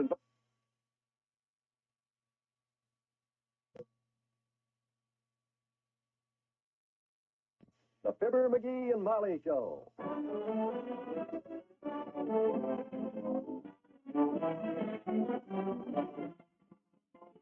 Every weekday at this time, NBC brings you Fibber McGee and Molly transcribed.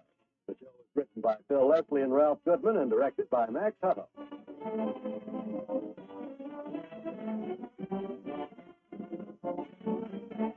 We'll join Fibber and Molly in just a moment.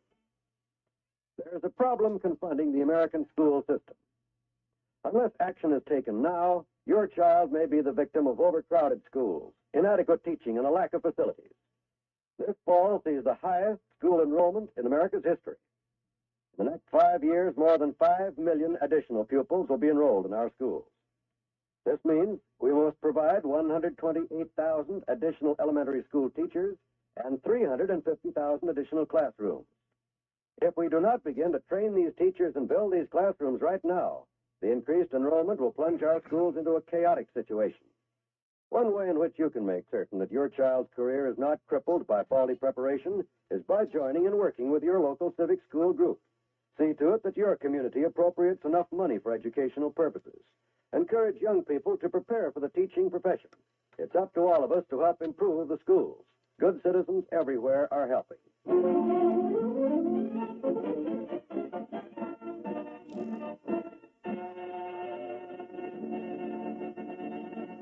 The recent prowler scare in Wistful Vista has had a lot of homeowners checking their doors and windows. Here's one, for instance, giving his front door lock a looking over right now. Screws are looser than a bushel of feathers. Latch is shot. Yep, that block's got to go, that's all. In fact, I should have done that long. Keep the door, McGee. Where were you? I wasn't anywhere, Molly. I was just checking this front door lock. It's wore out. Did you just discover that, sweetheart? No, I've been meaning to put a new lock on this door for months. I'm going down to the hardware store right now and pick out a good, strong lock. Fine, and I'm going down to the beauty shop in a few minutes myself. You want me to drive you past the hardware store? No, I'd like you to drive me right to the hardware store if it's all the same to you. Okay. And before I forget it, isn't tonight the night we'd ask Doc Gamble over to play canasta? Right. I'm going to pick up some salted nuts and things on the way home because the doctor likes to snack. You said it. A snack to that guy is 40 pounds of peanuts. Get something that ain't greasy, will you? Because Doc Gamble, a bowl of nuts, and a deck of cards is a horrible combination. Go back to the car out with you, and I'll get my hat.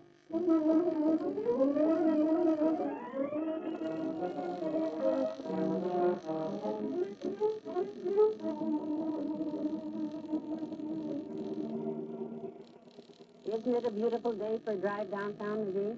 Better keep your eyes on the road, kiddo. You know how dangerous it is with those crazy women drivers. Oh, I don't mean you. I got no worries about your driving. Thank you. Better watch your speed. It's 25 along here, you know. I'm going 20. Oh. Well, you better step it up a little. You get tickets for going too slow, too, you know. You're very thoughtful. We turn here for the hardware store, don't we? Yeah, make a left turn. Look out for that car.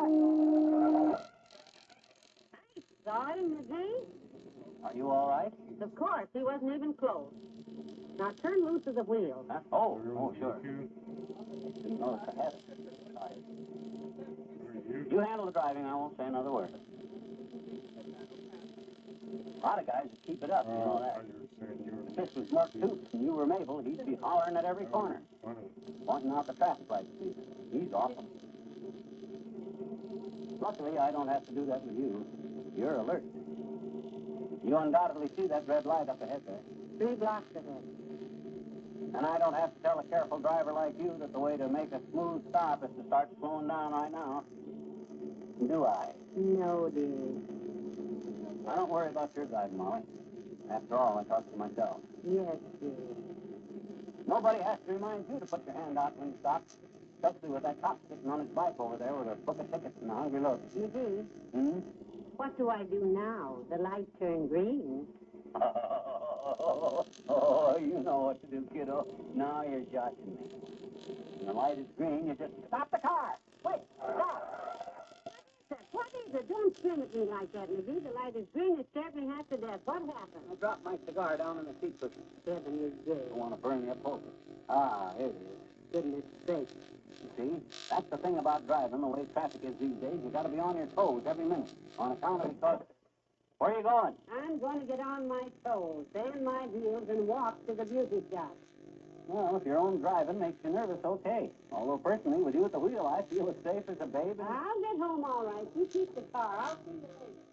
Okay, Tootsie. Ah, there goes the good kid. What the heck's the matter with you? Oh, well, I'll drive on down to the hardware store and pick up a lock for the front door because her safety is the only thing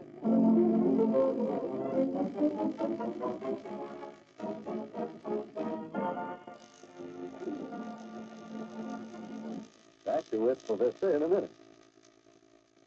If you have $75, I know a man who can turn it into $134.68. And in less than 20 years. What's more, he never fails. Your money is always safe.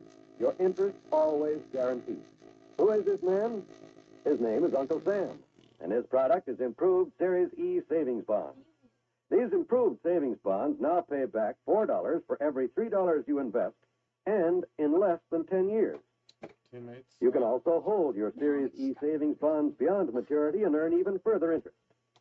3% interest compounded semi-annually for as long as 10 additional years. How's that for a sound investment?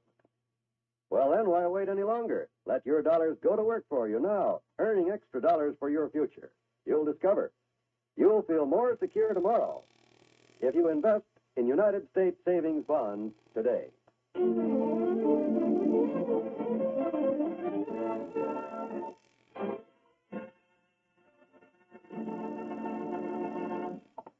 Well, I'll duck into the hardware store and get myself a good stout lock that'll... Well, look who's here. The old family physician.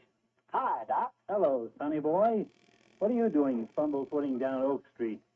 Making a monthly collection of cigar butts? That was a very unasked-for remark, you big slander slinger. I don't smoke butts, and you know it. And what's that inch and a half of ashes in the corner of your mouth? If that's not a butt, your tongue's on fire. And if you smoke that thing 2 puffs shorter, your nose will catch fire. Throw that stub away. You're getting to sound more like Molly every day, Doc. Well, I could do worse. What are you doing down in this neighborhood? At the moment, fat boy, I'm looking for the hardware store. Used to be one right along here, but I don't see it anymore. Oh, you know very well. You don't happen to be standing in front of it, do you, Doc? Step aside a minute. Well, I'll be darned. There's the hardware store right behind you. No wonder I couldn't see it broadbeam. You had it covered like an awning. Very funny, Sonny. Come on, I'll go in with you. I need some things. Hey, you're coming over tonight to play canasta, aren't you? I am that, my boy. And I'll have a little surprise for you tonight, too. Surprise, huh? What you gonna do, play honest for a change? Because that would surprise the pants off. Oh, you're in fine form today, aren't you? Funnier than an icy stairway at the old lady's home. Someday, son... Hello, Doc. Now, what can I do for you? Oh, hi, Joe. I'd like to look at some... Now, wait a minute, butcher boy. I was first. Oh, I'm sorry, sir. I didn't notice you standing there. It's all right, Joe. That's the story of his life, believe me. Well, he's a friend of mine, Joe, Mr. McGee.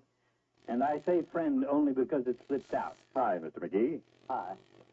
I'll look around a little bit, Joe. I'd like to look at some locks, Bud, from my front door. You too, huh? Those burglaries around town this week really put us in the lock business. Right over here, sir. I want a good, strong one that's not too hard to install. Well, there's our whole stock, sir. All we have left. Take your pick. $6 each. $6? My gosh, they look awful flimsy for $6, Bud. Well, they... Wait a minute. Here's a big, strong-looking one. This lock ought to hold that front door of mine. Yeah. Oh, gee, I'm sorry, sir. I can't sell you that one. Why not? You told me to take my pick. I know, but I forgot that lock was in there. It's not supposed Now, wait a minute, Buster. Just a darn minute. You said take my pick, and this is my pick, and this is the lock I want. But that lock is part of a shipment that... It works, don't it? Well, certainly it works. It's a brand new lock, but... Oh, I get it. Trying to stick me for more dough because it's a better lock than the others, eh? You said $6, and that's what I'm paying. And if you don't want the Better Business Bureau... Okay, sold. That's better. Here's your $6, and don't bother to wrap it. I'm not paying for any paper and string. Well, bargain hunter, did you get your lock? Yeah, finally. You want to watch out for your friend Joe here, Doc. He's a slick article. I'll see you tonight, huh? 3 o'clock.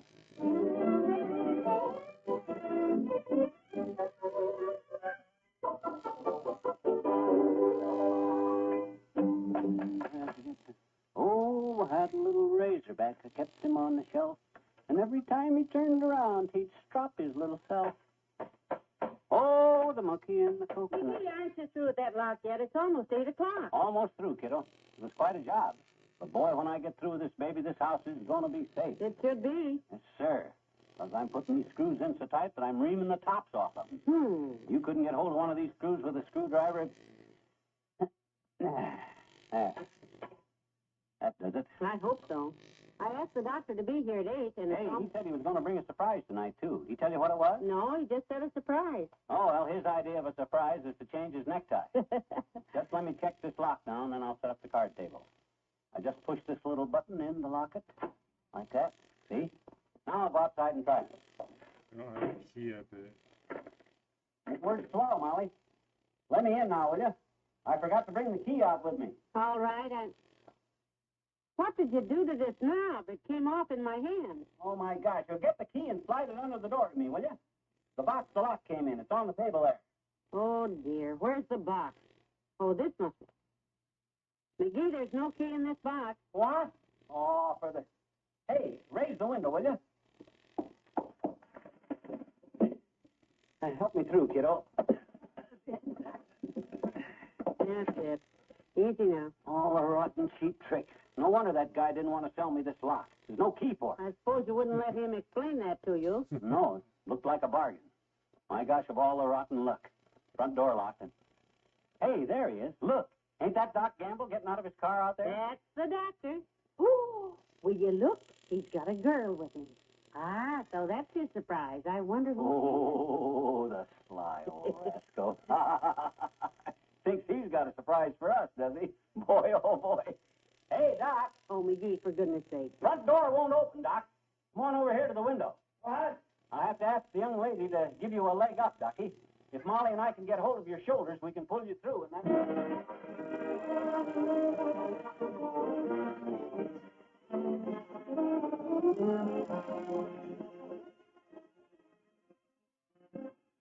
Fibber and Molly will be right back. One of the best ways we know of to relax, get away from your troubles, and forget your problems is to tune your radio dial to the pleasantly entertaining comedy shows that are sent your way every day by the NBC Radio Network. Tomorrow evening, for example, you'll want to hear another fun-filled session of that zany party game, Truth or Consequences, starring Ralph Edwards. More times than not, you'll find that there's a good deed behind the comical situations in which Ralph Edwards' contestants find themselves. Listen and laugh tomorrow night when it's time for Truth or Consequences. And listen, too, for more family comedy on Father Knows Best, starring Robert Young as Jim Anderson, the beleaguered head of the Anderson household. There's always a riot of fun when Robert Young tries to prove to his radio family that it is Father who knows best. Be sure to hear Father Knows Best tomorrow. The same night, you can hear an entertaining adventure from the Double R Bar Ranch on the Roy Rogers Show. Thursday evening is filled with entertaining radio listening when you set your radio dial to this, your NBC station.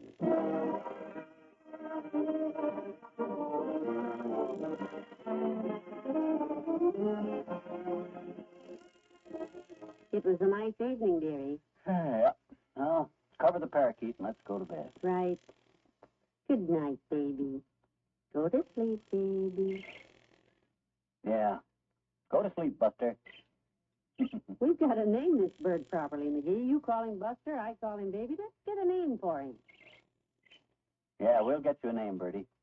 Now go to sleep, Buster. I wonder if it's a real bird. Good night. Good night, all.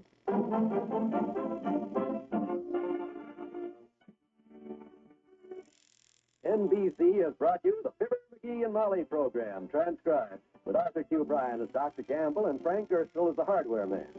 This is John Wald inviting you to be with us again tomorrow night for another visit with Fibber McGee and Molly.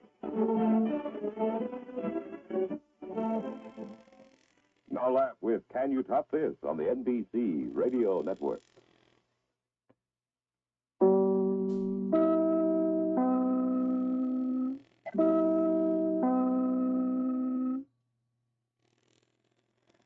Fibber McGee and Molly Show. Every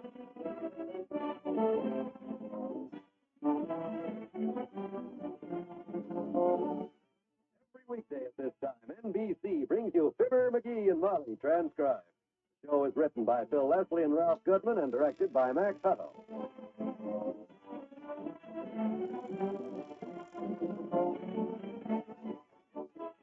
Fibber and Molly will be with you in a minute. Some people say our greatest heroes were the leaders of the American Revolution. Some say it was the colonists themselves. But actually, long before Washington and Paul Revere, other heroes were founding this nation. Citizen soldiers banded together to protect the early settlers against Indians. They were the first National Guardsmen. The famous citizen militia of the Revolutionary War continued their great tradition. And today, too, men who want to protect their homes, their loved ones in peace as in war, are joining the National Guard. And now here's a message of special interest for those of you between the ages of 17 and 18 and a half. You'll be interested in the opportunities to fulfill your military obligations offered to you by the National Guard. You can continue going to school or hold down a job while serving in the National Guard. Go to your local National Guard armory today and find out how you can help keep your guard up. Join the National Guard.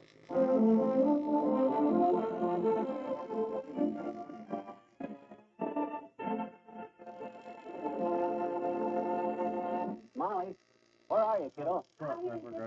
Hey, I think I'll go downtown and get these shoes of mine resoled. I've been trying to do it for months, but I keep forgetting. Pretty bad, are they? Take a look. Them soles are thinner than a nickel's worth of ham, and my heels are run down like a careless pedestrian. I called the shoemaker and told him to get plenty of leather ready. I don't believe those shoes can be resold, McGee. Oh, sure they can. Mr. Margolis is a wizard at this kind of stuff, Molly. He does all the shoe repair for the mailmen around town, you know. Say, now those poor fellas, they must be awful hard on shoe leather. Walking all day. Yeah, well, most of them are, yeah. I knew a guy in Peoria that delivered the mail, though. He used to make a pair of shoes last 5 or 6 years. 5 or 6 years? Mm-hmm. The only mail carrier I ever knew that delivered the mail barefooted. Bluefoot Jackson, we called him. That was in the wintertime, because it got pretty cold back there in the wintertime back in Peoria. Bluefoot. Mrs. Blaine's, you know, in my ladies' club. Her husband is the letter carrier. Tilton J. Blaine. Oh, sure, I know him. He belongs to the Elks Club with me. Old Chill Blaine. Yeah? I saw Old Chill at Doc Gamble's office just yesterday. Doc pulled 2 teeth for him. Really? Mm-hmm. Why didn't he go to a dentist? I didn't know Dr. Gamble would pull teeth. Well, he pulled these out of his legs. They belong to Toots' dog. I was telling Chill about a mailman I knew that kept getting dog bit till he went down and had cast iron legs put in his long underwear. Oh, boy, there was the most surprised bunch of dogs on that block. Oh, McGee, you're making that up. Sure, but ain't it funny? If I was a mailman, I'd get cast iron legs put in my long underwear. Sweetheart, I hate to disturb this sparkling and educational dialogue, but if you're going to have your shoes fixed today... Yeah, I better get going. You need anything downtown? No, thank you. I don't think so. Grocery store? Can I get anything at the market for you? No, I've already ordered the groceries. I'm having them delivered. Okay, I'll take off. This is probably the only chance I'll get anyhow. I either keep forgetting about it or else somebody always drops in just... For goodness sake. Hi, old-timer. Johnny, Wow. where do you want me to put these groceries? My gosh, you working at the grocery store now? Yep. Where do you want me to put these vittles? Here, let me give you a hand with them heavy boxes, boy. Okay, Johnny, I can handle them okay. Just tell me where you want them. Now, Mr. Oldtimer, let McGee take some of those boxes. Oh, don't worry about me, daughter. Just tell me where you want them. Are you sure you're all right? I was when I first come in, but if you kids don't tell me where to put them, I'm liable to fall down any moment. Here, let me take this big one. Where do you want them, kiddo? Over there on the sink will be all right. There we are. Thanks, Johnny. So, you're our new grocery boy, Mr. Oldtimer. That's right, daughter. As Dale Carnegie says, you're never too old to start a new career. You know something, daughter? That guy don't know what he's talking about. I'm Butch. Mind if I sit down, kid? Go right ahead, Mr. Oldtimer. Yeah, I'd like to sit down and visit with you, but I got to get to the shoemaker while I'm thinking about it. If I don't get my shoes fixed today, there's no telling when I'll remember it again. Forgetful, huh? Yeah, forgetful. Oh, forgetting things is a bad habit, Johnny. I used to be that way myself till I bought that memory book. It's just great. Can't think of the name of it, but I got it at home. Yeah? Where do these cans go, Mom? Top shelf there. I'll mail the book to you, Johnny. It'll do you good. Fine, fine. What's your address, kid? $79 Wistful Vista. 79. Okay, see you later. See, the salt goes in the cupboard, and the bread here. In the bread box, yes. Hmm. The way people run in and out of here all week, I'm lucky to get time to have my shoes fixed. What you say this address is, kid? 79 Wistful Vista. Wistful Vista, you mean? Can't even remember where you live, huh, Johnny? You're in bad shape, son. I'll get that memory book in the mail to you tonight. Don't forget. Don't worry, daughter. I got a photographic memory. Photographic. No, I can't remember pictures, Johnny. Just words. So long. Him and his memory. Well, the meat's all put away now. Let me help you with the can. You can take these little ones. I'll take this heavy sack of dog biscuits. Dog biscuits? That's funny. We don't have a dog. Hey, you haven't been feeding the parakeet dog biscuits, have you? Why, of course not. I didn't order any of those things. Hey, hold it, kids. Put them cans back in the box, daughter. What now? Wrong grocery. I just found your order out in the truck. Give me a hand with these boxes, will you, Johnny? I still got 2 more outside. Oh, sure.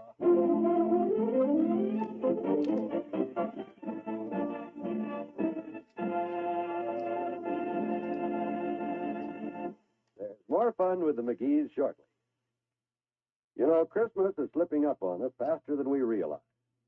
A lot of us with men in the armed forces overseas are busy wrapping and mailing Christmas packages to those men right now. You know something? We're not early. No, sir. The Postal Department stresses the fact that October 15th to November 15th is the time for mailing Christmas parcels to members of the armed forces serving outside the United States. We can be reasonably sure that any Christmas package we mail in the next 10 days will reach our servicemen on time, but there is no assurance that packages mailed after the 15th of this month, November 15th, will be delivered before Christmas. Don't sit back and say to yourself, I'll do it later. But if you do put it off, if you can't get your package mailed till after November 15th, then send it by air. It's a mighty sad Christmas present that rolls in around New Year's Day. Don't let that happen to you. If your parcel is going overseas, mail it now.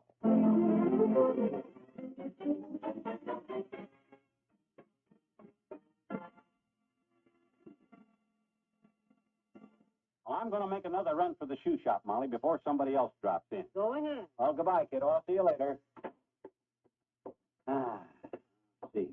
I'll get the car out and get out of here before somebody else. Hi, Mr. Bo. Teeny, don't ever do that. How'd you know it was me, mister? I had this box over my head with the holes in it. How'd you know it was me, That name on the box gave me a hint, sis. What name, mister? See right there? It says Sugar. Mm-hmm. And you're the sweetest little girl I know, I guess. Oh, gee, that's pretty, mister.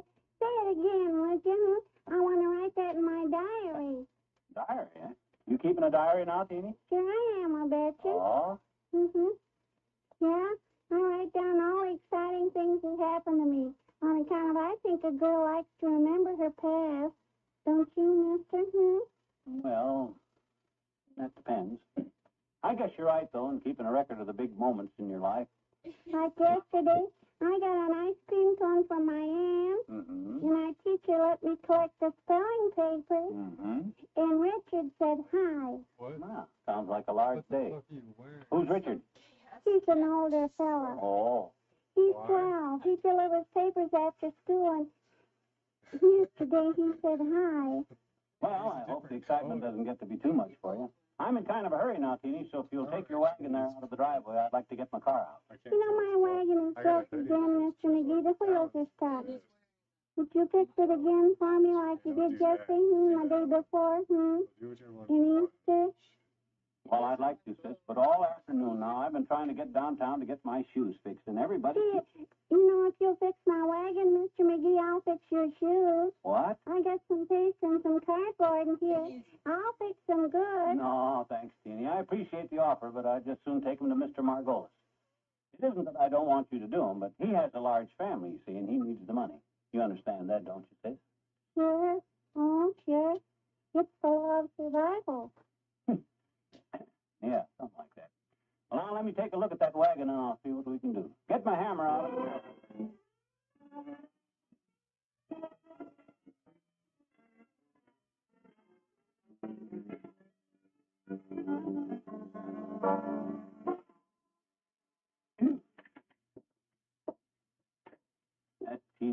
daughter's a cute kid. She could keep 6 mechanics busy repairing those broken toys she breaks all day. Well, dearie, back from the shoemaker's already. No, I haven't left yet. You haven't? Nope. What have you been doing all this time? It's almost an hour since you sneaked out the back door. Jeannie's wagon. Took me all this time to get it fixed. Give me that rag. I want to wipe off this grease. Jeannie's wagon? Yeah. You know, that thing with the square wheels that she insists on dragging woolly tubes in across our lawn instead of using the sidewalk like the paper boy doesn't do either with his dad-ratted bicycle? Did you finally get it fixed? Yeah. I finally found out what was wrong. Some dunce had the axles put on backwards. Oh. Yeah, I just turned them around. You know, come to think of it, she had the same trouble yesterday. I wonder who's fooling with that thing when I'm not around. I just wonder. But look, lover, you'd better hurry. You only have a half hour before the shoe shop closes. Well, nothing's going to stop me now. Out of my way, kiddo. I'm getting out of here before... Oh, just a minute, dear. It may be for you. Hello? Who? Mr. Margolis. Yes, he's still here. Just a minute. The shoemaker, McGee. He's wondering what's happened to you. Tell him I'm leaving right now. Get that, kiddo. I'll tell him myself. All right, dearie. Here's the phone. Coming. Hello, Mr. Margolis. Yeah, I know you close in 20 minutes. Well, Dr. Gamble, come on in. McGee, it's Dr. Gamble. Oh, hi, Fatso. I'll be with you in a minute. Hello. Hello. Look, Mr. Margolis, about them shoes. I won't be having them fixed after all. No, I'm not buying a new pair. Now, the way I figured it, there's no sense spending good money fixing a pair of shoes when you never get a chance to get out of the dad-ratted house to go anyplace anyhow. Yeah. I'm sorry. Goodbye. All right now, Fatso, what's on your mind? Oh, I never thought the sale every time a guy tried to get out of the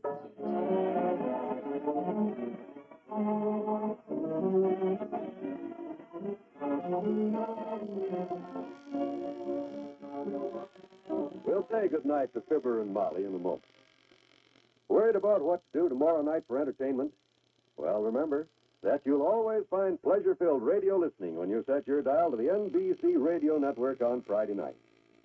There's great comedy entertainment on both the Bob Hope Show and the Phil Harris Alice Faye Show. Tomorrow night, Bob Hope will have Miss Betty Grable as his special guest star. And you'll find that the laugh lines will be flying thick and fast when Betty and Bob get together in an amusing comedy drama. So make it a date for top comedy on the Bob Hope Show tomorrow evening. Then stay tuned for the Phil Harris Alice Faye Show featuring the comedy antics of Julius Abruzio, Elliot Lewis, Brother William, and Grogan. It's a riot of mirth and music that will add to your Friday evening enjoyment. Be sure to be in the audience tomorrow night for another fun-filled edition of the laugh-packed Phil Harris Alice Faye Show. Also on Friday evenings, hear charming Miss Dinah Shore in a quarter-hour program of lilting melodies that all America is singing. So make it a steady date for entertainment every Friday evening.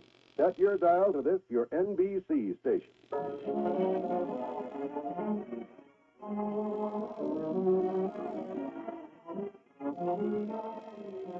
Now, I'd like to introduce Mr. Neil Herndon, Vice President of the National Association of Letter Carriers. Mr. Herndon. Thank you. This message is for you, Fibber McGee and Molly. You and Mrs. McGee, during your years on the air, have had many a kind word for the man who carries the mail. And it gives me great pleasure tonight to present you, Fibber, with this honorary membership card in the National Association of Letter Carriers. Oh, thank you very much. Gee whiz, you hear that, Molly? I'm a mailman. Wonderful. And here is a list of the privileges that this membership gives you, Mr. McGee. Oh, let's see. Your membership card entitles you to carry a 35-pound satchel of mail up 4 flights of stairs to find out the guy has moved.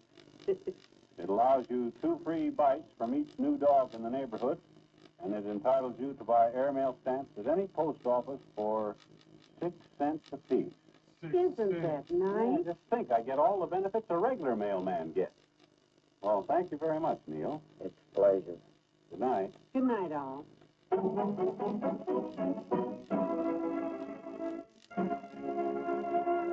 NBC has brought you the Fibber McGee and Molly program, transcribed with Bill Thompson as the old-timer.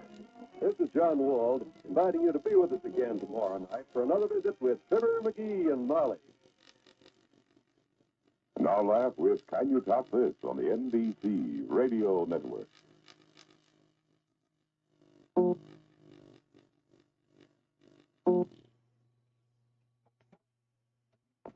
Fibber McGee and Molly Show.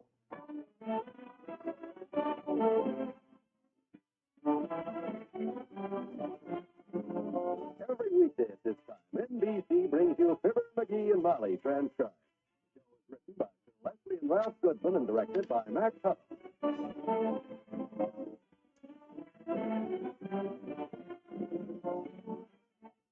We'll join Fibber and Molly in just a moment. Parents are the same everywhere. You want your youngsters to have the best of everything. But after all, that's only natural. So it's only natural that many of you give your youngsters United States savings bonds. Probably no gift is more rewarding than this gift with a future. Because when those savings bonds mature, your youngster will get a return of $4 for every $3 you invest. $100 for every $75 you put in. Extra money that he'll surely need for school or college later on. In the meantime, tell him what it means to have his name on a savings bond. Explain how he's Uncle Sam's partner. How his money helps to build planes, ships, and radar equipment for our defense. Your youngster will feel mighty proud to do his part as a citizen, and mighty grateful for those extra dollars when his savings bonds mature. Give your youngster, any youngster, a United States savings bond. It's one of the best of all gifts. A gift with a future. You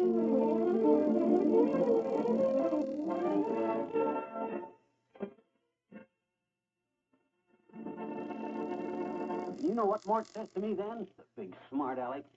McGee, he says, you'll never teach that parakeet how to talk, he says, because to do that, you have to be smarter than the bird, he says. Hand me the bird seed there, dearie. Thanks. But I had a very smart comeback for that guy, Molly. You know what I said? I looked the big windbag right in the eye, and I says to him, I says, listen, Toops, I says. This is Mort Toops, you know. Willie Toops' father, the kid that teaches. Yes, oh, yes. I know which more tubes you mean, dearie. Go ahead.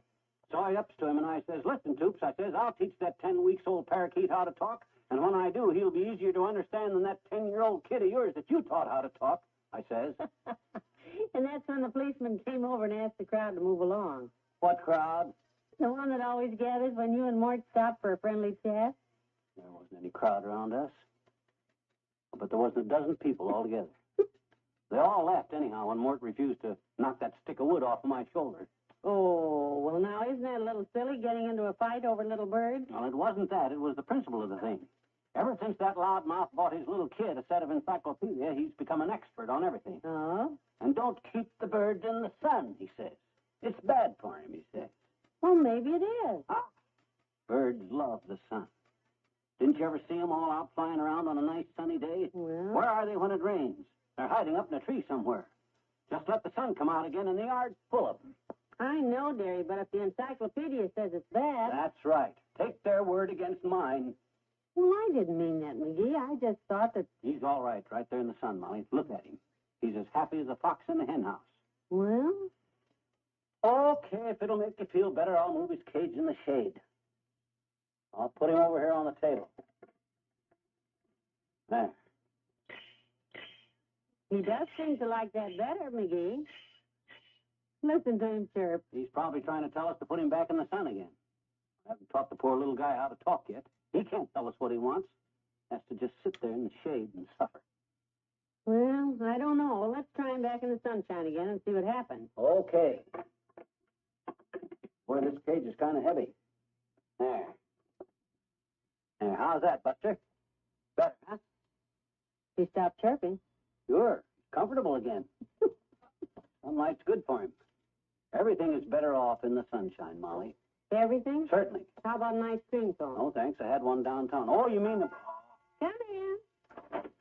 Well, hello, Dr. Gamble. Morning, my dear. Hello, sonny boy. Hi, Lancelot. Park the frame and set a spell. No, thanks. I just stopped by to take a look at the parakeet, kids. I'm thinking of getting one myself. Oh, good for you. I might have known as soon as I'd do something, you'd have to do the same thing, you old copycat. You didn't invent parakeets, McGee. These birds have been used as pets for 300 years. Really, Doctor, that long? They don't live that long. I've been reading up on birds lately. Got some very interesting bird books from Wally Wimple. Did you know, for instance, that to teach a parakeet to talk, you have to be smarter than the bird, which really makes it tough for me. Okay, so you've been talking to more tubes. He gave me a message for you. Oh, he did, huh? Yeah. He says he still has that stick on his shoulder anytime you want to come over and knock it off. Say, incidentally, Molly, if I were you, I'd take that bird out of the sun. Did Mort Toops tell you that, too? Powder pigeon? No, this is something I read in one of Wimple's books. Oh? It says birds in their natural habitat like shade. Now, you see, McGee, I was right. Move him back in the shade before he gets sunburned. Okay. The book says so, I guess. There.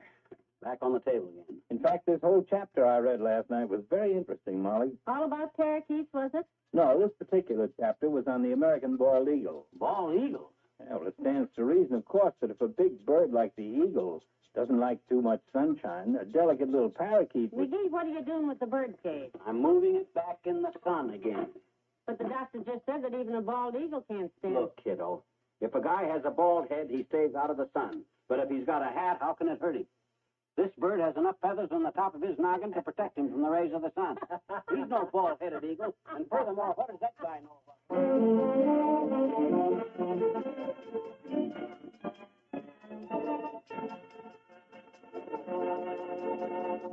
Back to Wistful Vista in a minute.